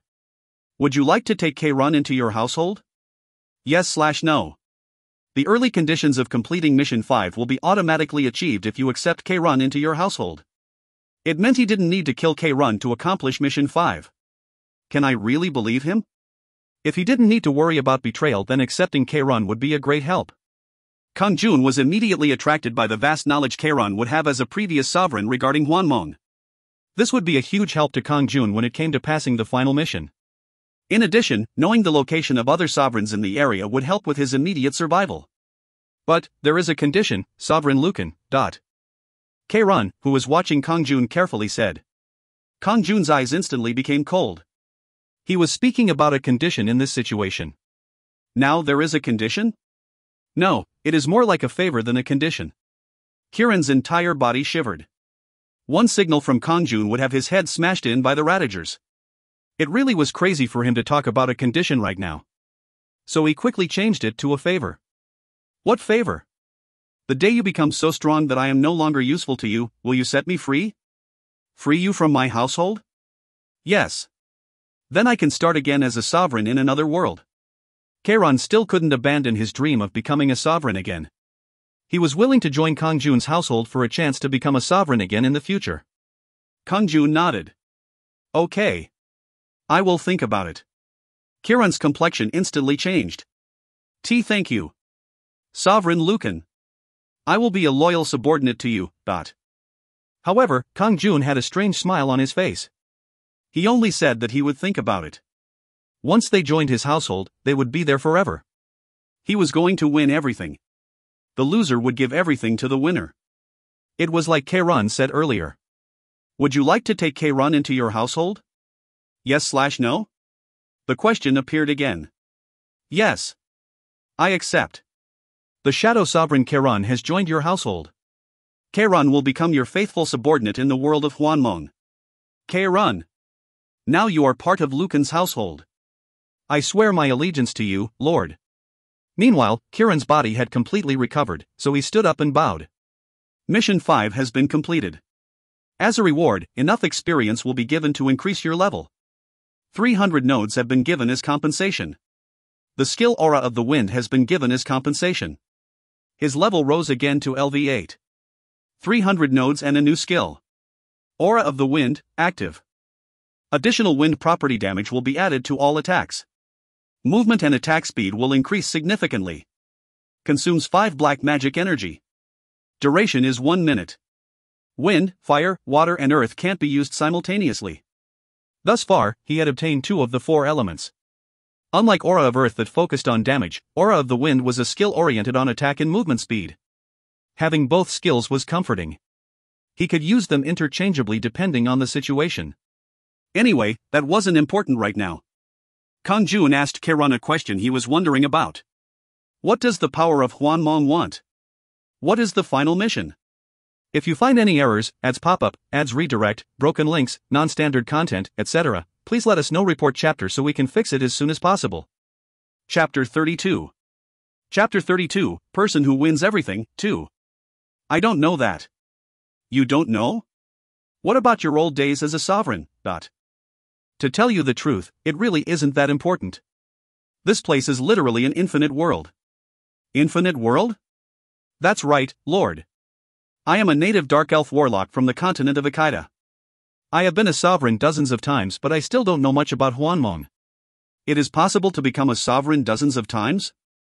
Whenever a sovereign is defeated and becomes a shadow sovereign, they will go to a different world. Once they give someone the power of Hwanmong, there is a second chance. So you aren't destroyed if you die? Kang-jun just smiled. I will now describe it in detail. In fact, a shadow sovereign doesn't completely disappear even if they die. They will spend some long years in hell before being resurrected as a shadow sovereign. Hell? It is a little different from the commonly known hell. Rather than for sin, it is a place to go after losing the war. So those defeated are sinners. Cook. That's correct. Therefore, I absolutely recommend never going to hell. After being defeated, you will have to spend unimaginably long years in agony. Of course, I've been to hell a lot, so I have methods to quickly escape. However, I will tell you those later. Kang-jun shook his head. It doesn't matter. Right now there was no need to know about hell, it only mattered if he was defeated. He only needed to think about winning. Just tell me what I need to do to survive. I selected quite a few people on Earth to receive the power of Hwanmong. There was such a thing? Their start time is the same. In addition, they have the same capacity as a sovereign for management in war. So why did you throw the dice? At the time, he had thrown the dice of fate and received a coin with the word management written on it. It is also the fate of the Lord. The power of Hwanmong chose those with identical fates in order to make it fair. Fair rules. Kang-jun thought it was fortunate and nodded. He still had many questions, but he couldn't know everything. The important thing now was to survive. If so, he needed to remove the immediate threat first. Tell me the locations of the other sovereigns in the area. Right over there. Sovereign Herod is in that building. Kang-jun raised his hand and pointed to one side. A 5-story building a distance away. That close? Surprisingly, it was only 50 meters away from the Doffing building. Kang-jun always passed it when going back and forth to the convenience store. Yugang building. The first floor was a pub, the second floor a hair salon, third and fourth floors a plastic surgery clinic, and the fifth floor was housing. But there was another sovereign over there. There was a fellow shadow sovereign wandering around the building. Of course, I sent him to hell. If so, the dead shadow sovereign must have been the one to give the power of Hwanmong to Herod. Naturally, the shadow sovereign was also aiming for Herod's sovereign token like Kang-jun. However, he died early on due to Kang-jun. As a result, Kang-jun had 2 choices. Kang-jun or Sovereign Herod from the Yugang building. He could snatch the sovereign token from one of them. Kang-jun was somewhat curious. Why did you pick me over Herod? Kang-jun made an expression like he was troubled. That. Why did you deliberately aim for me? Did I look weaker? It was unavoidable, so Kang-jun scratched his head and said. Harad. He is the owner of the building. Oh, owner? He understood what was meant by the word owner. Rent. Kang-jun lived in Agashawon, so the owner of a building was in a completely different dimension. And wasn't he a landlord in Gangnam? Someone said this. If he was born again, he would want to be the cat of a property owner in Gangnam. A cat meeting an owner like that would be the best fortune in the world. It was comparable to being the cat of a building owner in the Han River area. Kang-jun stared at Kang-jun. That landlord is the reason why you aimed at me? That's right. I'm not sure if you know, but being the landlord of the building can amplify the effect of your territory. The amount of resources received will also vary. Having enormous resources will make your forces more powerful. On the other hand, a poor lord paying monthly rent. Didn't you say that the starting point is the same? Aren't there rules for fairness? In this world, everyone is born the same as a newborn baby. Unfortunately, the fairness ends here. After that, fairness moves far away. Shit. What are you trying to say? In other words, all newborn babies have different parents. Their parents could have a lot of money or they could be poor. The sovereigns in Hwanmong also differ like this. Those sovereigns with money will find it easier to grow stronger in Hwanmong. If you still don't understand this explanation, then I can. Stop. I have heard enough. Kang-jun was in a lot of pain. In reality, they were people who were born with a golden spoon. Now it was suggested that they also had an advantage here. Damn. In the world of sovereigns, he would eventually feel some grief from not having a building. I won't think about it too much. I just have to make money. Sooner or later, I will own a building. I hope that day comes quickly. I don't want to see you dying to other sovereigns. Being a landlord will change everything. Anyway, I am currently at an overwhelming disadvantage. It was originally like that. But now it is different. It is different? Lord has two advantages. What are they? One is the senior ghost. Hwan? That's right. It is fortunate that you got such a powerful ghost in the early days. Such good luck isn't normally given, even to the sovereigns with money.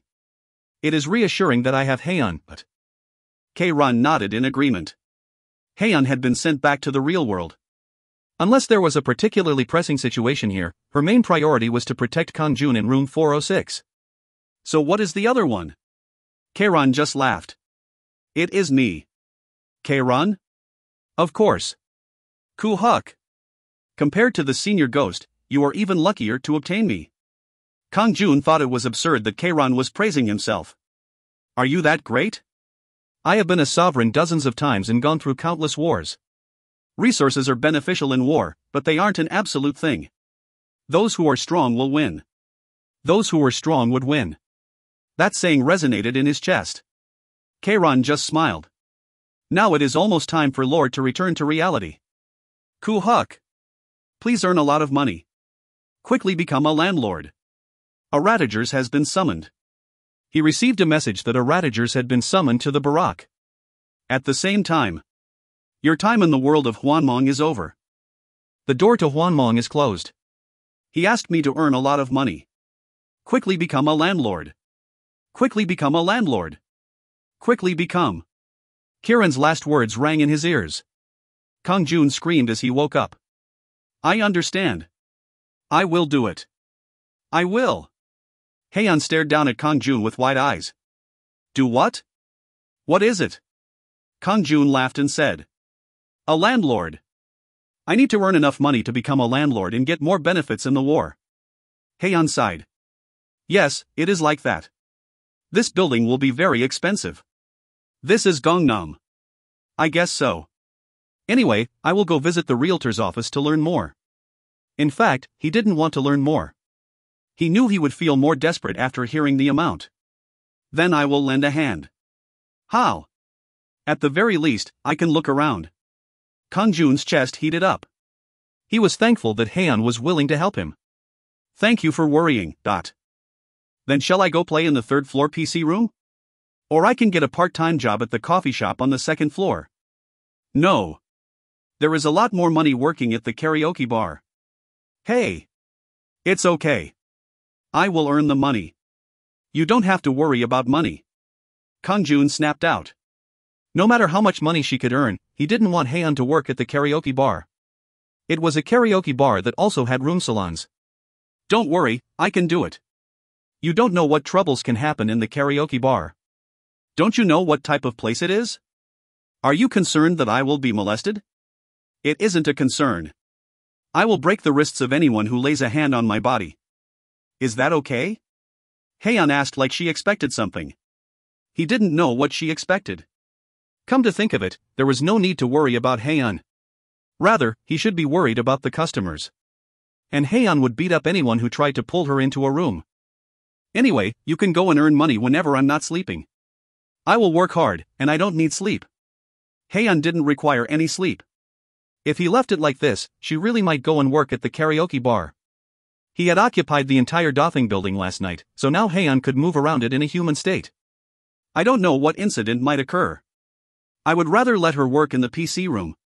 At night she needed to protect Kang-jun, so a daytime part-time job would be ideal. Go get a part-time job at the PC room during the day. Got it? Yes. It was 6:30 a.m. when he checked his watch. Kang-jun took a shower before heading to his stall.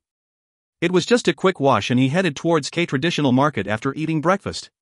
At that location, he used his power to sell socks. A profit of 1.32 million. The average profit had dropped by 200,000 won compared to the last 3 days. This was because he offered the socks at reduced prices.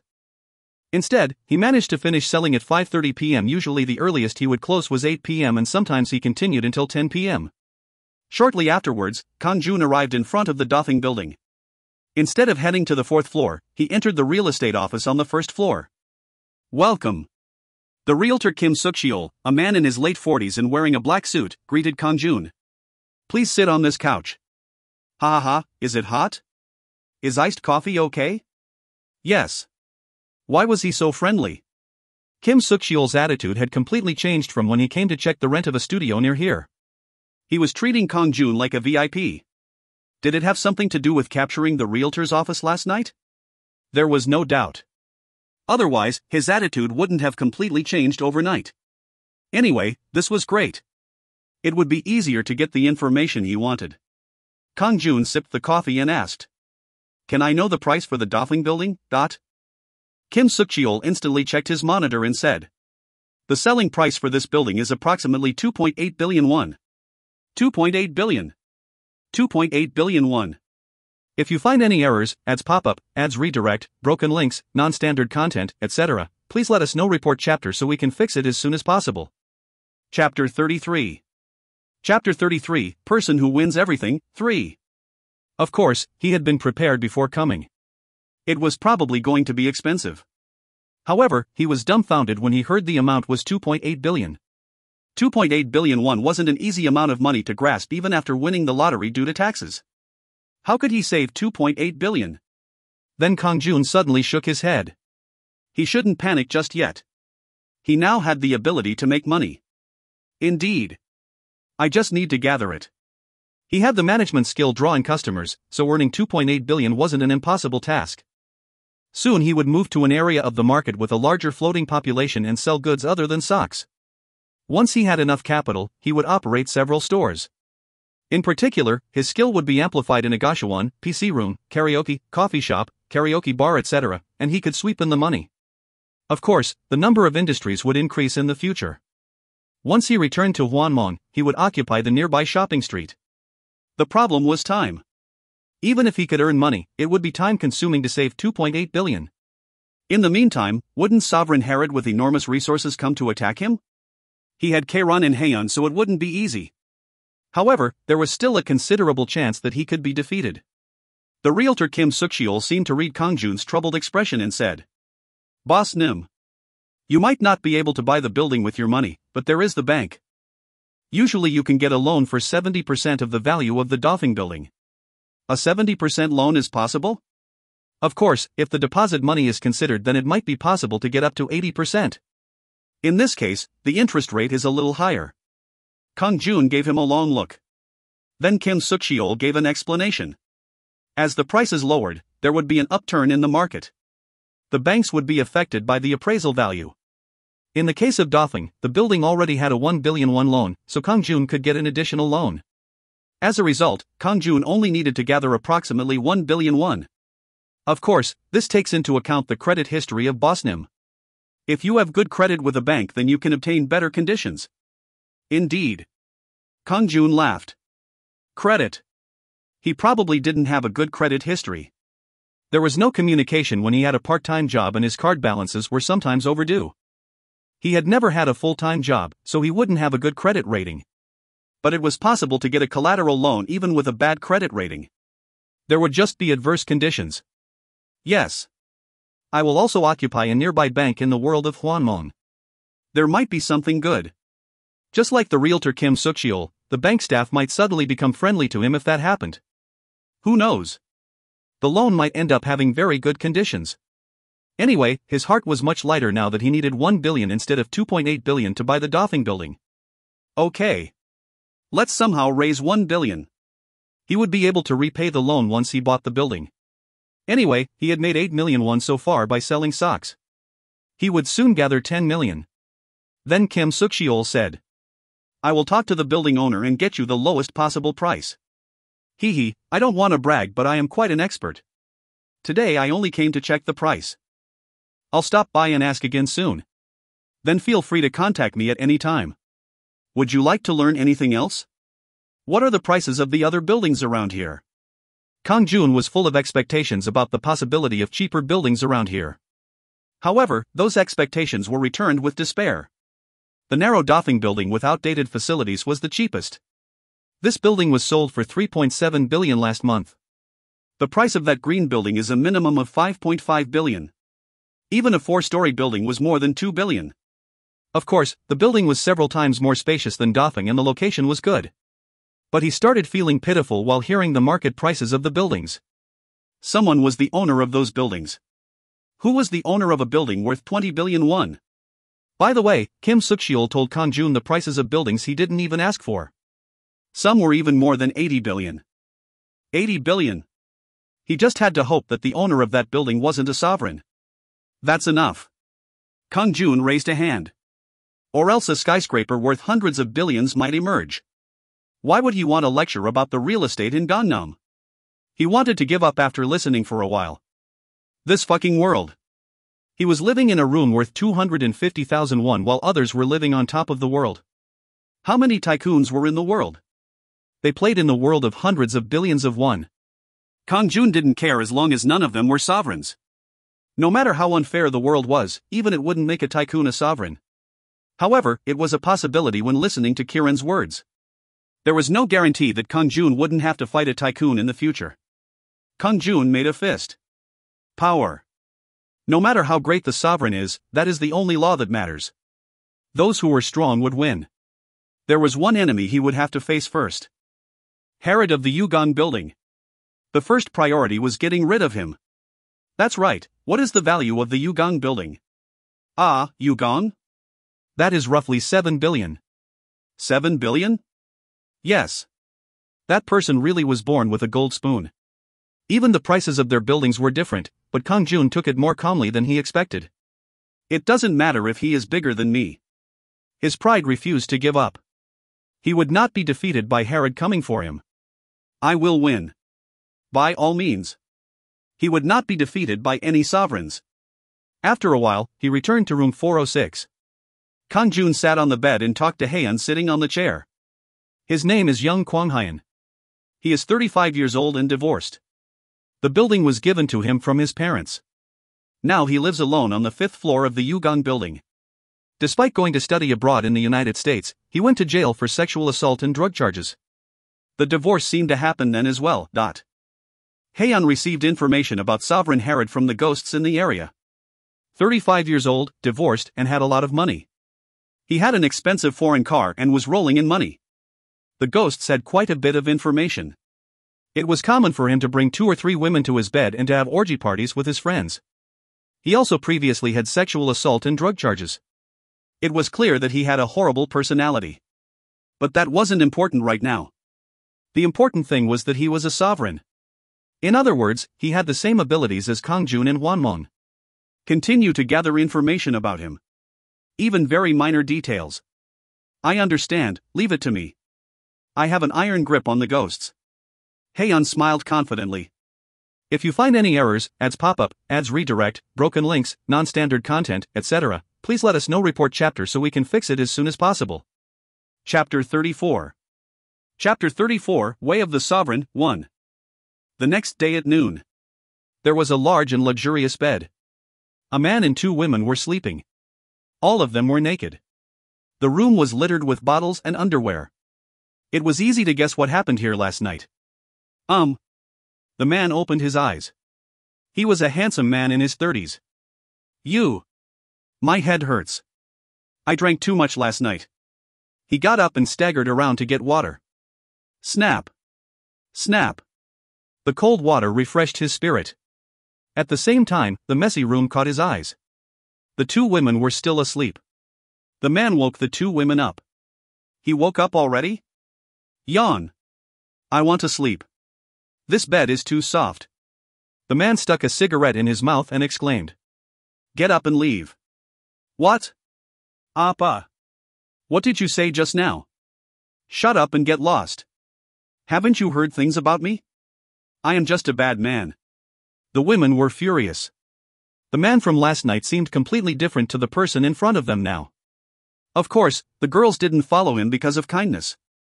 They came because he paid 1 million per person. Fuck. I have the worst luck. The women grumbled as they clothed themselves and left. The man didn't show any interest as he smoked a cigarette on the sofa in his living room. After a while, the man got up and looked out the window. Noon. The streets were crowded with people. It was lunchtime, so workers were looking for restaurants. But the man's eyes were on the surrounding buildings, not the people. The reason was his recent mission.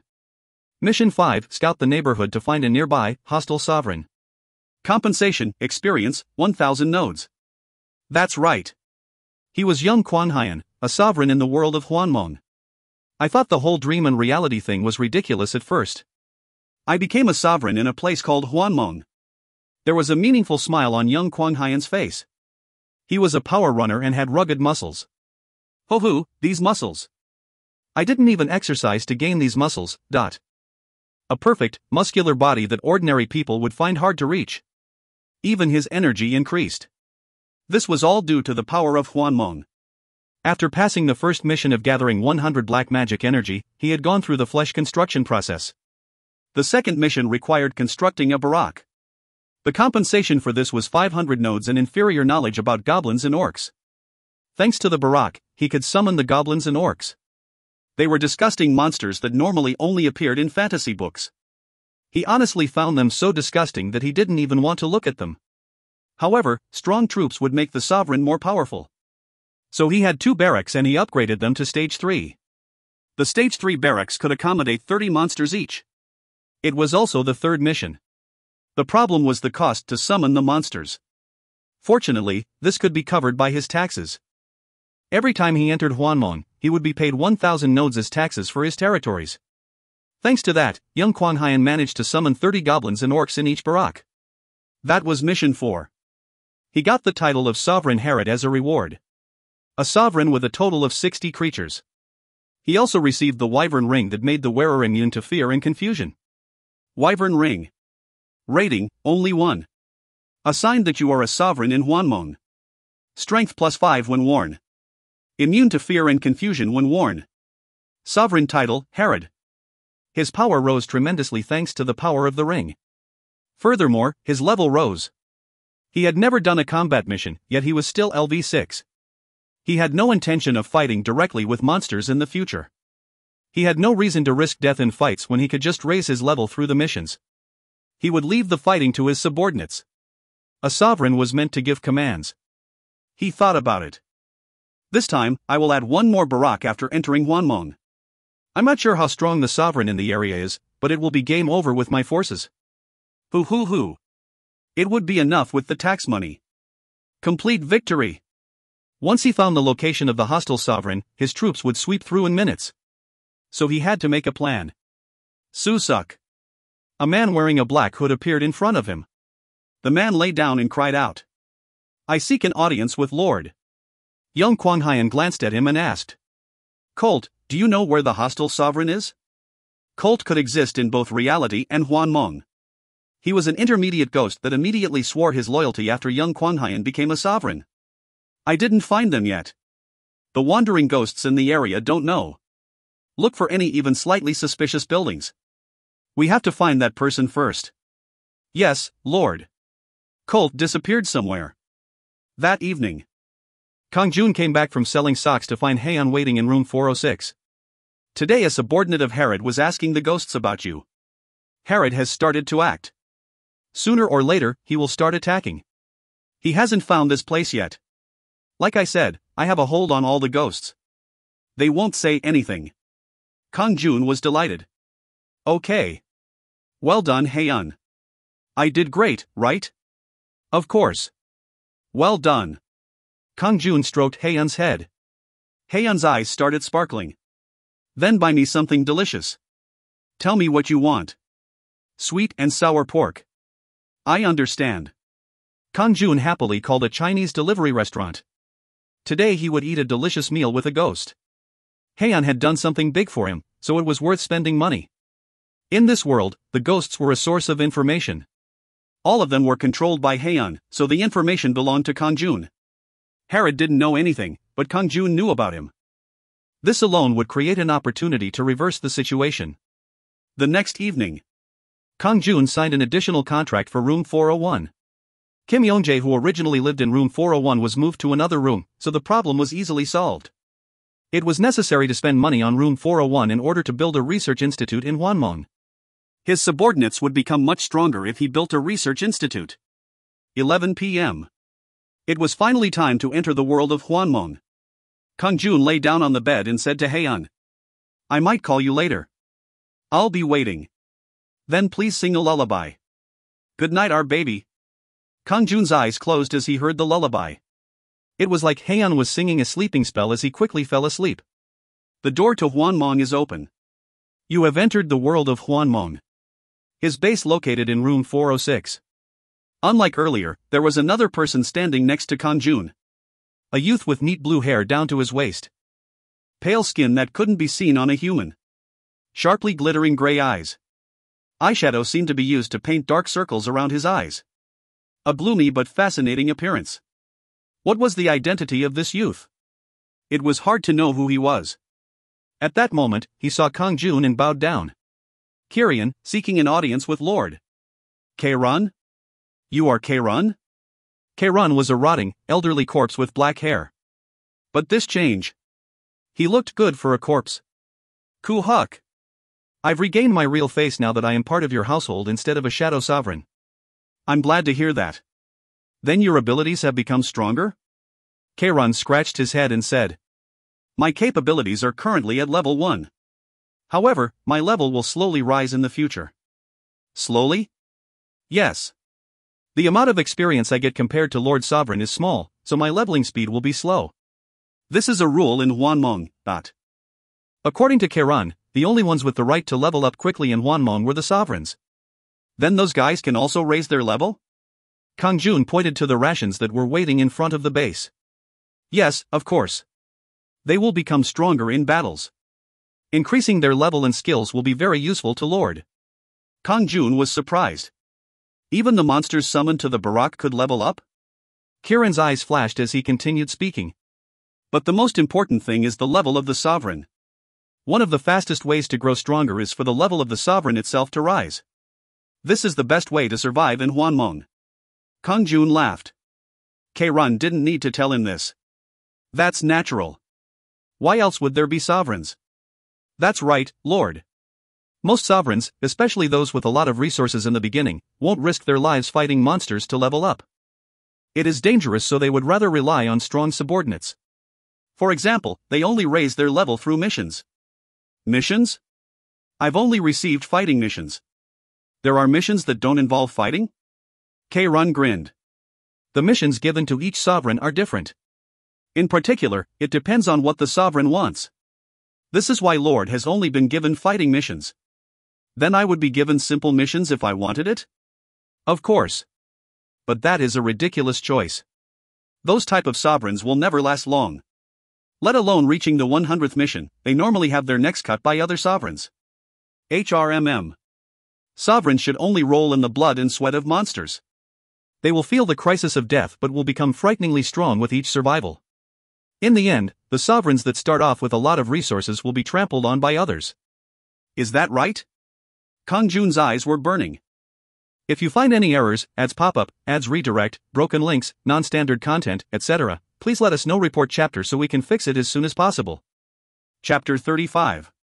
Chapter 35, Way of the Sovereign, 2. Kang-jun just smiled. Therefore, you must select a difficult mission. Of course, I'm not asking you to be reckless. You should choose the most difficult missions that you can realistically accomplish. I also want to do that. Kang-jun simply nodded. Kang-jun was better than he thought. Sovereigns born with gold spoons would be reluctant to perform dangerous missions. He would be able to push back those sovereigns. Then what is the best place to raise my level? Should I just attack and occupy the buildings nearby? Then Kang-jun touched a crystal ball in room 406 and a 3D map was displayed. The 3D map showed a 100-meter radius around the Doffing building. In order to ensure the survival of the sovereigns, the early threats are very easy to overcome. However, the other buildings are different. It isn't easy to gain knowledge about the monsters. It is destroying doors like the Doffing building. The monsters will also be quite challenging. Of course. Generally, the more dangerous monsters are in the high-rise buildings. High-rise buildings? Then skyscrapers with dozens of floors will be extremely scary. At that moment, Kang-jun replied with an anxious expression. There is no guarantee that even a dragon won't emerge. Dragon? There is really such a thing? Demons, evil spirits, dragons. There might be even worse monsters. This is the world of Hwanmong, Lord. Damn. I have to be careful. It wouldn't be easy taking over another building. Dangerous missions were good, but they needed to match his capabilities. Therefore, I recommend you target buildings with 4 floors for the moment. I understand. I will take note. However, dangerous monsters can also be found in ordinary homes, in parks, or on the streets. You should always be alert. Don't worry, I will be vigilant. Every day was a struggle for survival. How could he be careless? He didn't have the luxury to be careless. There was no room for Kang-jun to let his guard down. He was committed to doing his best. Then shall we try attacking the Sunkwang building? Sunkwang was a building with 4 floors, facing the Doffing building. According to the realtor, the price of the Sunkwang building was 3.7 billion. Yes, Lord. This building has the base of a sovereign, so it is likely that monsters in the area will come to plunder it. Some troops should be left behind for defense. I will do that. This was the current status of his troops. 2 Radian infantry. 3 Radian archers. 3 giant rations. 2 golem ratagers. He decided to leave 2 Radian archers, 2 giant rations and 1 ratagers behind as defense. How about upgrading the Barak to stage 2 and building a research institute in room 401 before leaving? I thought of that as well. It cost 100 nodes to upgrade the Barak in room 403 to stage 2. 200 nodes were spent to build the research institute in room 401. Upgrade to a stage 2 Barak, 1%. Construction of the research institute, 1%. The 300 nodes he received from Mission 5 were exhausted. I need quite a bit of money to summon more troops. Occupying the Sunkwang building will get you money and treasure. Then shall we go? Yes, Lord. Kuhuk. Somehow my heart is pounding. This is how we can raise our levels. Kang-jun and Kang-jun immediately left the Doffing building, and they arrived in front of Sunkwang. At that moment, a black cloud wrapped around the Sunkwang building. Coo. Strange sounds were heard as the Sunkwang building changed to an enormous size. The 4-story building changed dramatically into what looked like a castle. At the same time, some messages appeared. This is the area of the gnomes. The gnomes have sent a warning to you and your subordinates. Would you like to ignore the warning and enter? Gnomes? I don't know what they are, but they are sending a warning not to enter. Kang-jun's eyes shone as he spoke to Kang-jun. The gnomes are inferior spirits of the earth. They can change their features in order to attack. Their combat power? The inferior gnomes aren't that strong. They are weak compared to the rations. However, you should become nervous starting from the intermediate grade. They are the same grade as the Radagers. HRMM. This is a gnome building, so there is likely to be a mine inside. A mine? Precious materials can be mined, including the essence of Earth. If you are lucky, then even rarer materials can be obtained. Essence of Earth? He needed them to continue summoning strong subordinates like the Radagers. Okay, I will ignore the warning. Crack that barrier. Yes, Lord. In the meantime, a thick barrier had formed in front of Sunkwang Building. Sunkwang Building's barrier, 100%. However, it was the target of the destructive power of the two Golem Radagers. Kwang. The strong attacks of the Golem Radagers. The giant Radagers furiously struck at the barrier with huge logs. Kwa kwa kwang. Kwa kwa kwa kwang. Siwak. Siwak. The Radian archers diligently shot their bows. Sunkwang Building's barrier, 78%. The durability of the barrier quickly plummeted. Su. At that moment, shadows appeared in front of the barrier. There were approximately 10 shadows. The shadows transformed into various beasts. Kwang. How dare you defy our warning? Grr. Get rid of the intruders. Kiran's gaze met Kang-jun's eyes. They both nodded. Sweep all of them up. Yes, Lord. Kang-jun instantly used a skill. Aura of the Wind. Unlike Aura of Earth, this skill increased his attack speed and movement speed. This meant he would have a faster offensive. Kang-jun quickly shot forward. Kwang. The gnome that looked like a lion rushed towards him with an open mouth. Kang-jun easily avoided it and used the wooden stick. Bam bam. Ki-eng. The stick hit the gnome twice before it died. Despite the outward appearance, its physical attack power was low. Experience has been gained. 2 nodes have been gained. The gnome was so weak that not a lot of experience and money was gained. However, 2 nodes was still better than nothing. Kairon also perfectly dealt with the gnomes. Kairon used his daggers and also easily killed them. He displayed the characteristic agility of a dark elf. It was like he had a passive aura of the wind skill. 1 node has been gained. 2 nodes have been gained. These messages appeared every time Kairon killed a gnome. The experience that Kairon acquired belonged to Kang-jun. Kang-jun killed 8 gnomes and Kairon killed 4 of them. The 12 gnomes were instantly turned to powder. Meanwhile, the Radagers and Rations were still focused on the barrier. The barrier of Sunkwang Building has been destroyed. A gnome treasure chest has been obtained. Oh. A treasure chest. He acquired 1 treasure chest after the barrier broke. Kang-jun opened it to find blue coins and an axe. 30 nodes have been gained. Solid iron axe has been obtained. Ho, this is pretty good. This was only the beginning of the occupation of Sunkwang Building and he had already obtained this. Kang-jun changed weapons to the solid iron axe. A strong weapon is necessary. The axe had several times the destructive power of a piece of wood, so he could occupy the rooms more quickly. It was right at that moment. Mission 6: Occupy the Sunkwang Building and find the gnome boss Radayam living on the roof. Compensation, experience, 500 nodes and the skill Soul Exploitation. A mission appeared. It asked him to occupy the Sunkwang Building. It is like Kairon said. Kang-jun was given the mission that he desired. Kang-jun turned to Kairon and said, "It is a mission. It told me to occupy the Sunkwang Building and mentioned the gnome boss Radayam. As expected. Radayam is probably the boss of this building. I guess so." Kang-jun nodded. Radayam wasn't important. He wouldn't let Radayam obstruct him from completing his mission. They entered the first floor of the building where gnomes were waiting with deadly eyes. Among them were a few larger gnomes. Kairon said with a nervous expression. "They are intermediate gnomes. Lord, you must be careful." Kang-jun's hands clenched tightly while staring at the intermediate gnomes. "We will occupy the first floor, then go to the basement before heading back up to the second floor." "Yes, Lord. If you find any errors, ads pop up, ads redirect, broken links, non-standard content, etc. please let us know. Report chapter so we can fix it as soon as possible." Chapter 36. Sunkwang Building, Paris Bakery on the first floor. Kang-jun, Kairon, the Radagers and Giant Rations were fighting against the gnomes. Korea. How dare you invade the area of the gnomes? I won't forgive you. An intermediate gnome in the shape of a human monster with 4 arms. The arms were holding a sword, axe, spear, and shield. An enemy that could brandish 3 weapons freely while defending with a shield. However, that was just the outside appearance. Kang-jun moved quickly due to aura of the wind and instantly arrived in front of the intermediate gnome. Kang-jun avoided the dizzying flurry of offensive weapons and kneed the arm holding the axe. Pak! Ki-ok!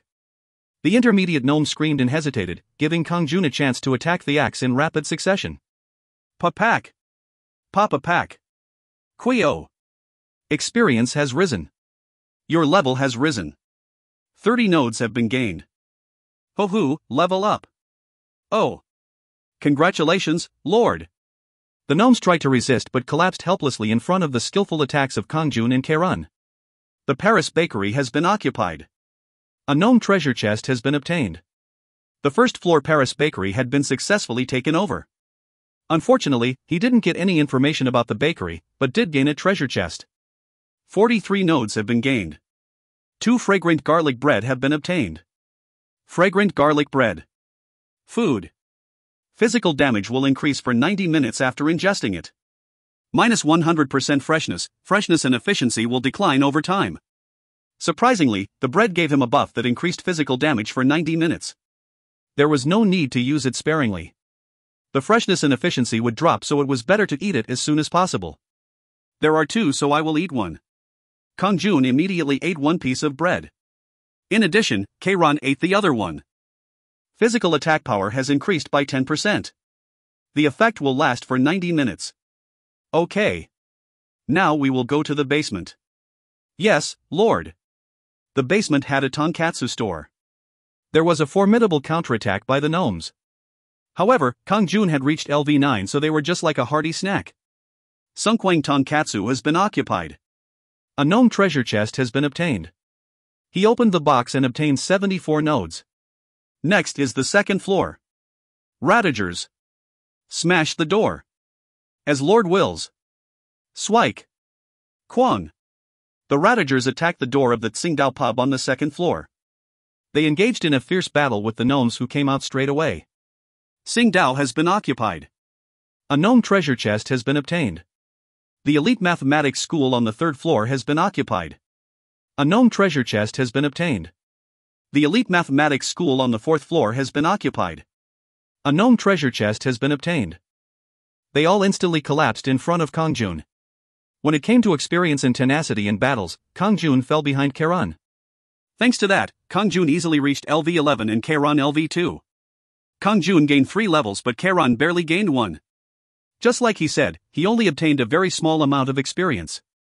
Kwahahaha. Wahahaha. Level up. Yet Kang-jun shouted with joy as he gained a level. Kuhuk. Lord. I finally leveled up. Tears even formed in his eyes. He had been stuck at LV1 in the past. A lot of time was spent as a shadow sovereign. No, there was also the many years he spent in hell. Although he unfortunately didn't become a sovereign, he was able to join the household of 1 and level up again. Depending on his efforts, his level would continue to rise in the future. Kieran's heart felt like it was going to burst. Kang-jun just smiled. Congratulations, Kieran. I also have to congratulate Lord. Today you have gained 3 levels. It is the result of willingly taking risks. That's correct. It is just getting started. Lord has to become much stronger. Of course. After opening all of the gnomes' treasure chests, the following items emerged. 284 nodes. 3 minor health potions. 3 minor black magic energy potions. Minor black energy potion. Drinking it will recover 40 black magic energy. Kang-jun could finally recover black magic energy in Hwanmong. Although it was only 40 points, it would be a very useful item when needed. Now it's time for the last boss. We should go quickly before the effect of the garlic bread runs out. Before that, check if there are any threats to the base.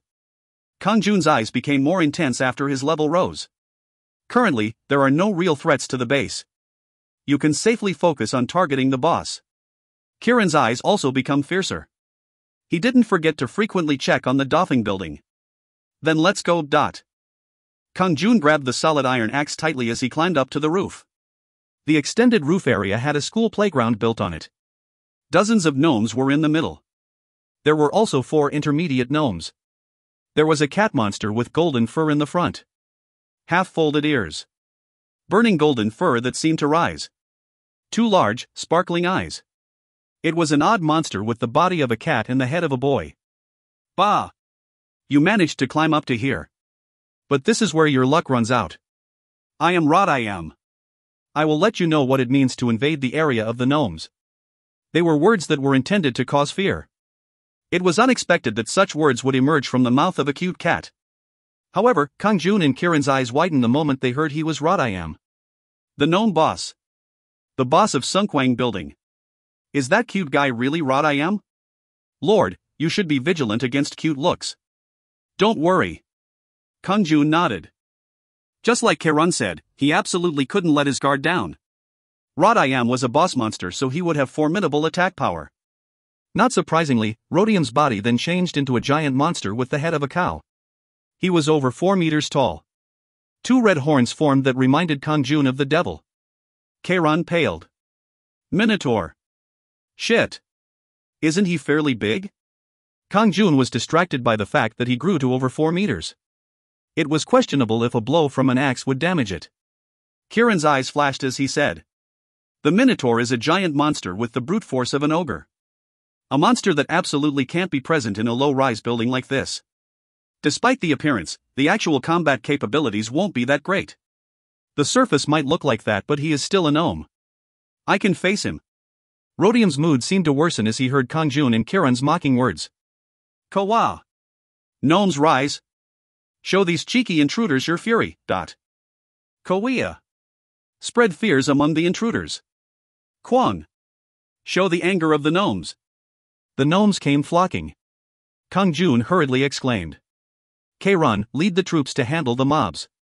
I will deal with the boss. Yes, Lord. Please go. Kiran started to give commands as Kang-jun moved. Ratagers, forward.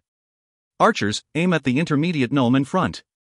Giant Radian number 1 should escort the archers while number 2 should support the Ratagers. Kwa Kwang. Siwak. Papa Pack.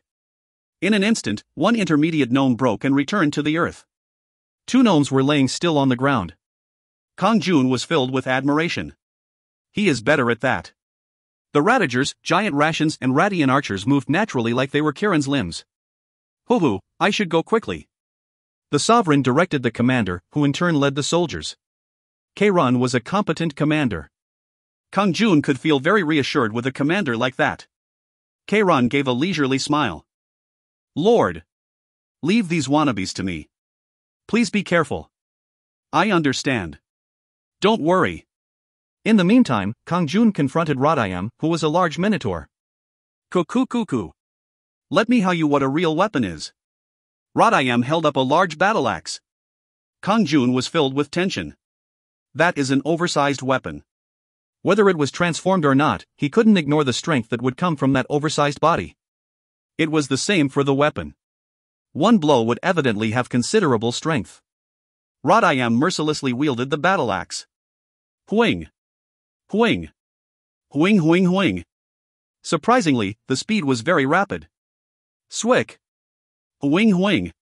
A vertical and horizontal offensive. It struck twice in succession. Ick. Kang-jun hurriedly bent over, but the battle axe struck his left shoulder. Chwak. Ugh. His tattered left shoulder and arm caused him a lot of pain. Ugh, shit. Health 208/290. He lost 80 health from just one hit. Snap.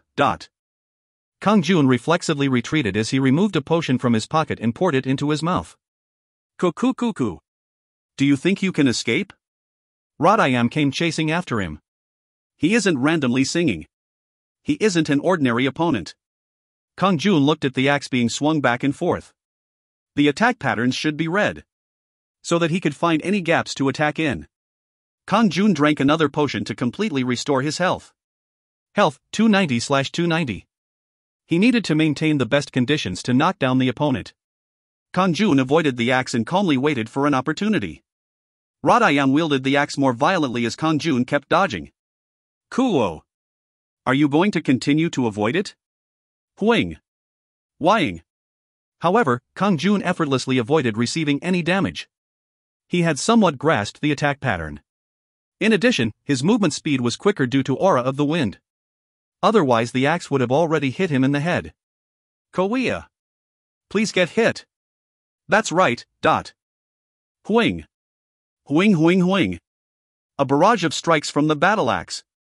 Now Kang-jun was familiar with the pattern. Kang-jun moved like flowing water as he dodged the axe strikes. Bam. Bam bam. Bam bam bam. The knee, thighs, chest, and sides. He struck in those locations. Ko-wuk. Damn it. Rodayam seemed confused as he moved backwards. At that moment, Kang-jun continuously slammed against both of Rodium's wrists. Kwong. The axe fell to the ground. This. Before Rodayam could grab the axe again, Kang-jun relentlessly hit his head. Pak. Papa Pak. He reached LV11, so his strength had increased. There was also additional wind attribute damage. Finally, there was the increased attack from the fragrant garlic bread. Rodayam couldn't endure the cumulative damage any longer. Ku. How annoying. Ko-wong. Rodium's huge body fell. At the same time, black smoke poured from his body like a fountain. Chua-hak. The body of the Minotaur shrank as the smoke emerged. Oh, dot. After a while, there was a bloody cat monster moaning on the ground. Now your true form has returned. Let's go. Kang-jun nonchalantly raised his axe, causing Rodium's body to tremble. Spare me. If you find any errors, ads pop up, ads redirect, broken links, non-standard content, etc., please let us know. Report chapter so we can fix it as soon as possible. Chapter 37. Chapter 37, Way of the Sovereign, 4. Spare you? That's correct. Please spare me. Rodayam pleaded with a tearful expression. Kang-jun was dumbfounded. You just tried to kill me. Why should I let you live? Why, you are the one who invaded this place. I was just defending myself. His words weren't wrong. However, Kang-jun still had a cold expression. Then you must know the reason for your death. I've come to occupy this place. I have to kill you for this place to become my territory. I will be a loyal subordinate if you spare me. Why, you are deserving of becoming my master, but. His shoulders shrank back. The face of a dejected cat. Rodayam looked really pitiful. But the two white eyes were quite serious. Kang-jun glanced at Kang-run. Kang-run, will it be an advantage to leave him alive as my subordinate? At that time, Kang-run had 10 gnomes shivering in front of him. 2 intermediate gnomes and 8 inferior gnomes. After Kang-jun defeated Rodayam, they had stopped resisting and sat down. Kang-run walked over and whispered with a smile on his face. This is a windfall. You should keep the treasure. This person is a treasure? Most advanced gnomes would rather die than be someone's subordinate. Their pride is very strong. Such an absurd thing happened because of your charisma. My charisma? Of course. Rodayam won't even look at someone with less than 6 charisma. My charisma is a little bit higher. Come to think of it, my pride didn't mind bowing to Lord at all. The senior ghost Hwan probably had similar thoughts. All of us became your subordinates because of your high charisma. That was the case. Kang-jun had 8 charisma points. Furthermore, the demonic dragon's ring had an option of +3 charisma. That was a total of 11 charisma. Therefore, he managed to get Kang-run, Hwan, and now Rodayam as a reward. Even though he met them by chance, they entered his household due to the power of charisma. Hohu, this is the reason. There was a satisfied smile on Kang-jun's face. It was worthwhile to have lower strength, agility and intelligence in the beginning in exchange for high charisma and good luck. Kang-run whispered. It will be easier to obtain resources with an advanced gnome. Hidden mines could be found and you can increase the number of workers. Rodium's subordinates will naturally be yours as well. Kang-run pointed to the 10 gnomes still sitting down. The golem ratigers and giant rations were standing in front of them. Kang-jun stayed silent as he thought about it, and Rodayam begged one last time. Take me. Would you like to take Rodayam into your household? Yes/no. If Rodayam joins your household, then the conditions for Mission 6 will be automatically achieved. He finally received the message. Kang-jun wanted to make sure that accepting Rodayam would fulfill the conditions of his mission. Now there was no reason to hesitate. Kang-jun stroked Rodium's head and said, Okay. I accept. From now on, call me Lord. Rhodium's face lit up. I understand, Ong. Ong? What is with that odd dialect? It is an honorific, Ong. I will use honorifics now that you are my lord, Ong. Rodiam attached the honorific Ong whenever he talked to Kang-jun. Rodiam has joined your household. Rodiam will become your faithful subordinate in the world of Hwanmong. At that moment, Rodiam's body recovered from its injuries. Rodiam jumped to his feet before bowing low again. I give my allegiance to Lord Ong. Right. Kang-jun patted Rodiam's head. Rodiam rubbed his head against Kang-jun's hand. It was the typical behavior of a cat. The Sunkwang building has been completely occupied. Mission 6 has been accomplished. He finally finished Mission 6. Messages appeared one after another.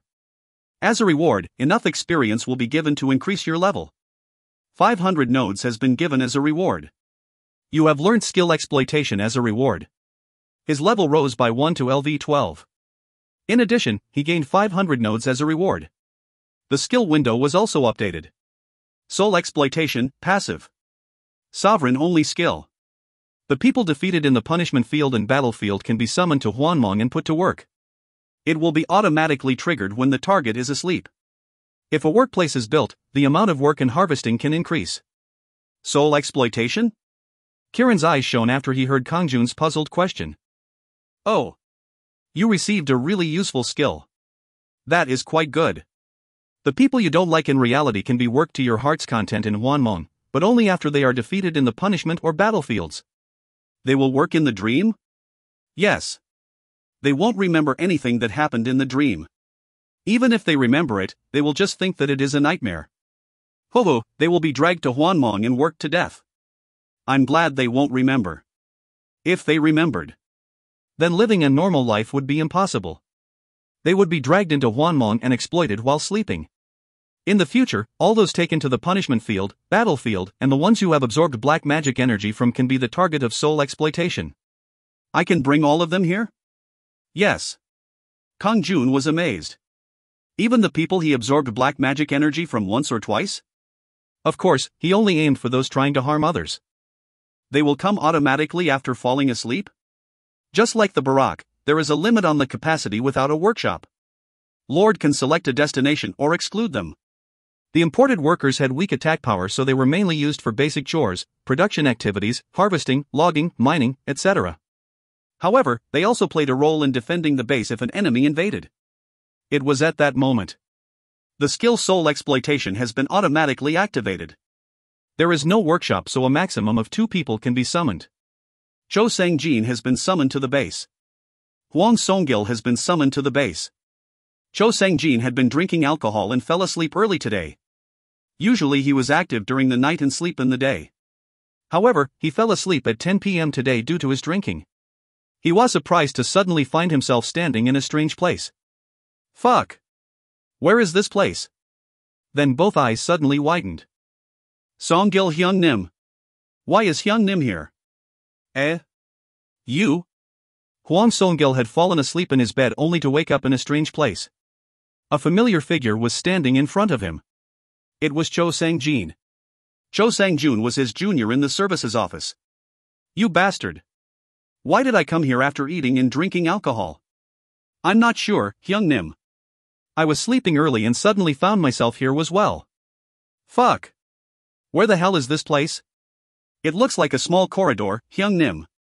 The rooms are all clustered together. My body feels so heavy. In front of them was a room labeled 406. They couldn't open the door to look inside, and there was a strange pressure on their bodies, making them unable to move properly. Meanwhile, Kang-jun was on the roof of Sunkwang building and could see through a hologram of the base. Kairan looked at their appearance and said, "It looks like you have already secured 2 people, Lord. Now they should be put to work. But what type of work?" Kang-jun felt strange as he looked at Cho Sang-jin and Hwang Song-gil. Both of them had tried to commit acts of violence against Kang-jun. At that moment, Rodiam approached and said, "Leave the work to me, Ong. There is a hidden mine, Ong." Hidden mine? Right there, Ong. Follow me and I will show you, Ong. Okay. Guide me. Kang-jun followed after Rodayam. The wide roof had a playground on it. The entrance to a cave was shrouded in darkness, making it hard to see. This is the mine? That's right. It was at that moment. The bluestone mine has been found. Mines located in your territory can be mined. Please send mine workers. Oh. It is real. Rodayam rubbed his cheeks against Kang-jun's hand again and said. So please appoint me as supervisor of the tasks, on. I see. Kang sent Kang-jun an excited look and said. Lord, that cat guy is a professional, so you can leave the work to him. You don't have to worry with him in charge. Will the workers really listen to such a cute face? Have you forgotten the Minotaur? That's right. Kang-jun had mistaken Rodayam as a real cat because he kept rubbing against his hands. Rodayam wasn't a cat. He was an advanced gnome. Like Kang said, having him become the supervisor would be the best. Okay. I will appoint you as the supervisor. Rodayam jumped up. He. Thank you, Ong. There is a shortage of workers, so you should create a workshop as soon as possible. Understood. Then I will go supervise the workers, Ong. Rodayam ran straight for the base. Rodayam has been appointed as the job supervisor. The speed of the workers will become faster. A workshop needs to be created as soon as possible. Right now, it is imperative that I strengthen the troops through the Barak and Research Institute. In the meantime, the Barak had been raised to Stage 2 and the Research Institute had also been completed. Stage 2 Barak. Capacity 20/20ths. Upgrading to Stage 3 will cost 200 nodes. Kang and Rodayam weren't included in the capacity of the Barak. However, his other troops were waiting at the Barak. Therefore, he couldn't summon any more troops unless the Barak was upgraded.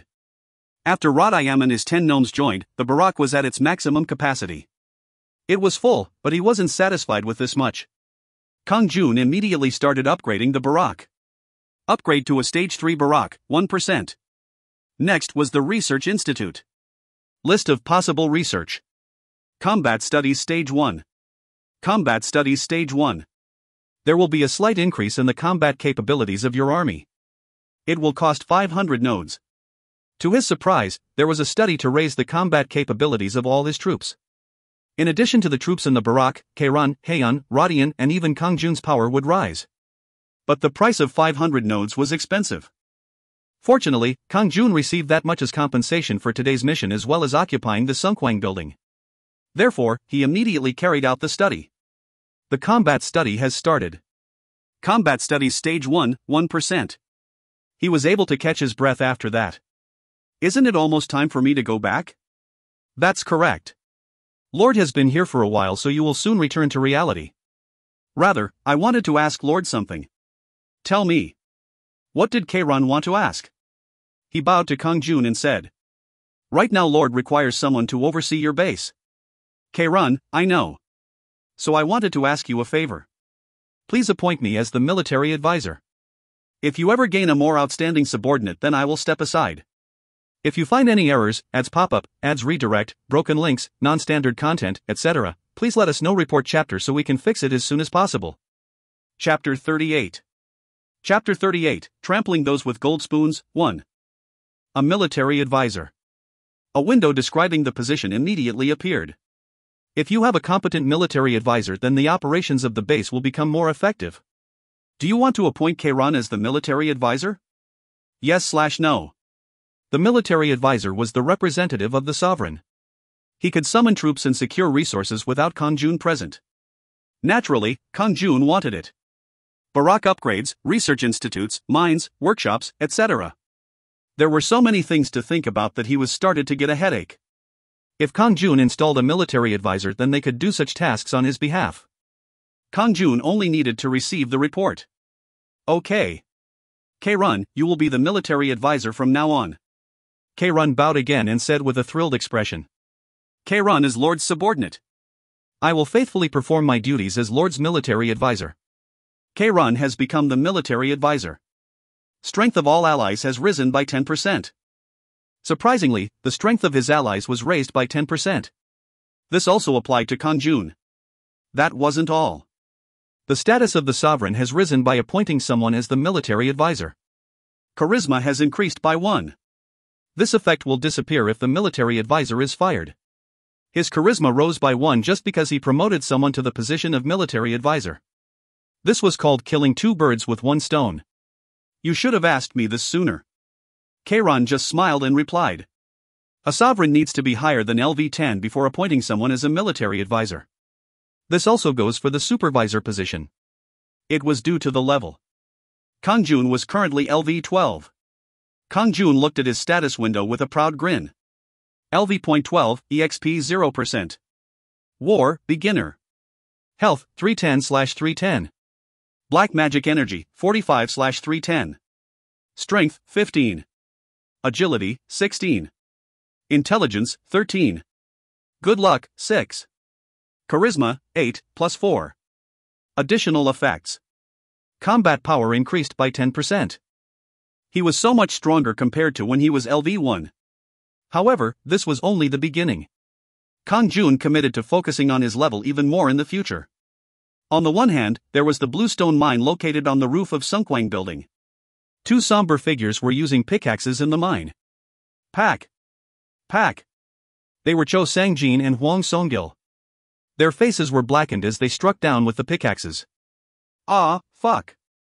This is shit. Ah. Fuck. What is with this scenario? They couldn't understand why they were using pickaxes. There was also a cave on the roof of a building. Wah. If this is a dream, then please let me wake up. Fuck. It is a nightmare. However, they didn't dare mutter these words out loud. This was due to the cat monster Rod-I-am monitoring them. At first, they had laughed when the guy with the face of a cat appeared. Then he turned into a giant monster and started to beat them up. Cho Sang-jin and Hwang Song-gil naturally froze in front of the monster and couldn't fight back. The result was that they were now working. Don't slack off. I won't forgive it, Niang. Rod-I-am cried out. Cho Sang-jin and Hwang Song-gil flinched before diligently striking down with their pickaxes. Pack! Pack! Pack pack! It was the first time they had used a pickaxe, but it felt strangely familiar. Furthermore, the area around them was dark but spacious. Cho Sang-jin and Hwang Song-gil didn't know it was the effect of having Rod-I-am as a supervisor. After a long time had passed. Clink! At that moment, Cho Sang-jin uncovered a blue coin. This. Blue coins. Rod-I-am would give them a break whenever they found a blue coin. Cho Sang-jin quickly picked it up and handed it to Rod-I-am. Here is a coin. Rod-I-am took the coin with a laugh and said. Good work. You can rest for 10 minutes, Niang. Thank you. Cho Sang-jin bowed and enjoyed the break. Hwang Song-gil also dug out a blue coin and received a 10-minute break.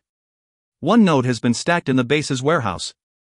1 node has been stacked in the base's warehouse. That's right. The blue coins they dug up were nodes. However, those words didn't enter Cho Sang-jin and Hwang Song-gil's ears. They were flopped down at the entrance to the mine. Phew. Damn it. There was a miserable air around them. Hwang Song-gil glanced at Cho Sang-jin and said.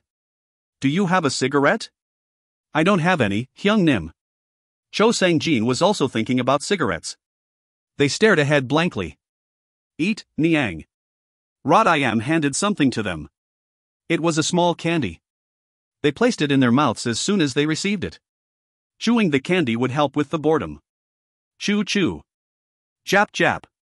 The candy was sweet. At that moment.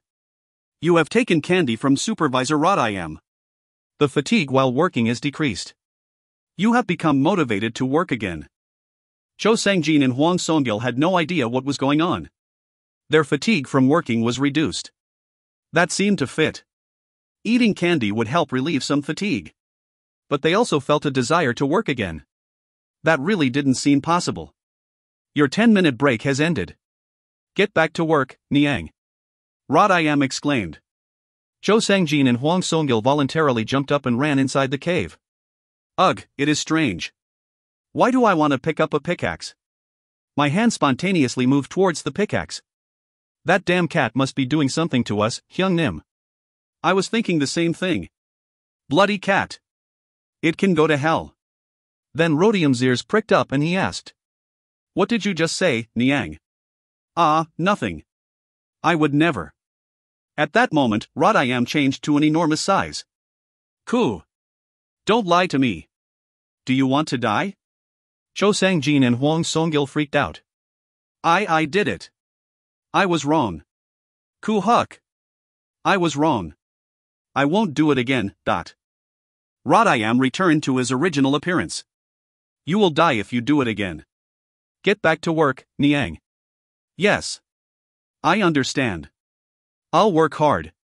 Cho Sang-jin and Hwang Song-gil starting moving their pickaxes again. Pack. Pack. So a day passed in their dream. Yugung Building, 5th floor. Like always, young Kwang Hyan woke up at noon, but he was in a bad mood. Mission 5, scout the neighborhood to find a nearby, hostile sovereign. Compensation, experience, 1,000 nodes. He had failed to fulfill the mission. Last night, he had raided a nearby building and lost some forces. It was the 6-story Rose building across from Yugung. He sent scouts to check if there was a hostile sovereign there, but the 10 goblins and 10 orcs didn't return to his base. They were annihilated by the monsters lurking inside the building. He never thought there would be unidentified monsters inside the Rose building instead of a hostile sovereign. Of course, young Kwang Hyan didn't directly participate in the scouting. A hostile sovereign can be dangerous. He would use his subordinates. If his troops were sacrificed, then he could just summon more. Enough taxes were being collected from Yugang Building to supplement his funds. Thanks to that, he built a 3rd Barak and a research institute last night. Therefore, losing a few troops wasn't a problem for him. His troops composed of 30 goblins and 60 orcs would soon be completed. In addition, their combat capabilities were enhanced through the research institute. It was important to build more barracks, causing his troops to increase even further. The problem was the delay of the mission. It was disturbing that he couldn't find the location of the hostile sovereign. Shit! Where is that person hiding? Individually searching every nearby building in Hwanmong to figure out the position of the sovereign wasn't easy. Something else was required. Colt. The intermediate ghost wearing a black hood, Colt, appeared before him. Lord, did you call? Did you find out anything? No. I asked the ghosts again, but none of them know who the sovereign is. Young Kwang Hyan frowned. There is something strange. If there is another sovereign nearby, then the ghosts should know about it. But they don't know? Does that make sense? Colt's expression stiffened. Lord, then perhaps? There is no doubt. The other sovereign has done something. Go and grab a ghost. Pick one that looks as timid as possible. Yes, Lord. But what are you thinking? I will question them myself. In the end, I will pull the truth from their mouths. Young Kwang Hyan smiled as he visualized the punishment field. He killed inside the punishment field. He would do it until they spoke. A mere ghost wouldn't be able to withstand pain like that. Colt bowed with a pleased smile. Coquette, as expected from Lord. I never thought of that. Now I will go and grab someone. Colt turned and disappeared into the shadows. After a while, he returned. His hands were clutching the neck of a young female ghost. I'm back, Lord. Well done. Young Kwang Hyan immediately used the punishment field. Then he summoned 5 orcs to the punishment field to brutally kill the female ghost. Sob. Spare me. I was wrong. I will speak. Aang. The female ghost sobbed with fear. Young Kwang Hyan nodded. Tell me. Speak honestly. In fact. The female ghost told him everything she knew. The look in young Kwang Hyan's eyes changed as he heard her words. Then a cold smile formed on his face. Dafeng Building. It is an old building where losers live in the Gashawon. He finally found it. The location of the hostile sovereign. At the moment, he received a message stating that Mission 5 was completed. He rose from LV6 to LV7. 1,000 nodes also piled up in his base back in Hwanmong. Young Kwang Hyan immediately said to Colt. Don't release that ghost. We can't have the enemy finding out that I've discovered him. Yes, Lord. Colt disappeared somewhere with the ghost. Young Kwang Hyan pulled out his smartphone and called someone. This is Sky Realtor Office. It is me, young Kwang Hyan. Ah, Bossnim. What is going on? I wanted to know about the Dafeng building in front of me. What is the price for it these days? The Dafeng building? The price is 3 billion won. 3 billion? That is cheaper than I thought. Ha, rumors have spread about a ghost so people are reluctant to buy it. But that is just nonsense. Where is the ghost? A ghost? How funny. Why? Do you want to live there? If you want to buy it, then I'll get you a good quote from the landlord. Please look for me. I will pay you a 100 million fee if you manage to reduce the 3 billion by 500 million. Young Kwang-hyun hung up and laughed out loud. I can avoid a needless war with money. That bastard doesn't even know that he is dead. At that moment, in the third-floor PC room, Haeyeon's expression stiffened. After being given an introduction by Kang-jun and Sang-min, Haeyeon received a 5 hours per day part-time job at the PC room. Thanks to her, the place was always crowded even during the day. What did you just say? Seo Young has been taken. She hasn't come back after going to the Yugan building. One of the ghosts hurriedly rushed to tell her the news. The female ghost Seo Young was gone? Haeyeon's instincts warned her. It is serious. Maybe he figured out this location. She wanted to go and rescue Seo Young, but the Yugang building was inaccessible to Haeyeon. Haeyeon could only exert force in the Dafeng and Sunkwang buildings that Kang-jun occupied. It would be dangerous if she went outside these areas. I need to tell Kang-jun. Kang-jun came back from the market at 6:30 p.m. After hearing the news from Haeyeon, Kang-jun immediately ran towards the real estate office on the first floor. Welcome. Ha. Are you hot? Sit and drink a cold coffee. Today the realtor was the kind Kim Suk-cheol. However, Kang-jun wasn't in the mood to drink cold coffee right now. I won't have any cold coffee. Instead, has someone made an inquiry to purchase this building? Kim Suk-cheol glanced at Kang-jun with surprise. Ha, you are very quick. You have already heard the news? I only just found out. It is really being sold? Yes. Probably. Do you know who is buying it? Do you know the Yugan building? It is the owner of that building. Kang-jun's expression became stiff. Young Kwang-hyun. Like Haeyeon said, he must have figured out my identity. There was no other reason for suddenly buying the Dafeng building. If Young Kwang-hyun owned the Dafeng building, then all of Kang-jun's work would go to waste. Shit. I have no money. He needed money to buy the building before the hostile sovereign did. Was this the power of a gold spoon? I won't obediently step back. Those who were strong would win.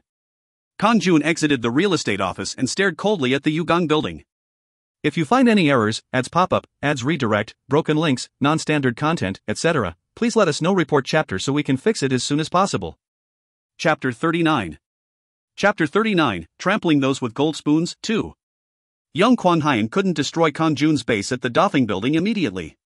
The Gashawon rooms would be maintained as Kang-jun's territory for the remainder of the contract period. But once the contract was over and the areas belonged to Young Kwang-hyun, Kang-jun would receive a severe disadvantage. All of this was due to the power of money. He owned a 7 billion won building, so it wouldn't be a problem for Young Kwang-hyun to purchase the Dafeng building. However, Kang-jun also had money. 12.5 million won. Of course, it was petty cash to Young Kwang-hyun. Still, if Kang-jun used it correctly, then it would be a powerful weapon against Young Kwang-hyun. Young Kwang-hyun. You must think that you are quite powerful. Don't get so carried away with thoughts of victory. Kang-jun had a sly smile on his face. It is nonsense. Even if you buy the Dafeng building, the fight isn't over. Kang-jun had no intention of giving up his base in the Dafeng building. His base, Barak and Research Institute were there. Still, he decided to prepare for the worst. A new base. It was possible for a sovereign to have more than one base. There could be thousands of bases if the sovereign had enough money in reality. However, creating a new base was a somewhat cumbersome procedure. A period of time to gather the money to rent or buy the base in reality was needed. Then he would need to wait until the door to Hwanmong opened. The base could only be built once he entered Hwanmong. The problem was that the sovereign needed to fight the monsters near the new base alone. That could be a dangerous thing. Of course, those with a lot of money like Young Kwang-hyun could create new bases with very favorable conditions. There was no risk if they owned the building, and the large resources meant they could easily build barracks or research institutes. Kang-jun's case was entirely different. Even if he had 12.5 million won, that would only allow him to rent a studio apartment with good facilities. Even if it was just one room, it was still better than a Gashawon. If the room was empty, then he could move in the same day that the contract was signed. Eco Studio Apartments. It was newly opened and the facilities were fantastic compared to the Dothangasha one. There was a bathroom space with a spacious shower and sink included. The bed looked very comfortable to sleep in. Now Kang-jun was earning money, so there was no need to sign a contract with a cheap gasha one. Anyway, there weren't many cheap places around the gasha one. Ho ho! A very handsome man. This place is clean and has very good facilities. Are you an office worker? The owner of the studio apartment, a woman in her 30s, welcomed Kang-jun. Yes. Is there an empty room? Even though it hasn't been long since we've opened, many rooms are already gone. How about room 307? It costs 520,000 won a month, but I will give you a discount of 20,000 won for your first month. When can you move in? Most of the rooms were booked. There didn't seem to be a lot of vacancies. In fact, this was one reason why he selected this place. I'll move in the day after tomorrow. I will pay the rest at that time. Kang-jun put down a deposit of 50,000 won and signed a contract for room 307 of the Eco Studio Apartments. It wasn't intended, but the Eco Studio Apartments was located in the middle of the Yugang and the Doffing buildings. There was a distance of 50 meters between each building. Once Kang-jun successfully created a new base, it would be a very advantageous location to strategically surround the Yugang building. I can't let him know about this. He didn't know what would happen if young Kwang-hyun found out. It was necessary to use a different method to block the mouths of the ghosts. Kang-jun immediately returned to room 406. Haeun was waiting for him. Now what should we do? If it stays this way, then young Kwang-hyun will win. Don't worry. I will make a new base. A new base? It is just in case. Haeun, you will have to go there with me. Watch over me while I'm sleeping. Understood. The problem are the ghosts. It will be annoying if he discovers the other location. Then Haeun spoke with coldly shining eyes. Don't worry. I will take care of him. You will? Who? The person who took Seo Young. He is also a ghost. A ghost? Yes. If that guy comes out of the Yugang building, then I will catch him properly. Is he an opponent you can beat? If he is a senior ghost, then you have to be careful. Haeun gave Kang-jun a confident look. I have grasped his abilities to a certain extent through the other ghosts. I will win no matter the conditions. He is only an intermediate ghost in the world of Hwanmong. An intermediate ghost. If so, he wouldn't be a match for Haeun. Is that so? Kang-jun smiled widely. The intermediate ghost would know the size and scale of young Kwang-hyun's troops in Hwanmong. Catch him if possible. I want to see that person. Then will you buy me something delicious? Kang-jun laughed. Ghosts seemed to be full of gluttony. It didn't matter how much they ate. I will buy you anything you want. Awesome. Ho ho ho. Haeun disappeared with a childlike smile. It was 9 in the evening. Young Kwang-hyun entered the Yugang building. He rode on the elevator with a cheerful expression. Hoo-hoo, now it is over for him. He wasn't my opponent from the beginning. The owner of the Doffing building was willing to sell for 2.8 billion won. There was a 1 billion won loan on the building, so a deposit of 1.4 billion was required. Currently, the amount of cash he held was 2 billion won. Even if he didn't have enough cash, a bank loan would solve the problem. So the owner had agreed to sign the contract tomorrow. Things would progress from there. This is the 4th floor. Meanwhile, the elevator door opened. I pressed the button for the wrong floor. He had pressed the button for the 4th floor instead of the 5th. He instantly tried to close the elevator doors when he saw a woman standing in front of him. She was a slim woman in her 20s wearing a nurse's outfit. She worked in the plastic surgery clinic. The woman backed out of the elevator. Ah, this is going up. Her voice was also cute. At that moment, a light flashed in young Kwang-hyun's eyes. He pressed the button to keep the elevator door open. Ah, why am I so dizzy? The nurse Choi Mi-young suddenly shivered and lost strength in her legs. However, that wasn't all. She was suddenly moved to a dark space. The man she just saw in the elevator was standing in front of her. At the same time, grotesque monsters appeared around him. Ak! Where is this? Choi Mi-young screamed and fled, but she was immediately caught by the monsters. Her shoulders, arms and thighs were carefully bitten by the monsters. Ak! Spare me. Please. Young Kwang-hyun came up to her and said. From now on, you are my slave. Do you understand? Choi Mi-young couldn't answer. However, she felt an eerie feeling from young Kwang-hyun and unconsciously nodded. Yes. Please spare me. Hoo. I will spare you. However, you must die once. I hope you remember what happened today if you ever decide to betray me. Young Kwang-hyun sent a signal to the orcs. The orcs ripped apart Choi Mi-young's body, starting with her feet. Thus, Choi Mi-young died. However, she opened her eyes like it was a dream. She was standing in front of the elevator on the 4th floor of the Yugang building. Young Kwang-hyun gave her a wicked smile from inside the elevator and beckoned. Come. Ha? What? Choi Mi-young's eyes were full of tears. She instinctively shook her head. Young Kwang-hyun just coldly laughed and said, It seems you should experience it once more. Choi Mi-young was once again trapped in the dark space and killed by the terrible monsters. And once again, she was in front of the elevator. Young Kwang-hyun called out. Come. Why yes. Choi Mi-young couldn't refuse. She was engulfed in fear. The door is closing. Going up. Inside the elevator, young Kwang-hyun whispered into Choi Mi-young's ear. Who are you? Choi Mi-young flinched and replied. Your slave. Ho-hoo, don't forget it. You have voluntarily become my slave. Yes. Choi Mi-young entered young Kwang-hyun's place on the 5th floor. Wait in bed after having a shower. Yes, Master Nim. Choi Mi-young couldn't say anything else. She was paralyzed by fear. Swa dash. Young Kwang-hyun sat on the couch and stared in the direction of Choi Mi-young, who was having a shower, with sinister eyes. Hoo-hoo, why didn't I think of this sooner? He could turn all the women in this world into his slaves. He looked at the latest fashion magazines spread out on his table. The pages were filled with sexy models and celebrities. Should I make all of them my slaves? At that moment, a man in a black hood appeared before him. Lord! What is it, Colt? Why did you show up when I didn't even call you? Young Kwang-hyun said with an unpleasant expression.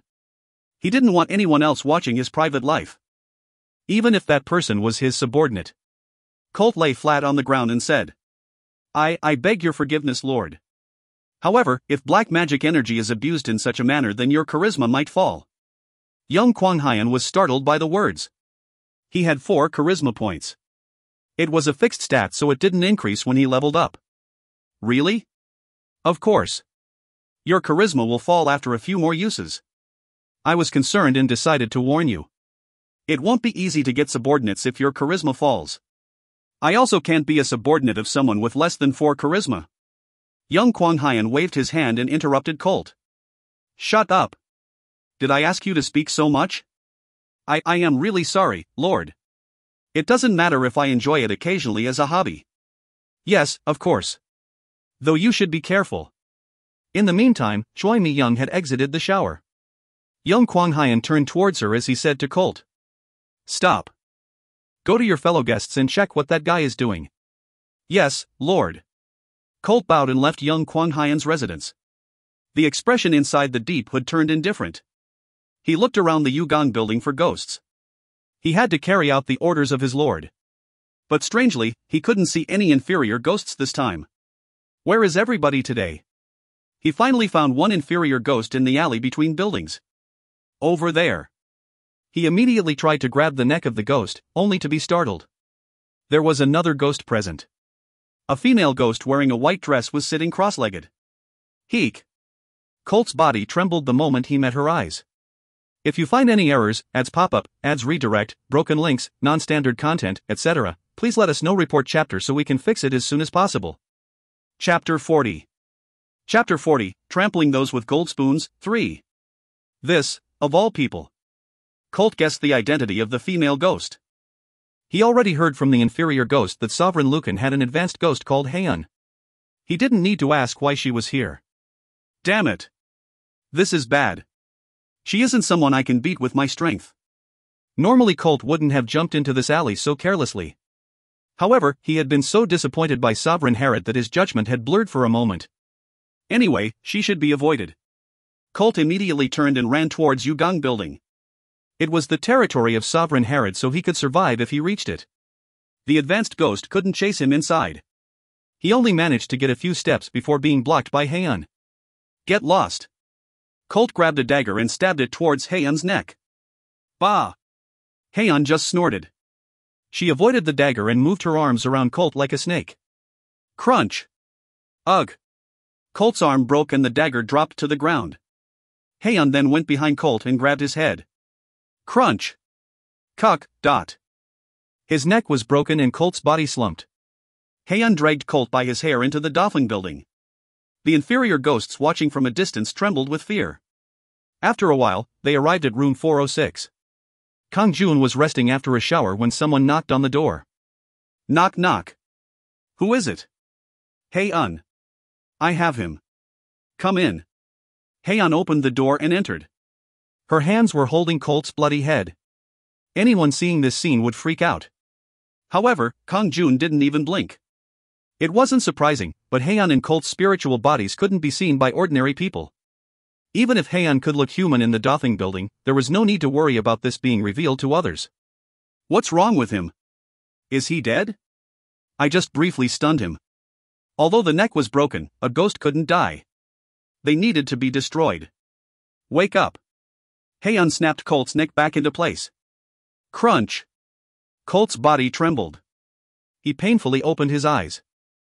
His head was pushed back to reveal a surprisingly naive-looking youth in his early 20s. Oh. This place? Colt gave a pained moan. Then he stared at Kang-jun with a shocked expression. Are you Sovereign Lucan? That is what I am called. I can see a sovereign's appearance with one glance. Colt said while bowing. I can guess why you caught me. But don't think that you will find anything out from me. I'm not a good person, but I'm not bad enough to betray my lord. Kang-jun simply stared at Colt. There is no need for anything else. I want to know the status of Herod's troops. You will tell me. Colt didn't say anything and closed his eyes. Hyeon huffed angrily. Bah! I will show him an even more bitter taste. Kang-jun raised his hand. Wait, Hyeon. I will take care of Colt, so don't touch him. Yes. Hyeon nodded and stepped back. Meanwhile, Colt looked at Kang-jun with confusion. How did you know my name? That isn't the only thing I know. You are greatly disappointed with your lord, Herod. Heek. What on earth is going on? Colt's eyes were startled. Kang-jun had a strange smile on his face. Just a moment ago. Your charisma has displayed an ability. Surprisingly, this message had popped up the moment he saw Colt. It was followed by, Colt is currently filled with anger and disappointment towards Sovereign Herod. In addition, Colt is impressed by your high charisma. If you show generosity to the impressed Colt, then he will follow you. Therefore, Kang-jun stopped Hyeon from torturing Colt. It was amazing no matter how he thought about it. Why did this message appear? He had never seen it before. It might be my rise in level. It was possible considering Kiran's words. He said that charisma would give Kang-jun specific strengths. Whatever the reason, Kang-jun welcomed it. A new subordinate was a good thing. Kang-jun immediately gave Colt a gentle gaze. Colt. Herod has failed you. He doesn't deserve to be a sovereign. Why are you following such an unscrupulous person? In fact, Kang-jun didn't know why young Hwan was unscrupulous. He just said it based on the contents of the message. That alone made Colt's expression change to astonishment. Then he sighed with resignation. Phew. I really didn't know he would do that type of thing. How dare he use black magic to enslave and rape innocent women? Sob. It is the one thing I can't tolerate. Colt cried out while shedding tears. Meanwhile, Kang-jun's expression had turned crazy. Young Hwan. That garbage fucker. Black magic energy could only neutralize a person. But using the punishment or battlefields could turn them into slaves. Kang-jun knew about this more than anyone else. Kang-jun never thought that young Hwan would use it for such despicable goals. It would be the same in the future. Sob. I might be a ghost wandering the world, but I lived happily with my wife a long time ago. At that time, I was a knight. However, the lord that I served seduced my wife. I raised my sword towards the lord in resistance and ended up becoming a ghost. Kang-jun listened to Colt's story in silence. Sometimes those in Hwanmong were from different worlds. Colt had served sovereigns that were all different types of species. His cherished desire was to serve a good sovereign. Of course, Kang-jun had heard similar things from Kang-run. Anyway, it was easy to see why Colt was so furious and disappointed with young Kwang-hyun. TSK. They are habits I can't stand. Young Kwang-hyun had charges for sexual assault and drug use before, and this unscrupulous behavior had continued after he became a sovereign. Just wait, young Kwang-hyun. Sooner or later, I will send you to hell. Right now, it was time to accept Colt as a subordinate. Kang-jun gave Colt a soft smile. How about it, Colt? If you want, I will accept you into my household. Colt's eyes shook violently. He seemed genuinely distressed. Are you serious? You will really take me? Of course. At that moment, Colt has joined your household. Colt will become your faithful subordinate in the world of Hwanmong. Kang-jun grinned. Colt, you are now part of my household. Don't call that trash Herod your lord anymore. Yes, Lord. I will devote my loyalty to Lord. Colt bowed with a tumultuous expression. On the other hand, Hyeon was watching with a surprised expression. In the end, she just smiled and said, Then he is my direct subordinate. Right? Be nice. Don't bother him unnecessarily. Hyeon might look innocent, but Kang-jun knew that the ghosts feared her for a reason. Sure enough, Hyeon gave Colt a sharp look. What are you doing? Report anything you know to Lord. Yes. I understand. Colt proceeded to tell Kang-jun everything he knew about Herod. The next day at 12 p.m. Young Kwang-hyun had spent a late night with Choi Mi-young and was only waking up now. Choi Mi-young left in the morning. She probably had to work at the clinic downstairs. Originally, he would have worried about Choi Mi-young pressing charges against him for sexual assault. However, young Kwang-hyun didn't worry. She was currently a thoroughly subdued slave. That damn Colt dared betray me. Young Kwang-hyun grinded his teeth together. A message had appeared last night while he was busy with Choi Mi-young. Colt has left your household for Sovereign Lucan. He had been engrossed in Choi Mi-young's body at the time. But now he was filled with angry thoughts. Oh duck! He left a golden spoon for someone covered in dirt? Young Kwang-hyun had an ominous feeling but shook his head. Call. Cuckoo. Those ridiculous bastards. I'll show them who I am. All of them will bow like dogs before me. He laughed at the thought of stepping on them like bugs. After a while, young Kwang-hyun stopped to get a check from the bank. Today he would gain ownership of the Doffing building. Interestingly, the owner of the Gashawon was the landlord. Hoo-hoo, the owner of the Gashawon has decided to hand over the building. Then I will close down the Gashawon. It would be easy to win the war in Hwanmong without shedding any blood. He gave an elated smile as he drove towards the realtor's office. He braked and waited for the light to change. Eeing. His smartphone rang. The caller was the real estate agent. Young Kwang-hyun answered with a smile. Oh, I've almost arrived. I just stopped by the bank on the way. I am sorry, Boss Nim. Why are you sorry? The owner of Doffing has decided to think a little bit more about the contract. What? Why did their mind change all of a sudden? I am embarrassed. It seemed that someone else offered the owner more money. Then we will also offer more money. 3 billion won. I will give it without any conditions if the contract is signed today. My phone call isn't being received. It seems like it will be hard to finalize the contract today. But don't worry. I will somehow persuade them tomorrow or the day after. What are you on about? Are you going to be like this? Aren't you receiving a commission fee? Don't speak those words and sign the contract today. That is a little hard, Boss Nim. Shut up. You incompetent bastard. Just wait there. He was furious at not being able to sign the contract today. Young Kwang-hyun decided to use the punishment field. I will step on that incompetent person. Buang. He unconsciously stepped on the accelerator. Kwang. This. The signal hadn't changed yet. He hit the stopped car in front of him. Young Kwang-hyun wasn't having a very good day. In that time, Kang-jun sold socks at the market. Today was his last day in that spot. From tomorrow, he would be selling women's underwear in the center market that had a floating population that was 10 times more. It cost 6 million a month. It was expensive, but he was fortunate to obtain such a good place. It was rare for such a position to be available. At first, he had been against the idea of selling women's bras and underwear. However, his thoughts changed after selling socks for the last 10 days. There was no need to be embarrassed when it came to money. In his experience, women in their 20s and 40s were normally hired to sell underwear. If Kang-jun used his skills, then he would be able to obtain money from the customers. Eing. At that moment, he received a phone call. Hello. Yes, Bossnim. This is the realtor Kim Suk-shul. How is it? It is like Bossnim said. The owner said they would wait a few days and won't sign a contract with young Kwang-hyun today. Thanks for the good work. Kang-jun smiled widely. If you find any errors, ads pop up, ads redirect, broken links, non-standard content, etc., please let us know. Report chapter so we can fix it as soon as possible. Chapter 41.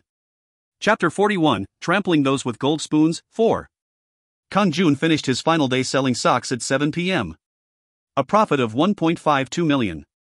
Even if he had the management skill, the profit was constrained by the floating population. He was proud about earning more than 14 million won in just 10 days. He was even more proud about delaying young Kwang-hyun's contract. Kang-jun had told the realtor Kim Suk-shul that he was willing to buy the building for more than 3 billion won. However, he needed a few days to get the money. Kim Suk-shul had immediately contacted the owner of the building. It was more than young Kwang-hyun offered, so the owner was forced to delay the contract. Of course, Kang-jun didn't have the money. It would be the same even after a few days. It would be tough to sign the contract without the money. The most important thing was to postpone the contract as much as possible. It was a little bit sneaky, but this was necessary in a life or death battle. And it might actually be beneficial to the owner. Young Kwang-hyun could offer a purchase price much higher than 2.8 billion. In other words, only young Kwang-hyun would receive damage. By the time young Kwang-hyun managed to buy the Doffing building, Kang-jun would be ready to defeat him in Hwanmong. Young Kwang-hyun. Just wait. I'll step on you. The next day, there was heavy rain all day long. Thus the population of the market was less than usual. Thanks to the management skill, people still gathered around Kang-jun. The part-time female workers Kang-jun decided to hire helped him sell products at the market. Come here, Uni. Ho ho. Pretty lady. Come look at this underwear. After deducting the value of the goods and the labor costs, the profit was approximately 2 million won. It was raining on the first day, but the atmosphere was still pretty good. Ho ho, there is a lot of business despite the rainy day. Bossnim is lucky with money. Kang-jun laughed. He couldn't say that it was due to the management skill. Ha ha. I haven't heard that before. It will become more busy in the future. Both of you, good job today. See you tomorrow. Yes, Bossnim. Kang-jun closed up at 8 p.m. and returned to the Gashawon. He spoke to Kim Suk-shul, who had called the owner. The contract would be signed if young Kwang-hyun raised the amount. Fortunately, the building owner had flown to Jeju Island this afternoon and wouldn't be back until the day after tomorrow. 10 o'clock at night. Kang-jun lay in the bed of the newly contracted room 307 of the Eco Studio apartment. Haeyeon was sitting on a chair in front of the bed. She would protect Kang-jun when he was sleeping. Would you like a lullaby? Please. Kang-jun fell asleep while listening to Haeyeon's lullaby. The door to Hwanmong is open. You have entered the world of Hwanmong. A strange but familiar room. As expected, Kang-jun was standing in Eco Studio Apartments room 307 after waking up in Hwanmong. An empty room. A dark corridor. Still, everything was better than when he first started in room 406 of the Doffing building. The demonic dragon's ring was on his left hand. He had 3 bottles of health recovery potion and 1 bottle of black magic recovery potion. His right hand was holding the solid iron axe. Above all, he was LV-12. And one more thing. Lord. It is K-Run. I was surprised to see a new territory rise, so Lord must be planning to create a base there. He was the military advisor. Thanks to that, K-Run could send messages like there was a telepathic link. Of course. Surprisingly, Kang-jun could also communicate through the same method. It was natural. Kang-jun briefly explained the situation. He had heard the status of Herod's troops from Colt. In addition, Kang-jun was creating a new base because Herod was trying to interfere by buying the Doffing building. Oh. As expected from Lord. I wouldn't have thought about a new base. It is a wonderful plan that will prepare for the worst. But Herod knows the location of the Doffing building, so he might decide to attack the base there. Can you stop it? Lord, don't worry. Although Herod has many troops, he has no information about our side. That is enough to defeat them.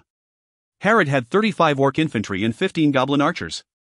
The goblins' attack power was similar to the Radian archers and gnomes, but the damage wouldn't be small if the 15 archers fired at once. Furthermore, the attack power of the orcs was close to the giant rations. He had 35 orcs. Herod would start producing more troops tonight. He had 3 stage 3 barracks, so he would have a total of 90 troops in the near future. In contrast, Kang-jun's side only had 20 troops. Even if he upgraded the barrack to stage 3 today, it would only increase to 30. However, he had golem radagers and intermediate gnomes that could deal with the orcs. Was that all? The senior ghost Heian, intermediate ghost Colt, advanced gnome Rhodium and the military advisor Kang were all in his camp. And Kang-jun was a LV-12 sovereign. His side wouldn't be easily pushed. However, there would be enormous sacrifices on his side in a confrontation. A victory couldn't be guaranteed. Therefore, Kang-jun planned to build another base for a siege operation on 2 sides. Kang, thank you for the trouble. Lord should also be careful. I do have one question. How did you manage to get Colt as your subordinate? Herod did something very unscrupulous. It is worthy of betrayal. That isn't possible.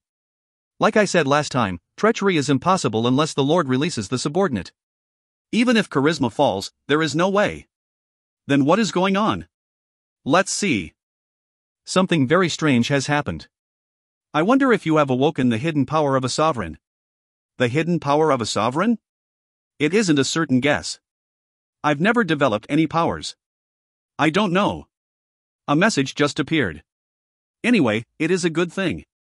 Focus on making your base right now. We will look into it in the future. I understand. Take care. Yes, Lord. The conversation between Kang-jun and Kang ended. Maybe today would be a very difficult situation. But Kang-jun trusted Kang as the military advisor. Right now, it was more important to defend himself. New messages had appeared in the meantime. You can build a base in this territory. Would you like to build a base at room 307? Yes/no. Yes. I will make it. There was no need to hesitate. It was the reason he came here. Stage 1 base is being constructed, 1%. The enemy has started to notice you after the construction of the base started. Come. He was already prepared. Kang-jun quickly ran down the corridor of the Eco Studio apartment. Grr. Kwang. Dark smoke filled the corridor and monsters with black fur emerged. Flashing fangs. They were large wolves. There were 10 of them. Kwang. Growling. Kang-jun ran forward and used the momentum to swing the axe. Experience has been gained. 3 nodes have been gained. One monster gave 3 nodes. It wasn't a bad income. Inferior dark wolf knowledge has been acquired. It is possible to summon a dark wolf in the barrack. Dark wolf. Resources, 10 nodes. Furthermore, knowledge was obtained. The black wolves were called dark wolves. 10 of them rushed simultaneously. It was easy now, but it would have been tough if he met them at LV1. It is difficult to make multiple bases without raising my level. Of course, there were no such threats if he owned the building. However, Kang-jun welcomed this situation. It might be small, but he got experience from the monsters. In addition, knowledge was gained. He would become much stronger. Stage 1 is complete. His base was finished. Kang-jun instantly started attack the studio rooms on the 3rd floor.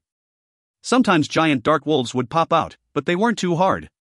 Inferior giant dark wolf knowledge has been acquired. It is possible to summon a giant dark wolf in the barrack. Giant dark wolf. Resources, 20 nodes. Can only be summoned when charisma is over 1 point. More knowledge was obtained. For the moment, he couldn't summon any dark wolves to the barrack. But there were no negatives about gaining knowledge. Room 309. Occupied territory. Territory effect, barrack construction is possible. Room 318. Occupied territory. Territory effect, construction of a research institute is possible. And he succeeded in finding 2 rooms. He didn't know about the research institute, but a contract was needed to build a barrack in room 309. The Eco Building's 3rd floor has been occupied. 102 nodes have been gained. The Eco Building's 4th floor has been occupied.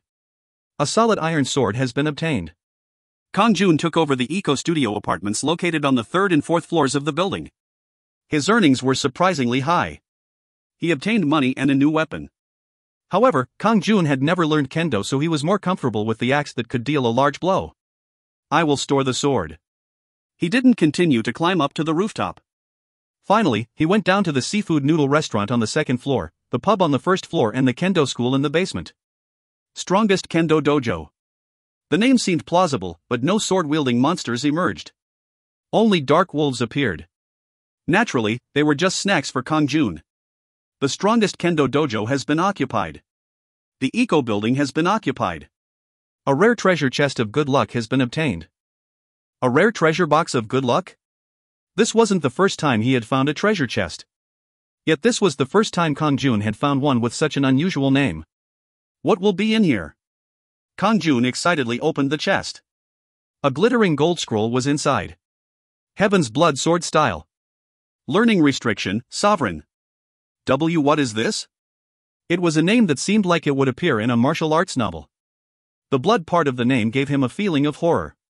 There was a restriction that only sovereigns could learn it. Of course, Kang-jun was a sovereign, so he could learn it. Chwak. He opened the scroll and a brilliant light poured out. A sword style that contains the invincible strength of the heavens. However, there will be a lot of pain before it reaches that stage. A shadow of a man holding a sword appeared and penetrated Kang-jun's body. The Heaven's Blood Sword Style has been learnt. The highest quality knowledge of swordsmanship has been gained. Your body has become optimized for the sword. Heaven's Blood Sword Style is limited to your level. As your level rises, your swordsmanship will also increase. Heaven's Blood Sword Style. It is a strange coincidence. There was no doubt. He had literally just obtained a sword. Kang-jun didn't know how strong Heaven's Blood Sword Style was. However, the highest quality knowledge of swordsmanship would be obtained, so he didn't think he would be disappointed. It was at that moment. There was an unexpected message. The neighboring Dane building is the territory of the ogre Germas. Germas does not like your occupation of the Eco Building. What was this? Ogre. The Eco Building was a 4-story building. Kairon stated that taller buildings had scary monsters, so Kang-jun had avoided the high-rise buildings. The problem was that the Dane building next door had 7 floors. The boss there was an ogre called Germas. Shit. Ogre. He heard of an ogre before. The fearsome ogre that appeared in movies and fantasy novels. He didn't like that someone had occupied the adjacent building. Germas requires 500 nodes as tribute. If you accept, then you will no longer be threatened or perceived as a hostile presence. He will also protect the Eco Building, where your base is located, from outside attacks. Offering tribute to Germas will permanently reduce your charisma by 1 point. Would you like to offer a tribute? Yes/no. If you find any errors, ads pop up, ads redirect, broken links, non-standard content, etc., please let us know. Report chapter so we can fix it as soon as possible. Chapter 42. Chapter 42, Trampling Those with Gold Spoons, 5. Should I give a tribute? The ogre wouldn't attack and the base would also be protected from external invasions. Kang-jun didn't think it was necessarily a bad offer. Of course, his pride wouldn't easily let him bow his head to an ogre. If it wasn't for the penalty, then he probably would have given 500 nodes to hire the ogre as a mercenary. If the ogre was protecting his base at the Eco Building, then Kang-jun could lure young Kwanghayan's troops over. 500 nodes were worth defeating young Kwanghayan without losing any of his troops. It was literally releasing his hand from his nose. The ogre could maintain its pride and Kang-jun could get the task done. However, charisma was a fixed stat and the most important one. Therefore, the decrease of 1 charisma point was a hard penalty to accept. No. I will regret it. One day, he might shed tears of blood because of that 1 point. The problem was that Kang-jun had no countermeasures prepared for saying no. The furious ogre might rush over straight away and he wasn't confident about winning. If the fight is inevitable, then I must win. It might be a reckless fight. There were only a few days left to knock down the golden spoon young Kwanghayan. The ogre was also a golden spoon. The boss of the 7th floor. He was like the owner of a 7-story building in reality. I will step on the ogre. Kang-jun's eyes filled with flames. At that moment, the message appeared again. The ogre Germas once again requires a tribute. Would you like to offer a tribute to him? Yes/no. No. I reject. Kang-jun made his decision. The ogre Jermas is very angry with you for rejecting the tribute. A roar was suddenly heard. Kwa-ah-ah. The sound was so loud that the building shook. It was like a dinosaur roaring. Of course, it wasn't a dinosaur but the ogre Jermas. How great. I almost fell down just from that roar. Anyway, now wasn't the time to admire him. Kang-jun quickly went to his base in room 307.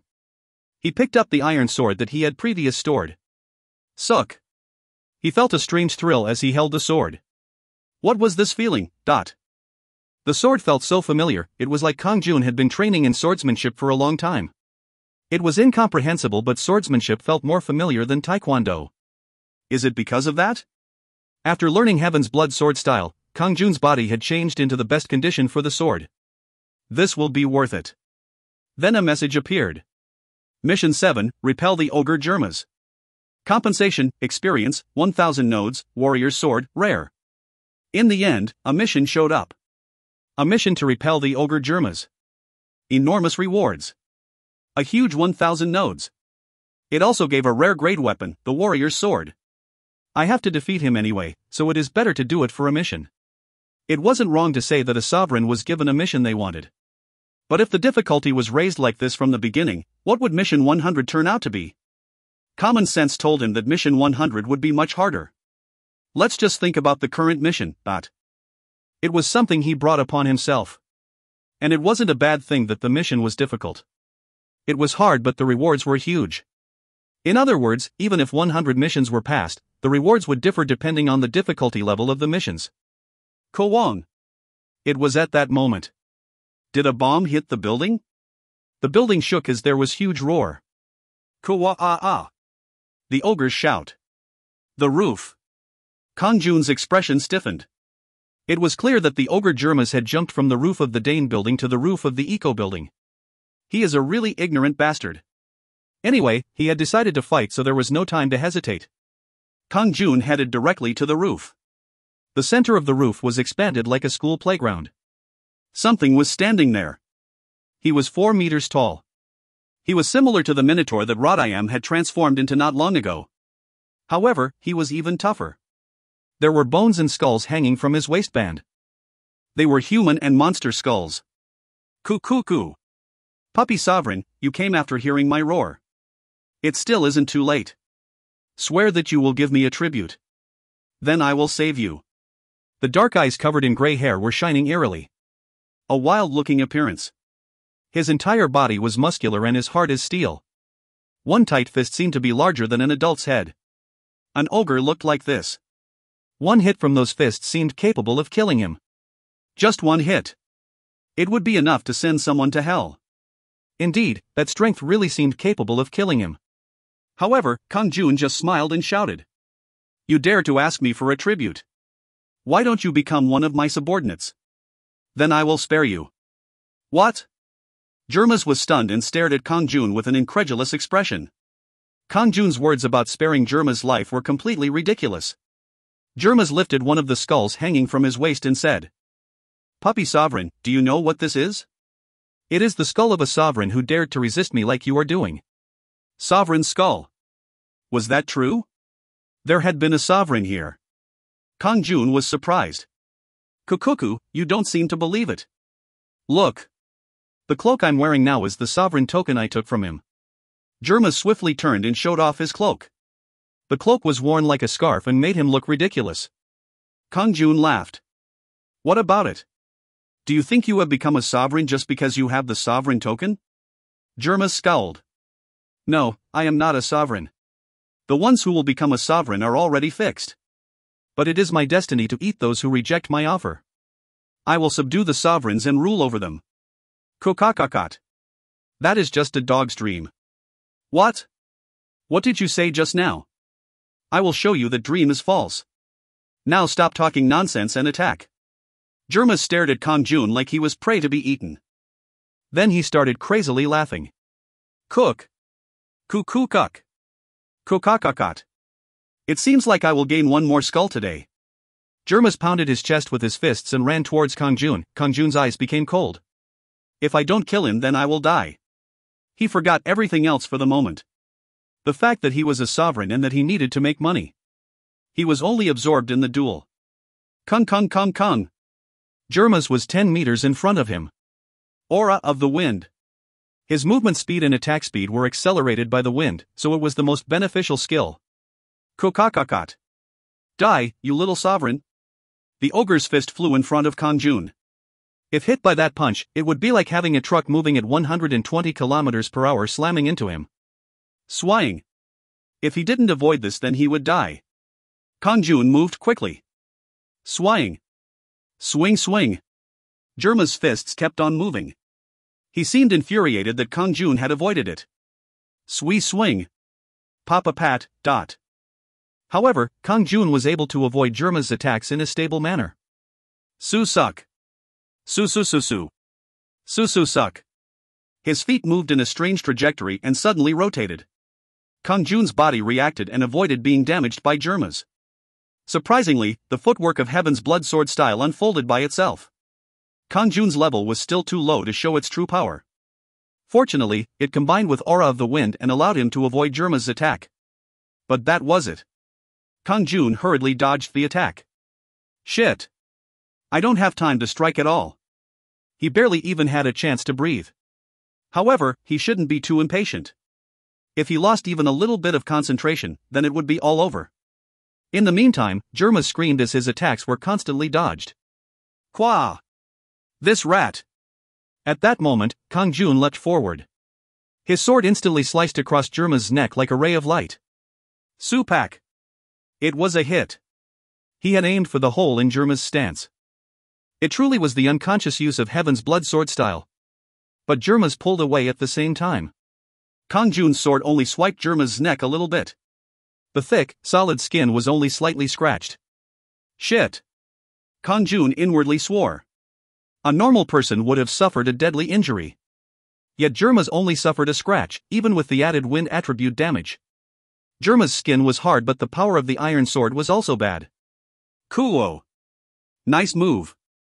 On the other hand, Jerma's was surprised by Kang-jun's move. From then on, Jerma started moving more carefully. Quick. Swing swing. Swee swee swing papa pat. He unleashed an onslaught of moves towards Kang-jun like Jerma's had met a lifelong opponent. Ugh, I don't see any gaps. Due to Aura of the Wind, his black magic energy was constantly being consumed.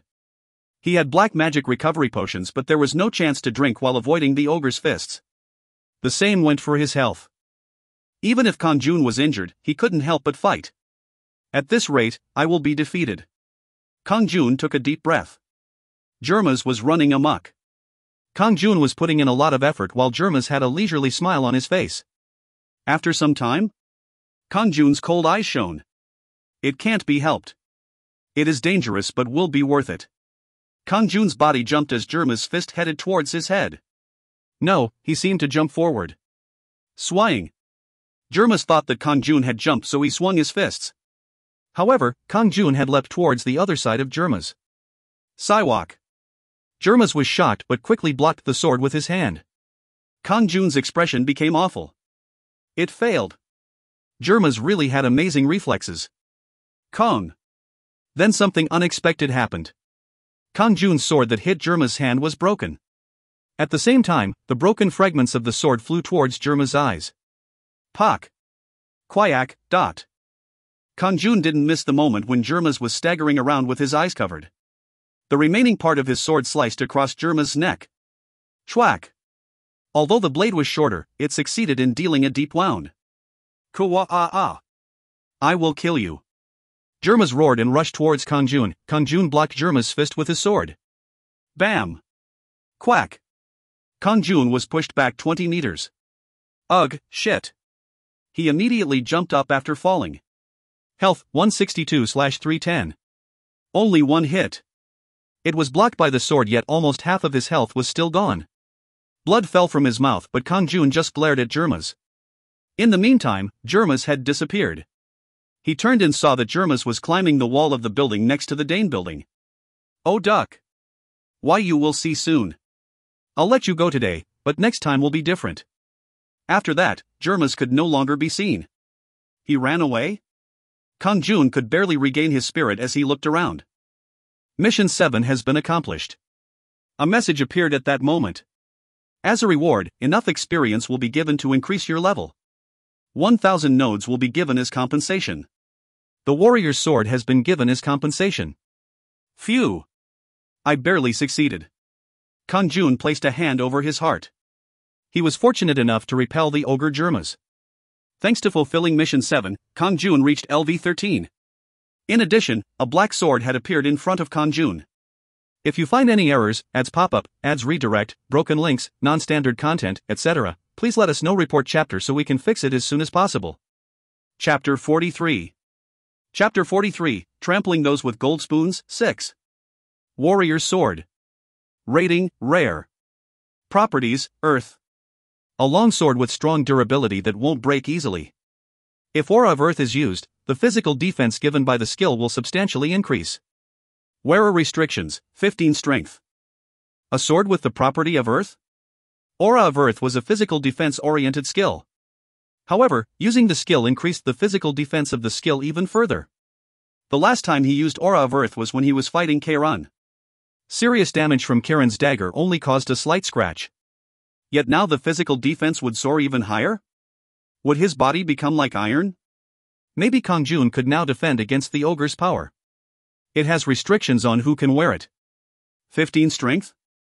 Fortunately, Kang-jun currently had 16 points in strength. It was possible for him to equip it. Anyway, I'm glad that this sword won't break easily. Of course, he had been able to repel the ogre Germas thanks to the broken sword. But in the future, there was no guarantee that such luck could be repeated again. There is no time. I should defeat him now. The ogre Germas had escaped with an injury. On the other hand, Kang-jun gained 1 level and his maximum health was restored. He also got a much more powerful weapon known as the warrior's sword.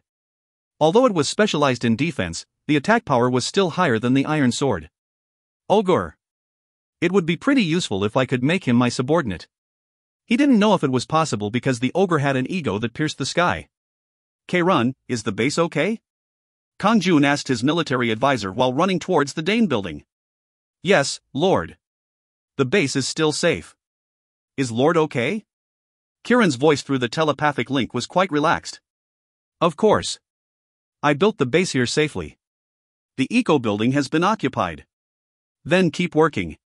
Yes, Lord. Don't worry about this side. Young Quan Hyan should have struck the Dafeng building. Could Kang-jun have blocked him this quickly? Kang-jun was curious, but he would listen to the details later. It is safe. Kang-jun's worries about the base disappeared as soon as he heard Kiran's laid-back voice. It was good that he had such a competent military advisor. Kang-jun was able to concentrate on getting stronger because he knew his base was protected.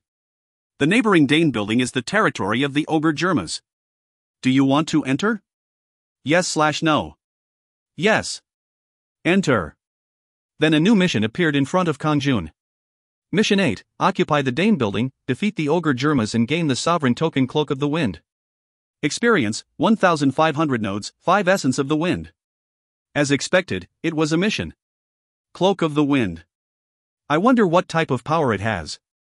Kang-jun drank the lowest grade black magic recovery potion in his pocket. 40 points of black magic energy were restored. Black magic energy, 85/320. He wouldn't get a chance to drink a potion while facing Germas. Potions weren't rare, so now wasn't the time to save it. Do.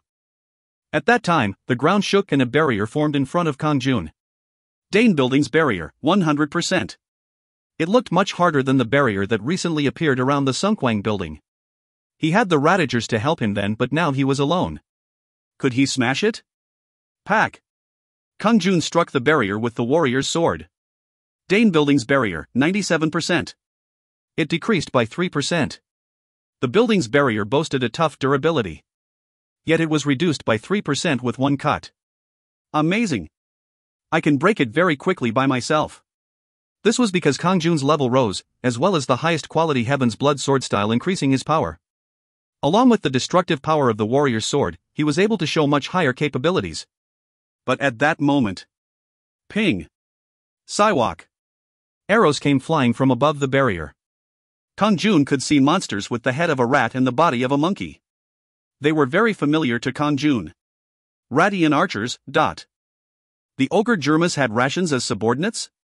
Kekiki. The enemy. Rohair. Fight the enemy. The Radian infantry rushed through the barrier. Giant rations also appeared. There was a strange smile on Kang-jun's face. He had a 10% increase in attack power against the rations. There was also a 5% chance of acquiring items. Thanks to the knowledge he acquired, the rations were very easy to deal with. Kang-jun avoided the arrows and aimed for the giant rations first. Sukiok! Sukiok! In the blink of an eye, 2 giant rations had their throats cut. The Radian corpses grew in number every time his sword flashed. 2 nodes have been gained. 1 node has been gained. 1 inferior health recovery potion has been obtained. 12 nodes have been gained. Apart from the experience, money and japtum, miscellaneous items, continued to fall. Then he discovered a scroll. A shiny scroll had fallen from the dead body of a giant Radian.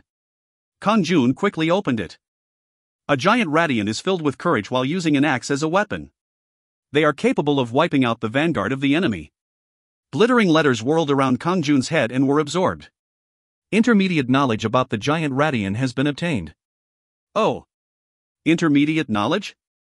If he kept on fighting the monsters, then it was likely that he would get advanced knowledge. Attack power against a giant Radian has increased to 20%. There is a 10% probability of acquiring items. Thanks to that, his attack power and chances of obtaining items rose. From now on, a giant Radian warrior can be summoned from the Barak. Giant Radian warrior. Resources, 80 nodes. It is possible to summon if you have 2 charisma points. Kang-jun was pleasantly surprised. Giant Radian warrior? It was at that moment. Wahahaha. Lord. It is wonderful. You have obtained intermediate knowledge about the giant Radian. The information was updated in the Barak, so Kang already knew about it. Hohu, Lord no longer needs to be afraid of Herod's troops. A giant Radian warrior can easily deal with 2 or 3 orcs. The Golem Radagers were his most powerful soldier, but they were not easy to summon because the rare item Essence of Earth was required. However, the giant Radian warriors only needed money. Isn't there a limit to the capacity of the barracks? You can afford to upgrade it to stage 3. In addition, we lost a small number of troops today, so we can fill it with giant Radian warriors. I will soon build a Barak in this base as well. The problem is funding. The funds of the first base are almost depleted. Don't worry about money. I have 1,500 nodes here. 1,580 nodes were currently piled in room 307 of the Eco Studio apartment. Kang-jun earned money from every monster he killed. Then he received 1,000 nodes from the mission. Kang replied with a greatly surprised voice. 1,500 nodes? When did you get that much money? Don't tell me you finished a mission during this time? Anyway, I am busy, so take care of it. Then leave the operation of the second base to me, Lord. Okay. Kang-jun readily accepted. Kang has been appointed as the military advisor of the second base located at room 307 in the Eco Studio apartment. It was easy to delegate these type of things. Spending money to summon troops gave him a headache. Kang-jun would rather go out and hunt some monsters. The barrier of the Dane building has been destroyed. Kang-jun hadn't stopped attacking while having the conversation with Kang. He destroyed the barrier as well as the Radian archers. He immediately captured the first floor. Next was the basement, then the second floor and up to the rooftop. There was a considerably strong resistance from the enemies. Rations and giant rations aimed at Kang-jun from every direction. In some cases, he ended up facing the Golem Radagers. 3 nodes have been gained. 12 nodes have been gained. An inferior black magic energy recovery potion has been obtained. 23 nodes have been gained. A solid iron sword has been obtained. 2 nodes have been gained. Kang-jun calmly advanced towards the roof. He found many japtum due to the increased probability of acquiring items. Thanks to that, he got 2 inferior black magic energy potions that restored it by 80 points. Your level has risen. Kang-jun also gained 1 level while sweeping away the monsters on the 7th floor. The experience from defeating the monsters in the Dane building had accumulated. LV.14, EXP 0.12%. War, Beginner. Health, 350/350. Black Magic Energy, 85/330. Strength, 17. Agility, 18. Intelligence, 15. Good luck, 6. Charisma, 8, +4. Additional effects. Military appointment, combat power increased by 10%. Stage 1 combat studies, combat power increased by 10%. I will fight with him again. Kang-jun destroyed the door to the roof. The ogre Jermas was silent for some reason. Was it due to the injury he suffered before? If so, he would be much easier to deal with. Kwang. The door to the roof was finally broken and revealed a large, vacant lot. In the center of the roof was Jermas. Kwa-ah-ah. How dare you come here? You have decided to die. Surprisingly, Jermas was fine. In the meantime, he must have taken a potion because his eyes were normal and the wound on his neck disappeared. Kokakakot. Die, you little sovereign. Do you think you will have such good luck again? Jermas picked up something from the ground. It was a big helmet. Was he trying to protect his head so that the same thing didn't happen again? In addition, there were gloves on both hands. It seemed like he was prepared to deal with Kang-jun. Kwa-ah-ah. Ready. As soon as he put on the helmet and gloves, Jermas swiftly rushed towards Kang-jun. Kang-jun held the warrior's sword and used a skill. Aura of Earth. Unlike before, Kang-jun decided to increase his physical defense. Hup. It really was different. A light brown film covered his entire body. It hadn't appeared the previous times he used Aura of Earth. Kokakakot. Die. In the meantime, Jermas had reached him and aimed a punch at him. Kang-jun didn't bother blocking and swung his sword. Kong. The glove and sword collided. Ugh. He blocked it. Although his arms shook from the shock, Kang-jun didn't take a step back. Jermas seemed surprised at the unexpected situation. Chwack. At that moment, Kang-jun's sword sliced against Jermas' side. Quack. A deep cut. Jermas was shocked by the pain. However, he soon smiled. Kokak. Did you change your weapon? In the end, nothing will change. Jermas resumed his storm-like offensive once again. Swing. Swing. Huing huing huing. Kong. Ka-kang. The gloves and the warrior's sword kept on colliding. Despite not using Aura of the Wind, Kang-jun didn't seem any slower. Thanks to using minimal actions and paying attention to Jermas' weaknesses, he was able to counterattack. Of course, most of the counterattacks didn't affect Jermas. It was because he predicted the place where Kang-jun's sword was aimed and avoided it. Still, he managed a few hits once in a while. Every time Jermas' body was sliced, a deep cut would form. Over time, Jermas' huge body became bloody. Kwa-ah-ah. Kill. I will kill you. It was quite a lot of blood. Jermas' momentum didn't slow down. However, the circumstances were already leaning towards Kang-jun. Jermas still had his strength, but their movements were slowing down. Chwack. Chwack. Kang-jun's sword moved twice. The strikes formed a cross shape on Jermas' chest and blood spurted out. Kiyok. Jermas held his chest and staggered. He sank to his knees with a thud. Suk. Kang-jun pointed his sword at Jermas' neck and spoke coldly. Will you try anything else?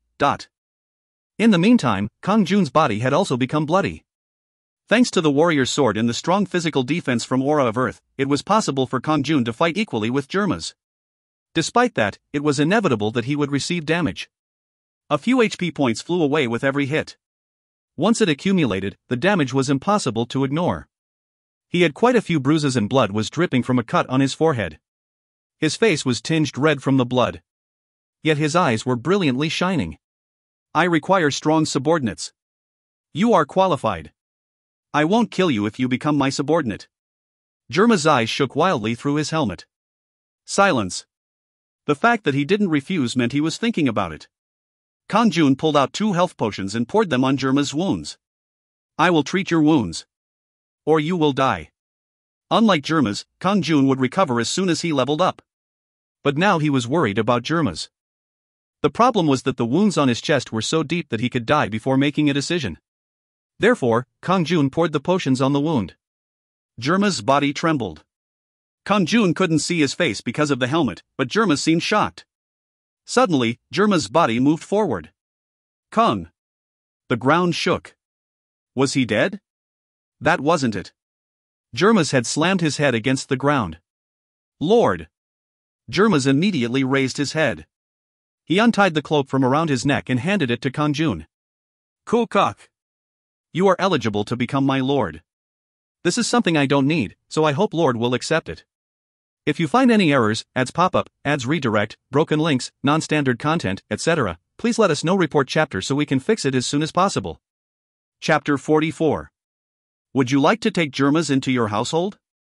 Yes/no. If you accept, then the conditions for Mission 8 will be automatically achieved. In the meantime, such messages showed up.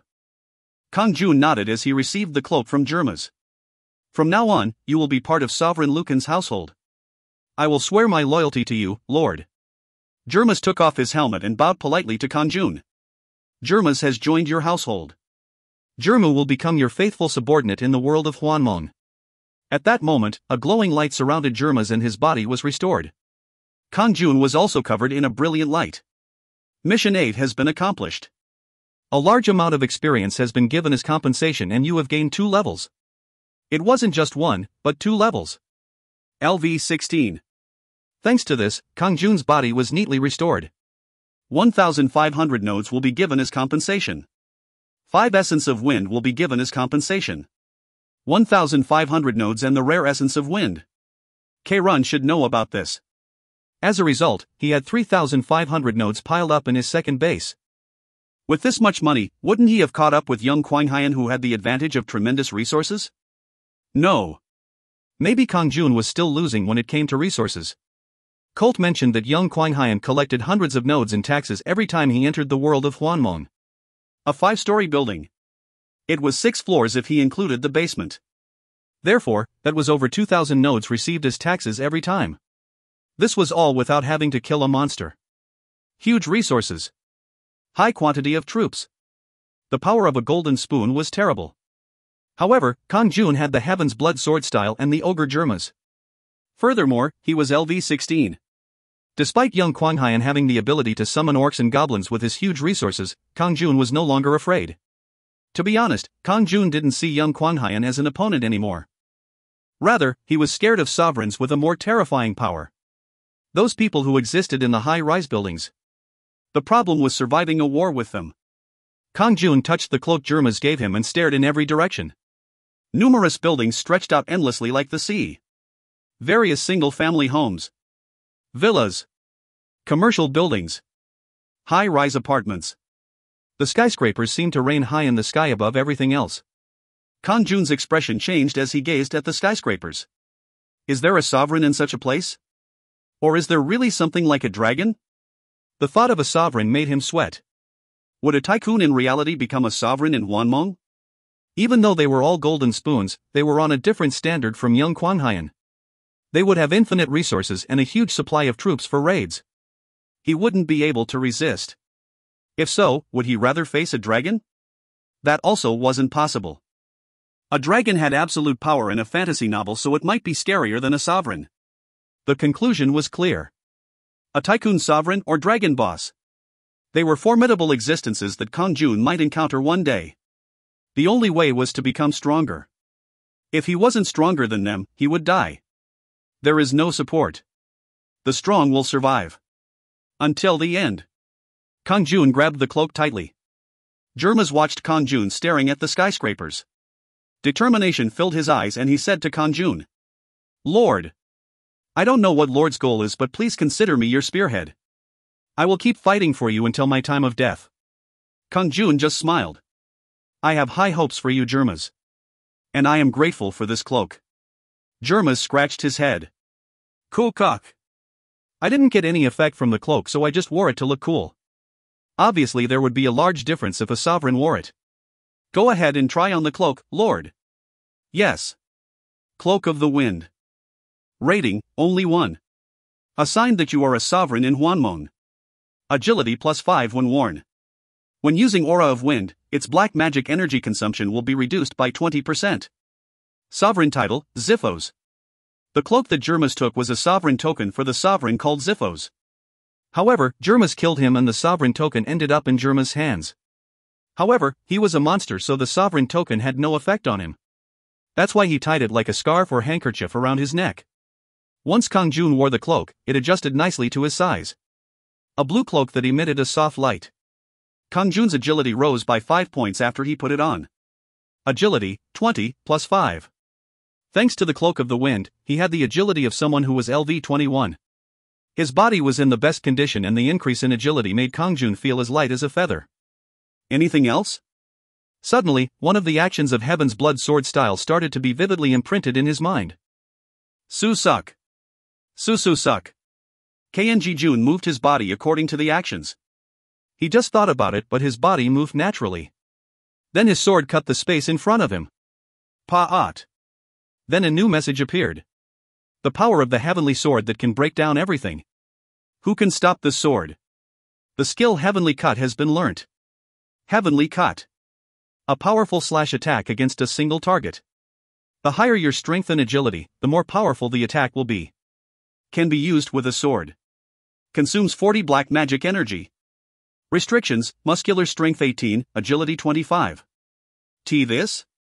Kang-jun was pleasantly surprised. A skill? It was unmistakable. Heavenly Cut was an attack skill. I finally have an attacking skill. It could only be used if he had 25 agility points, but that was possible due to Cloak of the Wind. His muscular strength was 19, so that was also sufficient. However, it consumed a huge 40 points of black magic energy. It must be very strong to consume that much black magic energy. It was a skill that he couldn't carelessly use. Still, it felt reassuring to have a special skill like that. Your time in the world of Hwanmong is over. The door to Hwanmong is closed. Before he knew it, it was time to return to reality. Kang-jun closed his eyes as the space around him distorted. The 5th floor of the Yugong building. Young Kwang-hyun woke up and got out of bed. He shouted nervously. Shit! They didn't win! While Kang-jun was fighting the ogre Germas, there was a fierce battle between young Kwang-hyun's side and the troops at Kang-jun's first base. Once young Kwang-hyun entered Hwanmong, 35 orcs and 15 goblins were waiting. He had 3 stage 3 barracks. 1 research institute. More importantly, he had 4,300 nodes. This was due to the new taxes and compensation from the mission. It is sufficient even if I don't have Colt. Today I will smash everything. Despite failing to buy the Dothing building, he had determined the location so it would be over today. Young Kwang-hyun was convinced that he would win with an overwhelming force. Young Kwang-hyun had played many strategy simulation games when he was younger. Goblin Archer. Resources, 10 nodes. Orc. Resources, 25 nodes. It is possible to summon if you have 1 charisma points. The low-grade units are the goblins while the upper-grade units are the orcs. He immediately started summoning orcs at all 3 barracks. At the same time, he was confident that Kang-jun would only have low-grade troops. Hoo-hoo, Sovereign Lucan doesn't receive any taxes. Therefore, his money is very low. He probably only has 1 barack, so the summoning rate of his troops will be slow. That was what Colt used to say. Therefore, young Kwang-hyun was sure that he would overwhelmingly win. However, the fight turned out differently. The first troops he sent to scout were wiped out by the sudden appearance of a minotaur and intermediate gnomes. In addition, they used guerrilla methods by attacking and retreating. In the end, he had to focus on defense rather than attack. Of course, he continued to summon orcs. He managed to call 80 orcs and 10 goblins. Just as they were gathered for an assault, the door to Hwanmong closed. Shit! I missed it. On the other hand, he felt uneasy for some reason. He never expected that Kang-jun, who lived in the Gashawon, would have a strong subordinate like the Minotaur. That is the only way. I need to quickly buy the building. He immediately called the realtor. Yesterday he had used the punishment field, so the realtor should have some results by now. This is realtor Han Min-soo. How did it go? Young Kwang-hyun asked curtly. Han Min-soo trembled and replied. The owner of the building flew to Jeju Island. I flew down to Jeju Island late last night. I will be meeting with the owner in a little bit. I will unconditionally conclude the deal. As expected, it was necessary to step on his spirit just once. A satisfied smile appeared on young Kwang-hyun's face. Give them 3.2 billion. I will sign the contract tomorrow when the owner comes back. If that fails, then you will die. Yes, Boss Nim. Indeed, the building owner appeared the next day like Han Minsu said. Young Kwang Hyan swiftly signed the contract. Young Kwang Hyan was now the owner of the Dofing building. The next day, Young Kwang Hyan finished the ownership transfer of the Dofing building. At the same time, he closed down the Gashuan while offering the residents compensation. They were given a refund of 500,000 won, so no one complained. There were only 3 rooms left. Rooms 401, 406 and 413. They were contracted to Kang-jun. The problem was that he couldn't be found. He couldn't nullify the contract without the consent of the other party. Cowardly bastard. Did he run away scared? It is no use. You will meet your end in Hwanmong tonight. As soon as young Kwang Hyan owned the Dofing building, he could see Kang-jun's current status through the 3D map as well as receive taxes from the area. It was only a matter of time until he won. Meanwhile, Kang-jun was at the Eco Studio apartment. He signed contracts with rooms 309 and 318. Haeyeon was also staying here. During the day, he focused on selling underwear at the market and he rested at night. He received a call from the realtor that young Kwang Hyan had bought the Dofing building, but he didn't care. The game was already finished. The time for the decisive battle had arrived. The door to Hwanmong is open. You have entered the world of Hwanmong. If you find any errors, ads pop up, ads redirect, broken links, non-standard content, etc., please let us know. Report chapter so we can fix it as soon as possible. Chapter 45. Chapter 45, Trampling Those with Gold Spoons, 8. Young Kwang Hyan immediately looked at the Dofing building after entering Hwanmong. Su. The Dofing building had become his, so the interior was clear through a 3D map. Even the enemy barrack was visible. There was a stage 3 barrack. However, there were only 20 troops waiting in the barrack. The base contained a blue-haired young man and the cat-headed monster that bothered young Kwang Hyan last time. Strangely, he didn't see Kang-jun, or as he was known, Sovereign Lucan. What? Where is he? Did he run away? It was obvious that he was hiding somewhere because he was scared. Pathetic bastard. Does he think he will survive? It will be the end once his base is broken. Young Kwang Hyan immediately mobilized his entire army. Kwahahaha. A complete assault. Go to Sovereign Lucan's base and shatter it. Chwike. Yes, Lord. Kick. I understand. 80 orcs and 10 goblins triumphantly marched towards the Dofing building. They entered the Dofing building but didn't receive any counterattack. The first, second and third floors were passed without any resistance. It was natural. It was because those areas were under young Kwang Hyan's domain. As the orcs entered the fourth floor, Radagers and giant Radian warriors popped out and engaged them. Rohair! How dare you come here? A Radagers roared, but the orcs bravely moved forward. Chwike! Attack! Chwike! Kokyo Kayakiakia! Kill them all! Young Kwang Hyan, who was watching the scene, suddenly cocked his head. Who are they? Don't they seem like people? There were people among Lucan's subordinates. 2 men. They were grumbling while holding an axe in their hands. Last time we had to work in the mine and today we are fighting monsters? Sob. Today we are truly screwed, Hyung Nim. They were Hwang Songgil and Cho Sangjin. Due to Kang-jun's soul exploitation skill, they were automatically summoned to Hwanmong. Once the base was in danger, they were placed in the defense troops. Young Kwang Hyan thought it was absurd. What are those brats doing over there? He laughed. It didn't matter. He didn't care if they died or not. They weren't threats, so there was no need to worry. Ka Kang. Poke. Kawak. Keek. The battle became fierce. As the battle raged on, the cramped corridors of the Gashuan expanded. The internal structure itself didn't change, but the enemy's small and powerful troops resisted. Despite many orcs waiting in the rear, the orcs in the front died. But that only lasted for a moment. Except for 3 rooms in the Gashuan, everything else was owned by young Kwang Hyan.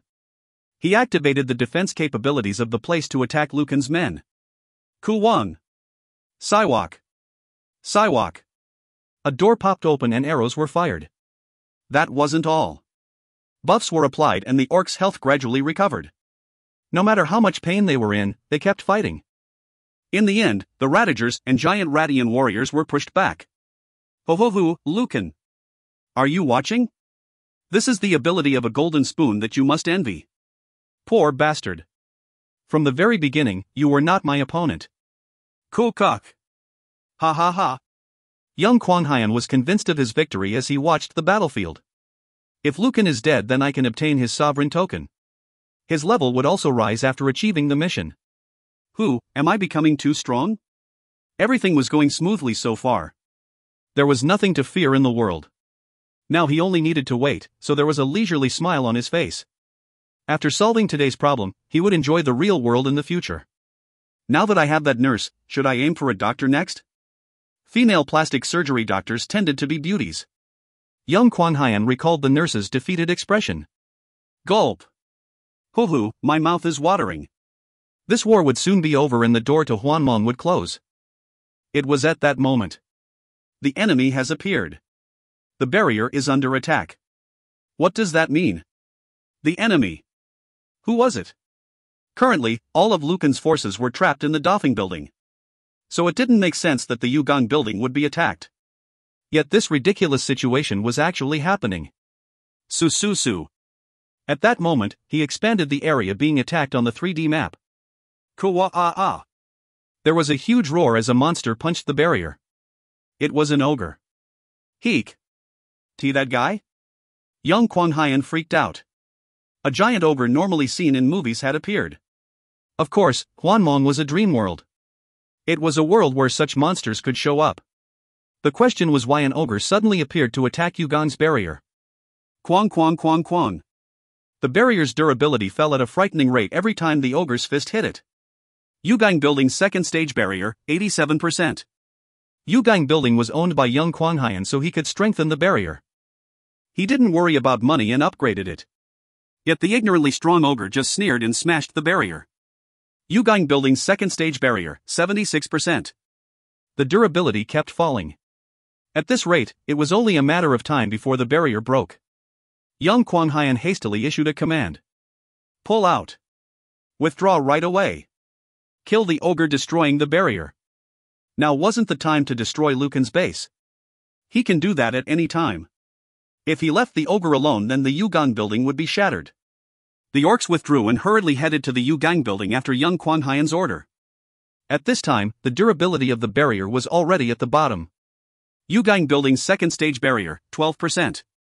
The ogre wasn't alone. A silver-haired man was aiming a black sword at the barrier. Young Kwang Hyun's eyes widened as he saw the person. That guy. He already knew what Kang-jun looked like. This was the first time Young Kwang Hyun saw him directly, but he instantly knew his identity. How did Lucan get an ogre? Young Kwang Hyun lost his spirit. Kwang. At that moment, the barrier around the Yugang building faded away. The barrier of the Yugang building has been destroyed. Kwa-ah-ah. The ogre Germas roared towards the group of orcs. Sichweek. Chwaik. The orcs were scared and stopped. It was the most feared enemy of the orcs. The predatory ogre was right in front of them, so they froze. Young Kwang Hyun shouted after he saw the scene. You stupid bastards. Attack the ogre. Attack now. It is a command. After giving several orders through the crystal ball, the orcs flocked with their axes. Then Kang-jun said towards Germas. Can you handle it alone? Cool cock. Of course. Lord doesn't have to worry about me. Despite there being 90 enemies, Germas didn't even blink. Kwa-ah-ah. A storm struck the orcs. Of course, the storm was from Germa's fast movements. Bam. Bam bam. Bam. Keek. Kaweek. Ak. Germas used his gloves, his strength making the heads and limbs of the orcs blow off. 11 nodes have been gained. 13 nodes have been gained. The lowest grade health potion has been obtained. A shiny scroll has been obtained. 10 nodes have been gained. The orcs dropped some items as they collapsed. Germas ate the experience, but the money and Japdom belonged to Kang-jun. In the meantime, Kang-jun had occupied the first floor and gone down to the basement. Wait. What is the shiny scroll? Usually some type of knowledge or skills could be found in a scroll. Kang-jun didn't kill the orcs directly, so it couldn't be knowledge. If so, it was probably a skill. I'll have to check it later. He had competent subordinates so he could obtain the Japdom. Kang-jun had a warm smile on his face as he struck the basement door. Chwick. Enemy, queek. Schweik. Where, Kek, dot. Orcs were quickly summoned at the barracks, but they quickly fell in front of Kang-jun. The orcs didn't slow down Kang-jun's speed. He instantly took over the basement and ran to the second floor. Coo. Then the door on the second floor turned into a golem and aimed a huge fist at Kang-jun. The self-defense capabilities given to the owner of a building. Kwang. Papak. Kwa kwa kwang. However, Kang-jun wielded his sword as swiftly as the wind and crushed the door. Young Hwanmong, who was watching from the 3D map on the 5th floor, felt his mouth gape open. His legs started trembling. The second floor has been occupied by the enemy. The second floor was occupied. It was only one person. The dirtbag that he had ignored so much. He couldn't believe it. He didn't want to admit it. It was ridiculous. Yet that was the reality. The third floor has been occupied by the enemy. Young Hwanmong panicked as a message appeared stating the third floor was occupied. Oh. This is ridiculous. How does a poor person like that have such skills? Despite the circumstances, he still wanted to deny Kang-jun's abilities. However, the situation kept becoming more frightening. Defeat. That's right. It was a defeat, not a victory. Losing to an insignificant person who only spent 250,000 won for a room. He was the owner of the Yugong and Dofling buildings. The combined value of the two buildings was more than 10 billion. He couldn't believe it. Ugh. This can't be happening. Never. Young Hwanmong didn't want to lose. He prayed for a miracle.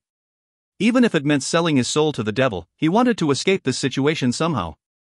It was at that moment. Do you need help, Herod? Who? Where did the voice suddenly come from? Young Hwanmong looked around in surprise. Don't be surprised. We have come to make you a good offer. Who are you? It doesn't matter who we are. The important thing is your survival. Surely you don't want to be destroyed like this? Ugh. What do you want to talk to me about? We will help you. Defeating your enemy. We have that kind of power. The situation is urgent right now. If you don't hurry, then you will die. Young Hwanmong's expression hardened. That's right. The third floor had just been occupied. The fourth floor would be captured shortly after that. How will you help me? And what do you want? 10,000 nodes. 10,000 nodes? I don't have that type of money. We know that you don't have that type of money. But it won't be hard to raise that type of money in the future. That's right. Considering that he would now get the taxes of the Dothing building as well, obtaining 10,000 nodes wouldn't be hard. Decide quickly. He is almost here. A new message appeared. Do you accept the offer of the Kagel brothers? Yes/no. Charisma will permanently reduce by 2 if you accept. Something like this. The voices were living beings? Furthermore, accepting would permanently reduce charisma by 2. Young Hwanmong frowned. He didn't care about the 10,000 nodes. He had 4 points in charisma. If it dropped by 2, then he would only have 2 left. However, that would be irrelevant if he died. Oh, okay. Young Hwanmong shed some bitter tears as he nodded. Honestly, he had no other ways. He had to grab onto anything. Charisma has permanently reduced by 2. After the message appeared, his surroundings started to change. Su. It was the rooftop of the Yugong building. 2 ugly monsters that young Hwanmong had never seen before stood in front of him. 2 spherical monsters were floating. Dozens of tentacles sprang from their bodies like snakes. They are just things. They seem to be called the Kagel brothers. It was at that moment. Kwatong. The rooftop door shattered and a man appeared. He was holding a black sword and wearing a blue cloak. Of course, he was Kang-jun. What are those things? Kang-jun was puzzled. He had reached the 5th floor, but young Hwanmong was on the roof. Furthermore, there were monsters present. Mission 9, kill the Kagel brothers. Compensation, experience, 2,000 nodes, 5 essence of darkness. A mission. He hadn't received a mission while destroying young Hwanmong's base. It was because the risk was too low. Now that a mission had been generated, it meant the combat power of the 2 monsters was high. Su suck. If so, he needed to use something first. Aura of the wind. Cuckoo. Insignificant human sovereign. Kiki. If you give us your sovereign token. Kang-jun had reached them while the spherical bodies were talking. Heavenly cut. It was the first time he was using this skill. The opponents were formidable, so it was worth using 40 black magic energy. Flash. The warrior's sword split the space in front of him. Sukiok. It was the end. One of the 3-meter-wide spherical bodies were sliced in half. Quick. The mutilated body fell to the ground and black smoke scattered from it. Kuu. How dare you? At that moment, tentacles from the other spherical body wound around him. Chwack. Chwack. Kang-jun just calmly swung his sword and cut off the tentacles. He tried counterattacking, but it wasn't easy to hit the fast-moving spherical body. Waroruk. In addition, fire poured from his mouth. Waruru. Kwang. Kang-jun avoided it. However, the flames burning nearby started to slowly decrease his health. Shit. A magical flying enemy. Unlike Kiran's illusion, this was real magic. That guy isn't giving me any room. He witnessed Kang-jun's strength and intelligently attacked Kang-jun from a distance. He fled every time Kang-jun chased. This wasn't an easy opponent. It was at that moment. Cook. How dare a monster do this? Drop dead. There was a wild voice as something grabbed the body of the Kagel. It was Germa's. Kwang. Germa slammed the Kagel against the ground several times and tore off the tentacles. At that moment, the Kagel opened his mouth. Waruru. Kwang. Kiyok. Germa's rolled across the ground as he was covered in flames. Kang-jun approached the Kagel at that time. Flash. Sukiok. He once again used Heavenly Cut. Ku. How vexing. The Kagel was split in half and scattered into smoke.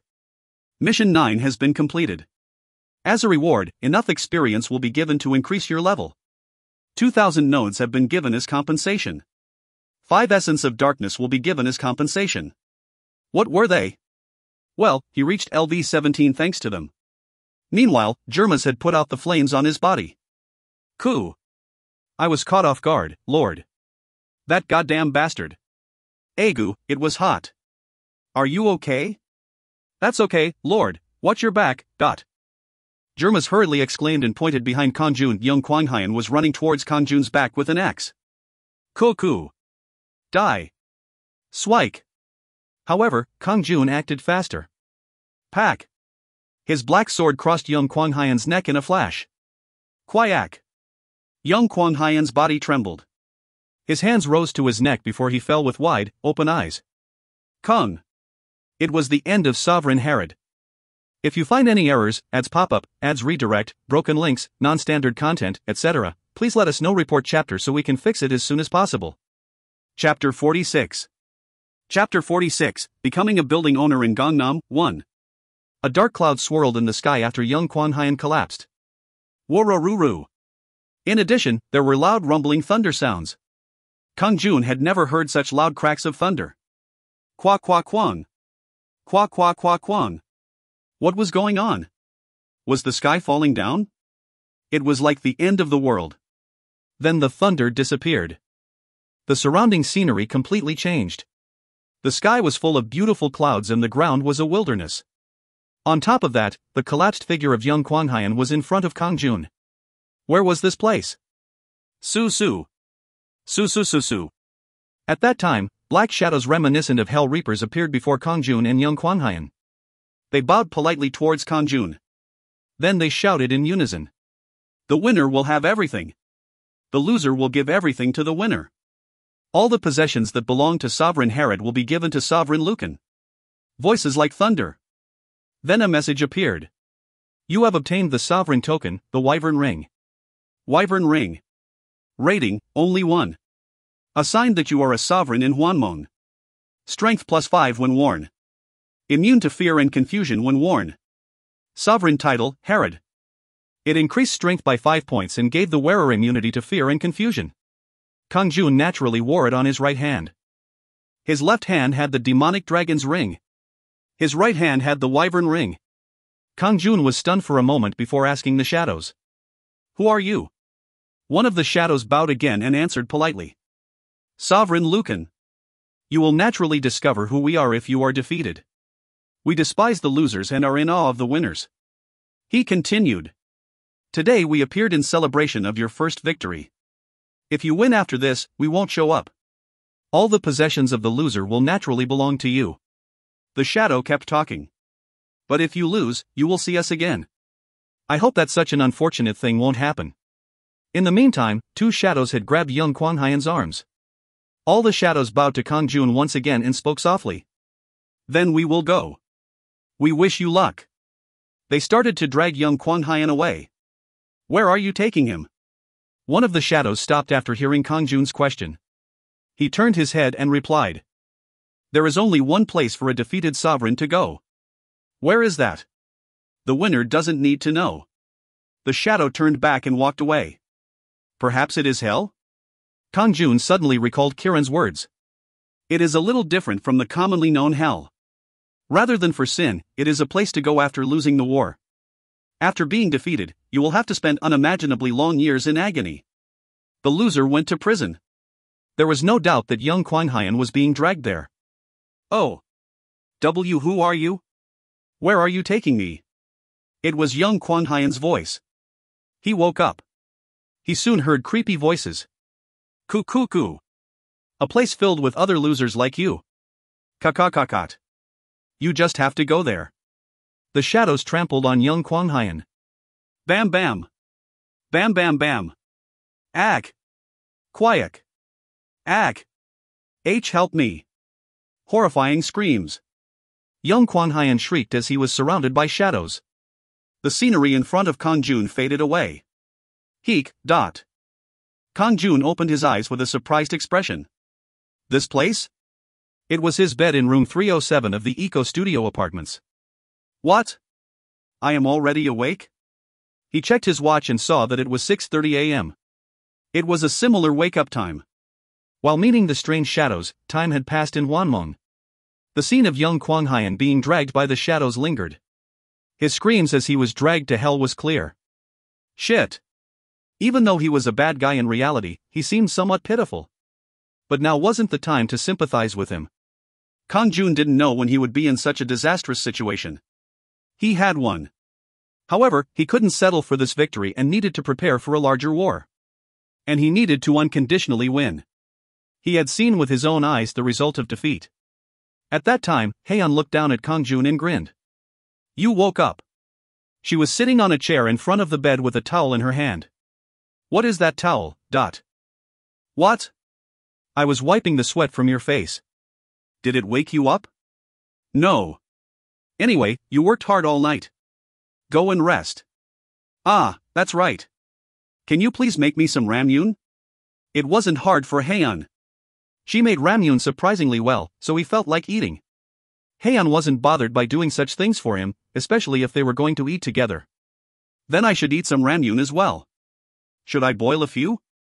Do you want eggs as well? I will have one, but boil more if you want. Chop some chilies today and don't put any eggs in. There is a big chili in the fridge. Yes, come to the kitchen in 10 minutes. Hyeon hummed as she went to the fridge and pulled our chili, kimchi, etc. In the Eco Studio apartments, the eggs and ramyun were kept in the shared kitchen. It was well stocked with a coffee machine, toaster, cooker, water purifier, and other amenities. Was that all? Each room had a small but private refrigerator. Hoo-hoo, as expected from an expensive place. I will eagerly earn money today. The studio room was expensive compared to the Gasha one. Until this moment, Kang-jun hadn't imagined a higher quality of life. He was told that all of Harrod's possessions would go to him, but he thought it was only in the world of Hwanmong. He never imagined that property in reality would be handed over. Although it would take time, collecting money to buy a building wasn't very hard. He was determined to receive the monthly rent in reality as well as taxes in Hwanmong. At that time, his smartphone rang. Xiang. Kang-jun exited the bathroom at the sound and was confused. Who is it? It is early in the morning. He didn't know the phone number of the caller. He would block it if it was spam. Hello. It is young Kwang-hyun. Where you are right now? Who? Young Kwang-hyun? Kang-jun was startled. He was very curious about young Kwang-hyun. He heard that a defeat in Hwanmong meant death in reality. The supposedly dead young Kwon Hyun was talking normally. He isn't dead? Or was this a prank by someone? However, the voice heard from the smartphone was clearly young Kwon Hyun's. Let's say he wasn't dead. Why was he calling? Wasn't the game finished? Kang-jun asked stiffly. What do you want? The reason is natural. I have to give all my possessions to you after being defeated in Hwanmong. The lawyer will take care of the gift tax and other legal elements, so you don't have to worry. What was he saying? Giving Kang-jun all his property. There was something strange about young Kwon Hyun's voice. He was very polite. Young Kwon Hyun normally spoke with a unique, arrogant tone. That's right. He was a completely different person.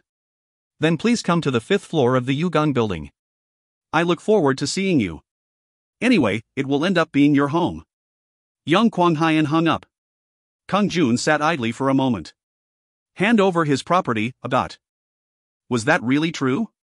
All the possessions that belong to Sovereign Herod will be given to Sovereign Lucan. The words that the shadow people shouted. It meant the possessions in both worlds. It was obvious they were referring to reality and Hwanmong. The 5th floor of the Yugang building. Kang-jun headed there after eating the ramyun. Ding dong. The door opened as soon as the doorbell rang. Welcome. I've been waiting for you. Young Kwon Hyun smiled and welcomed Kang-jun in a clean suit. What? What are you? Are you really young Kwon Hyun? Kang-jun stared at young Kwon Hyun. Young Kwon Hyun shrugged and replied. Of course not. As you know, young Kwon Hyun had gone to the place where all those defeated are located. Unbelievable. He wasn't the real young Kwon Hyun. Then you are? I am taking this appearance in order to deal with some complex matters in the real world. One of the shadows? A shadow. Well, I don't know what you mean. For reference, I don't know anything about myself either. I just do as I'm instructed. Young Kwon Hyun continued talking with a smile. It is natural to be confused the first time. But it isn't complicated. You have won and will be given the spoils. He guided Kang-jun to the living room.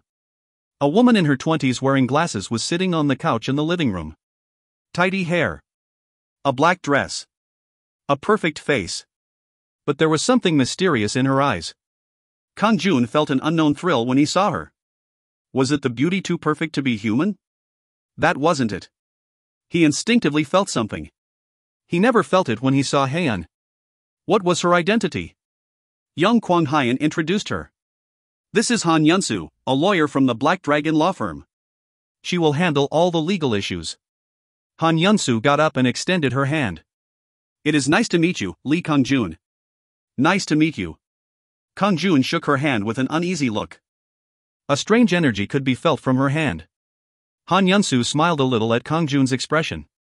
Don't be nervous. I am a neutral existence. The same is true for the Black Dragon law firm. A neutral existence? You will find out eventually, so I'll tell you now. You might have guessed it already, but I am not a human. However, you don't need to be wary. The purpose of the Black Dragon law firm is to support sovereigns who win.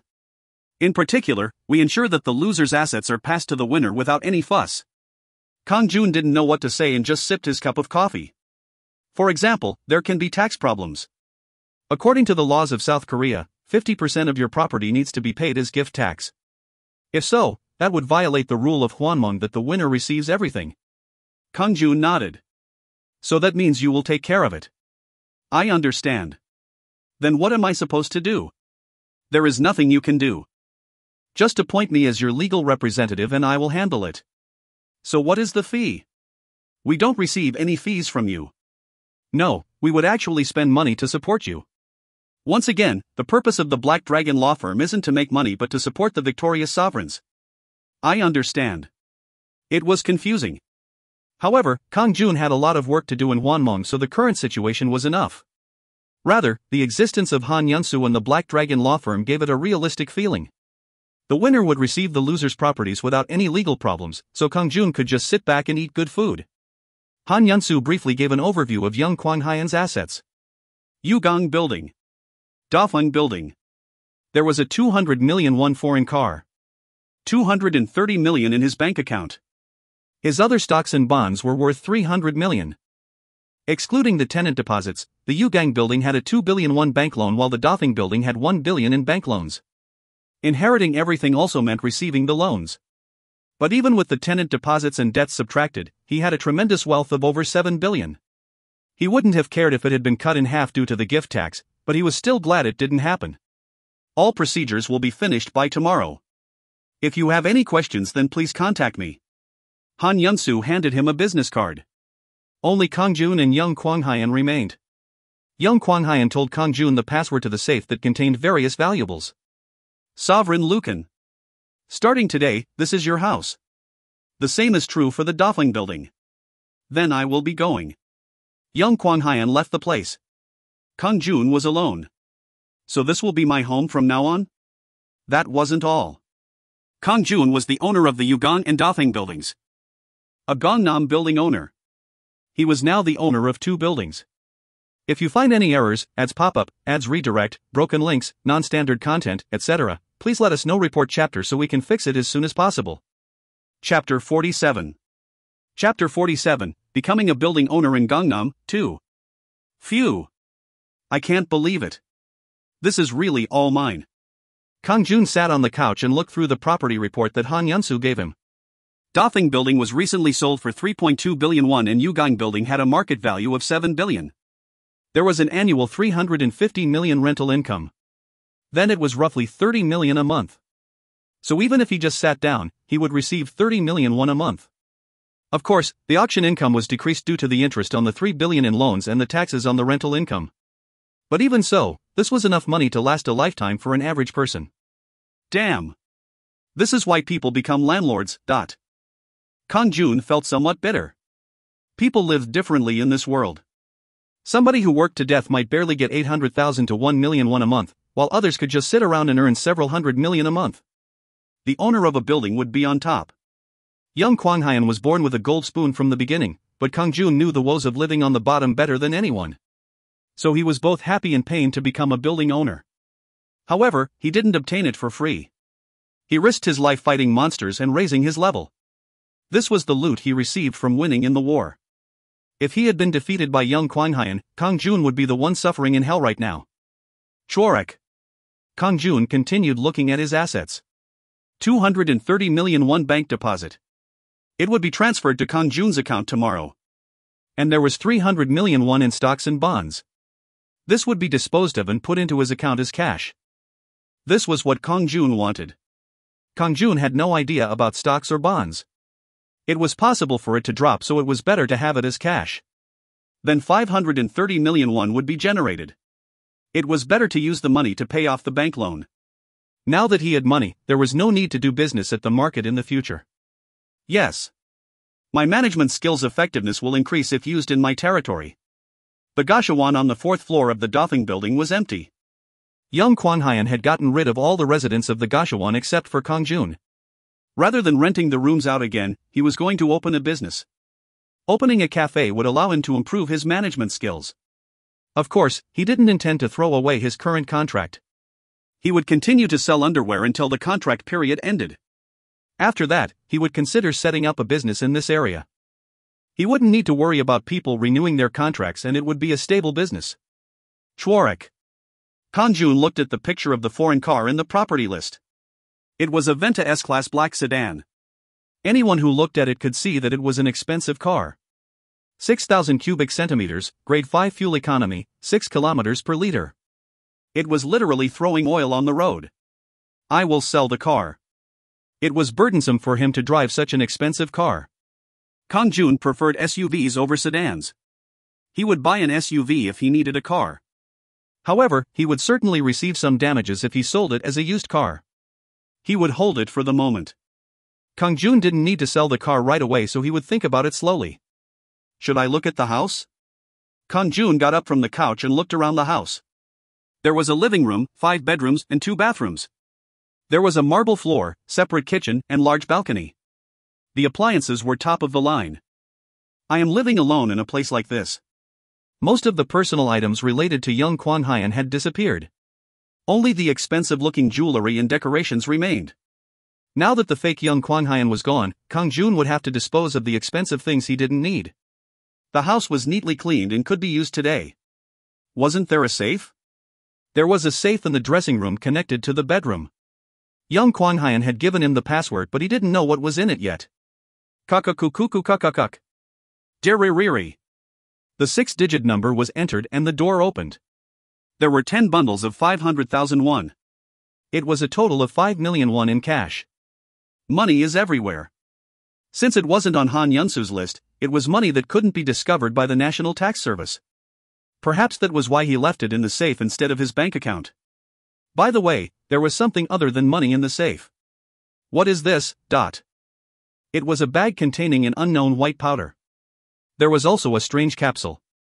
Syringe. Don't tell me? Kang-jun's expression stiffened. Was it drugs? It seemed like it.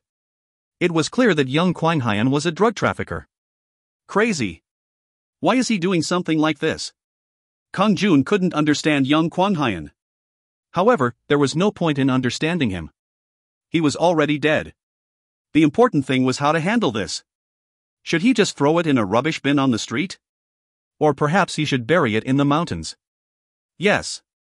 I guess I have to call her. Come to think about it, there was no need for him to worry. The Black Dragon law firm said that they would take care of everything involved in the property transfer. Yes, this is lawyer Han Yunsu. This is Lee Kang-jun. This is a small problem with the contents of the safe. Is it drugs? Did you already know? Of course. The cash and drugs inside the safe are owned by Lee Kang-jun. What does that mean? You can use the drugs yourself or make money by selling them. If you want to sell it, then I will do it for you. Kang-jun was dumbfounded. A law firm was telling him that they would sell drugs. What would you like to do? If you use drugs or sell them, then there is a danger that charisma will fall. Of course, charisma won't fall with just 1 or 2 occurrences. However, it is likely in the long run. She said that charisma could fall. Of course, Kang-jun had no intention of taking drugs or selling them even if charisma didn't fall. I won't do any of that. Can you get rid of it for me? It is possible. I will visit tomorrow evening, so I will handle it then. Is 7 p.m. tomorrow evening okay? Yes. I'll see you then. Kang-jun ended the call. He left the drug-related items in the safe. In addition, he changed the password for the safe. Damn. I'm in a bad mood now. It was 9 in the morning before he knew it. Kang-jun hurried to the market. He was a building owner, but he still had things to do. 7 in the evening. Kang-jun ended his business early because of Han Yunsu's visit. However, Han Yunsu was already on the couch watching TV and eating ramyun with Haeun. Haeun welcomed Kang-jun. Have you come back? A guest has arrived. She is lawyer Han Yunsu. The house was owned by Kang-jun, so Haeun could become a human inside it. Han Yunsu also got up to greet him. You came at exactly 7 p.m. I just arrived 30 minutes early. This. I would have hurried if I knew you were coming early. Why didn't you contact me? No. I was able to eat delicious food thanks to that. Is that ramyun? Haeun made it. The taste is delicious. Is it okay? Of course. Please enjoy it. Kang-jun felt like laughing as he watched Han Yunsu finish the ramyun with her chopsticks. She looked like a common lawyer. But he couldn't be fooled by that appearance. Han Yunsu wasn't human. What was her other identity? After a while, Han Yunsu handed Kang-jun a thick bunch of papers. It is all handled, so please check it now. There were papers that included the building registration, residence registration, account transfer details, car registration certificates, certificates for various tax bills, tenant status, etc. It took Kang-jun a while to look through all of it. By the way, it was strange that Kang-jun didn't get confused while reading through all the documents. Even though he just skimmed through, he could clearly remember the name and phone number of various tenants. Why is my memory so good now? Is it because of intelligence? That's right. His strength, agility, and intelligence rose with every level. He didn't know how much smarter he had become, but it clearly couldn't compare to before. Hovu, yes. I will have to start reading in the future. Hopefully he wouldn't only be fighting sovereigns. A little refinement was needed. Han Yunsu cocked her head as Kang-jun smiled. What is that smile? Nothing. Rather, all this was possible in one day? Of course. Our Black Dragon law firm doesn't just operate in Korea, but around the world. This much is nothing, Han Yun-soo said proudly. Kang-jun kept smiling. I'm glad to hear that. Then please take care of this with me. He handed over the black bag full of drugs to Han Yun-soo. You just want to get rid of it? That's right. Han Yun-soo held the black bag between both hands. Kawak! Kawak! The large bag became smaller until it disappeared without a trace. Is that all? How did you do that? Magic. Ah. The average person would be surprised, but Kang-jun wasn't. He had already noticed that Han Yun-soo had a mysterious power. Fortunately, she was neutral, so they didn't need to be enemies. Han Yun-soo picked up her bags and said, Then I wish you luck. I hope to see you again next time. Kang-jun would need to beat another sovereign before seeing her again. If that didn't occur, then Kang-jun wouldn't see Han Yun-soo again. Han Yun-soo suddenly sent Kang-jun a strange expression. To be honest, I hadn't paid much attention to Lee Kang-jun. The Black Dragon law firm had expected young Kwon-hyun to win. But the result was quite unexpected. Kang-jun laughed quietly. Maybe you'll see me again. Ho ho, you are full of yourself. Then I will buy you a drink. Yes. Kang-jun saw Han Yun-soo to the elevator and then returned. Now that the legal process was completed, Kang-jun had become the complete owner of the Yugang and Dafeng buildings. When combined with what was in the safe, his total cash was 600 million won. Moreover, the house was very wonderful. It was like a mansion. However, these possessions weren't permanent. They could be taken away at any moment if he ever lost a war. Kang-jun made a fist as he recalled young Kwon-hyun being dragged by the shadows. I need to start again.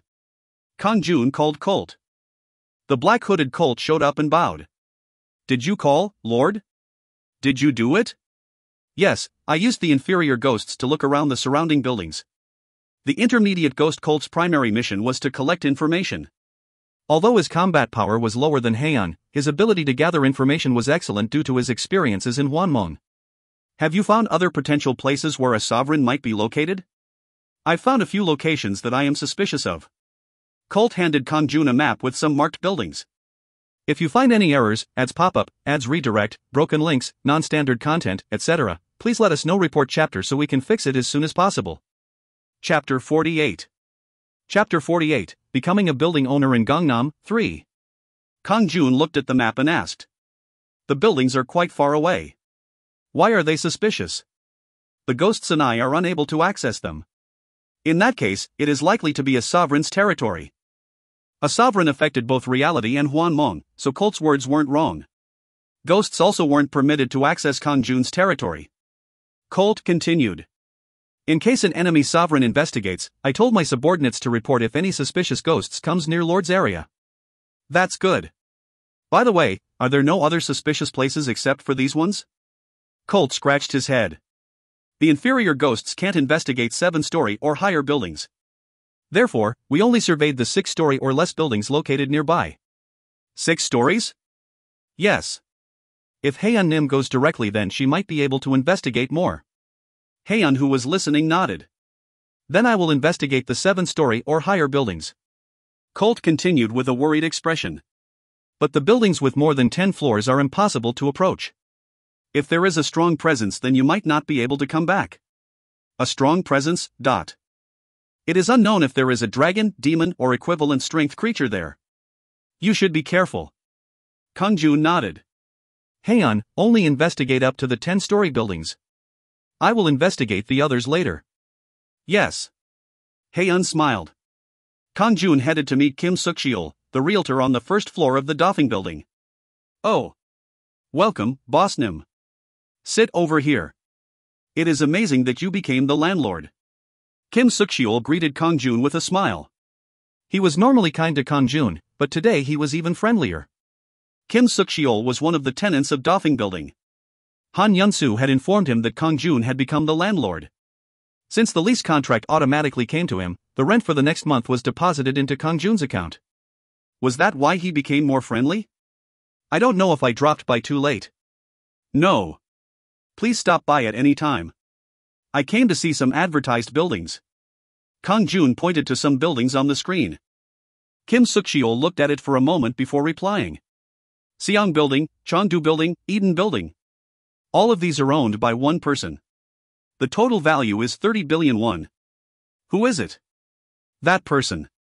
Kang-jun's expression stiffened. The owners of the suspicious buildings were all the same person. If they were a sovereign, they would be a formidable opponent. The value of the 3 buildings was 30 billion. Yu Sung-won is a great person. It is rumored that he has over 100 billion in stocks and bonds. 100 billion. That is enormous. But recently, it seems like he has become interested in real estate. The Siang building was originally owned by him, but he bought the Chengdu and Eden buildings only a few days ago. He bought the buildings a few days ago? Both of them? Of course, it wasn't strange for a person who had hundreds of billions of won to be interested in real estate. In other words, it was too early to conclude that he was a sovereign just because he bought 2 buildings. However, what if the ghosts didn't have access to the buildings? He was highly likely to be a sovereign. Kim Suk-cheol continued making a fuss. He also seems interested in the 10-story Wonil building. Rich people really were different. He was trying to buy a 10-story building. He is famous for his self-management, such as no drinking, no smoking, and working hard. He has also appeared on TV. Kang-jun nodded. He is definitely a great person. Yes. In fact, it is said that he is wildly popular in the stocks market. He is lucky. Anyway, I don't have any stocks. There is only real estate. Ha ha. Does Boss Nim have any stocks? No. I haven't invested in any stocks yet. Ha ha. It is like that. The best money comes from real estate. Anyway, today was a good conversation. Then I will come again. Yes, go take a look. Whenever you are ready to buy a building, please leave it to me. Of course. Kang-jun left the realtor's office. Yu Sung-won. A man in his 50s with more than 100 billion won. Moreover, it was rumored that he was thoroughly focused on self-management. If such a person was a sovereign, then he would be incomparable to young Kwang-hyun. Of course, rumors were rumors. It was unknown if he was actually good at self-management. However, it was certain that he had enormous funds. That was obvious now that he was spending a lot to buy buildings. Owning buildings was more beneficial in Hwanmong. Damn! He is clearly a sovereign. In any case, he was a tycoon-class sovereign. If possible, Kang-jun shouldn't show up on his radar right now. If he grasped his identity, then Kang-jun might be overwhelmed. Having money didn't mean unconditional victory. Kang-jun, who lived in Agashawan for 250,000 a month, beating young Kwang-hyun who had 10 billion won, proved it. Therefore, Kang-jun wasn't afraid of Yu Sung-won no matter how much money he had. It was important to buy buildings in reality, however raising his level in Hwanmong was more significant. He needed to become overwhelmingly strong. Kang-jun decided to occupy all the nearby low-rise buildings after entering Hwanmong. His level would rise in the meantime. I'll have to keep watching him. The next evening at 10 p.m. It was finally time to enter the world of Hwanmong. Kang-jun fell asleep while listening to Haeun's lullaby. You have entered the world of Hwanmong. As always, the space was both familiar and unfamiliar after entering Hwanmong. This time was even more so. The house on the 5th floor of the Yugang building had been greatly expanded. It was a gorgeous interior when compared to waking up in the shoddy Gashawan. This is your territory. Sovereign Herod's base has been destroyed, so you need to create a new base. Would you like to create a base? Yes/no. Yes. Create. Kang-jun instantly accepted. Stage 1 base is being constructed. Stage 1 base is complete. Why is it so fast? The base was completed in an instant. Not only that. 282 nodes have been received as tax for the basement area. 681 nodes have been received as tax for the first floor. 420 nodes have been received as tax for the second floor. It went up to the 4th floor and there were approximately 2,000 nodes stacked. This was the privilege of being a sovereign with his own building. 3 barracks that have reached stage 3 have been discovered in your territory. They will switch to a friendly base. A research institute has been discovered in your territory. It will switch to a friendly base. The barracks and research institute left behind were automatically owned by young Kwang-hyun. As a result, the troops available at his barracks increased to 90. You can build a stage 1 barrier at the entrance to Yugang building. The resources consumed will be 200 nodes. You can build a Stage 1 workshop in the basement of the Yugang building. The resources consumed will be 200 nodes and 1 essence of earth. You can build a Stage 1 rest area on the 3rd floor of the Yugang building. The resources consumed will be 100 nodes and 1 essence of wind. What? Numerous messages appeared. New construction projects were possible in the territory that he owned. Lord! It was a really wonderful victory. Congratulations, Lord! The blue-haired Kang-jun came running. He had been waiting at the Dothing building and came running over after Kang-jun arrived. Kang-jun grinned. Welcome, Kang-jun. I've heard of the barrier and workshop, but what is a rest area? A rest area is a place where everyone can relax. Lord can also relax there. If you have the resources, then you should definitely make it. Okay. Then I will delegate this base to you. Yes, Lord. I prepared the essence of earth for situations like this.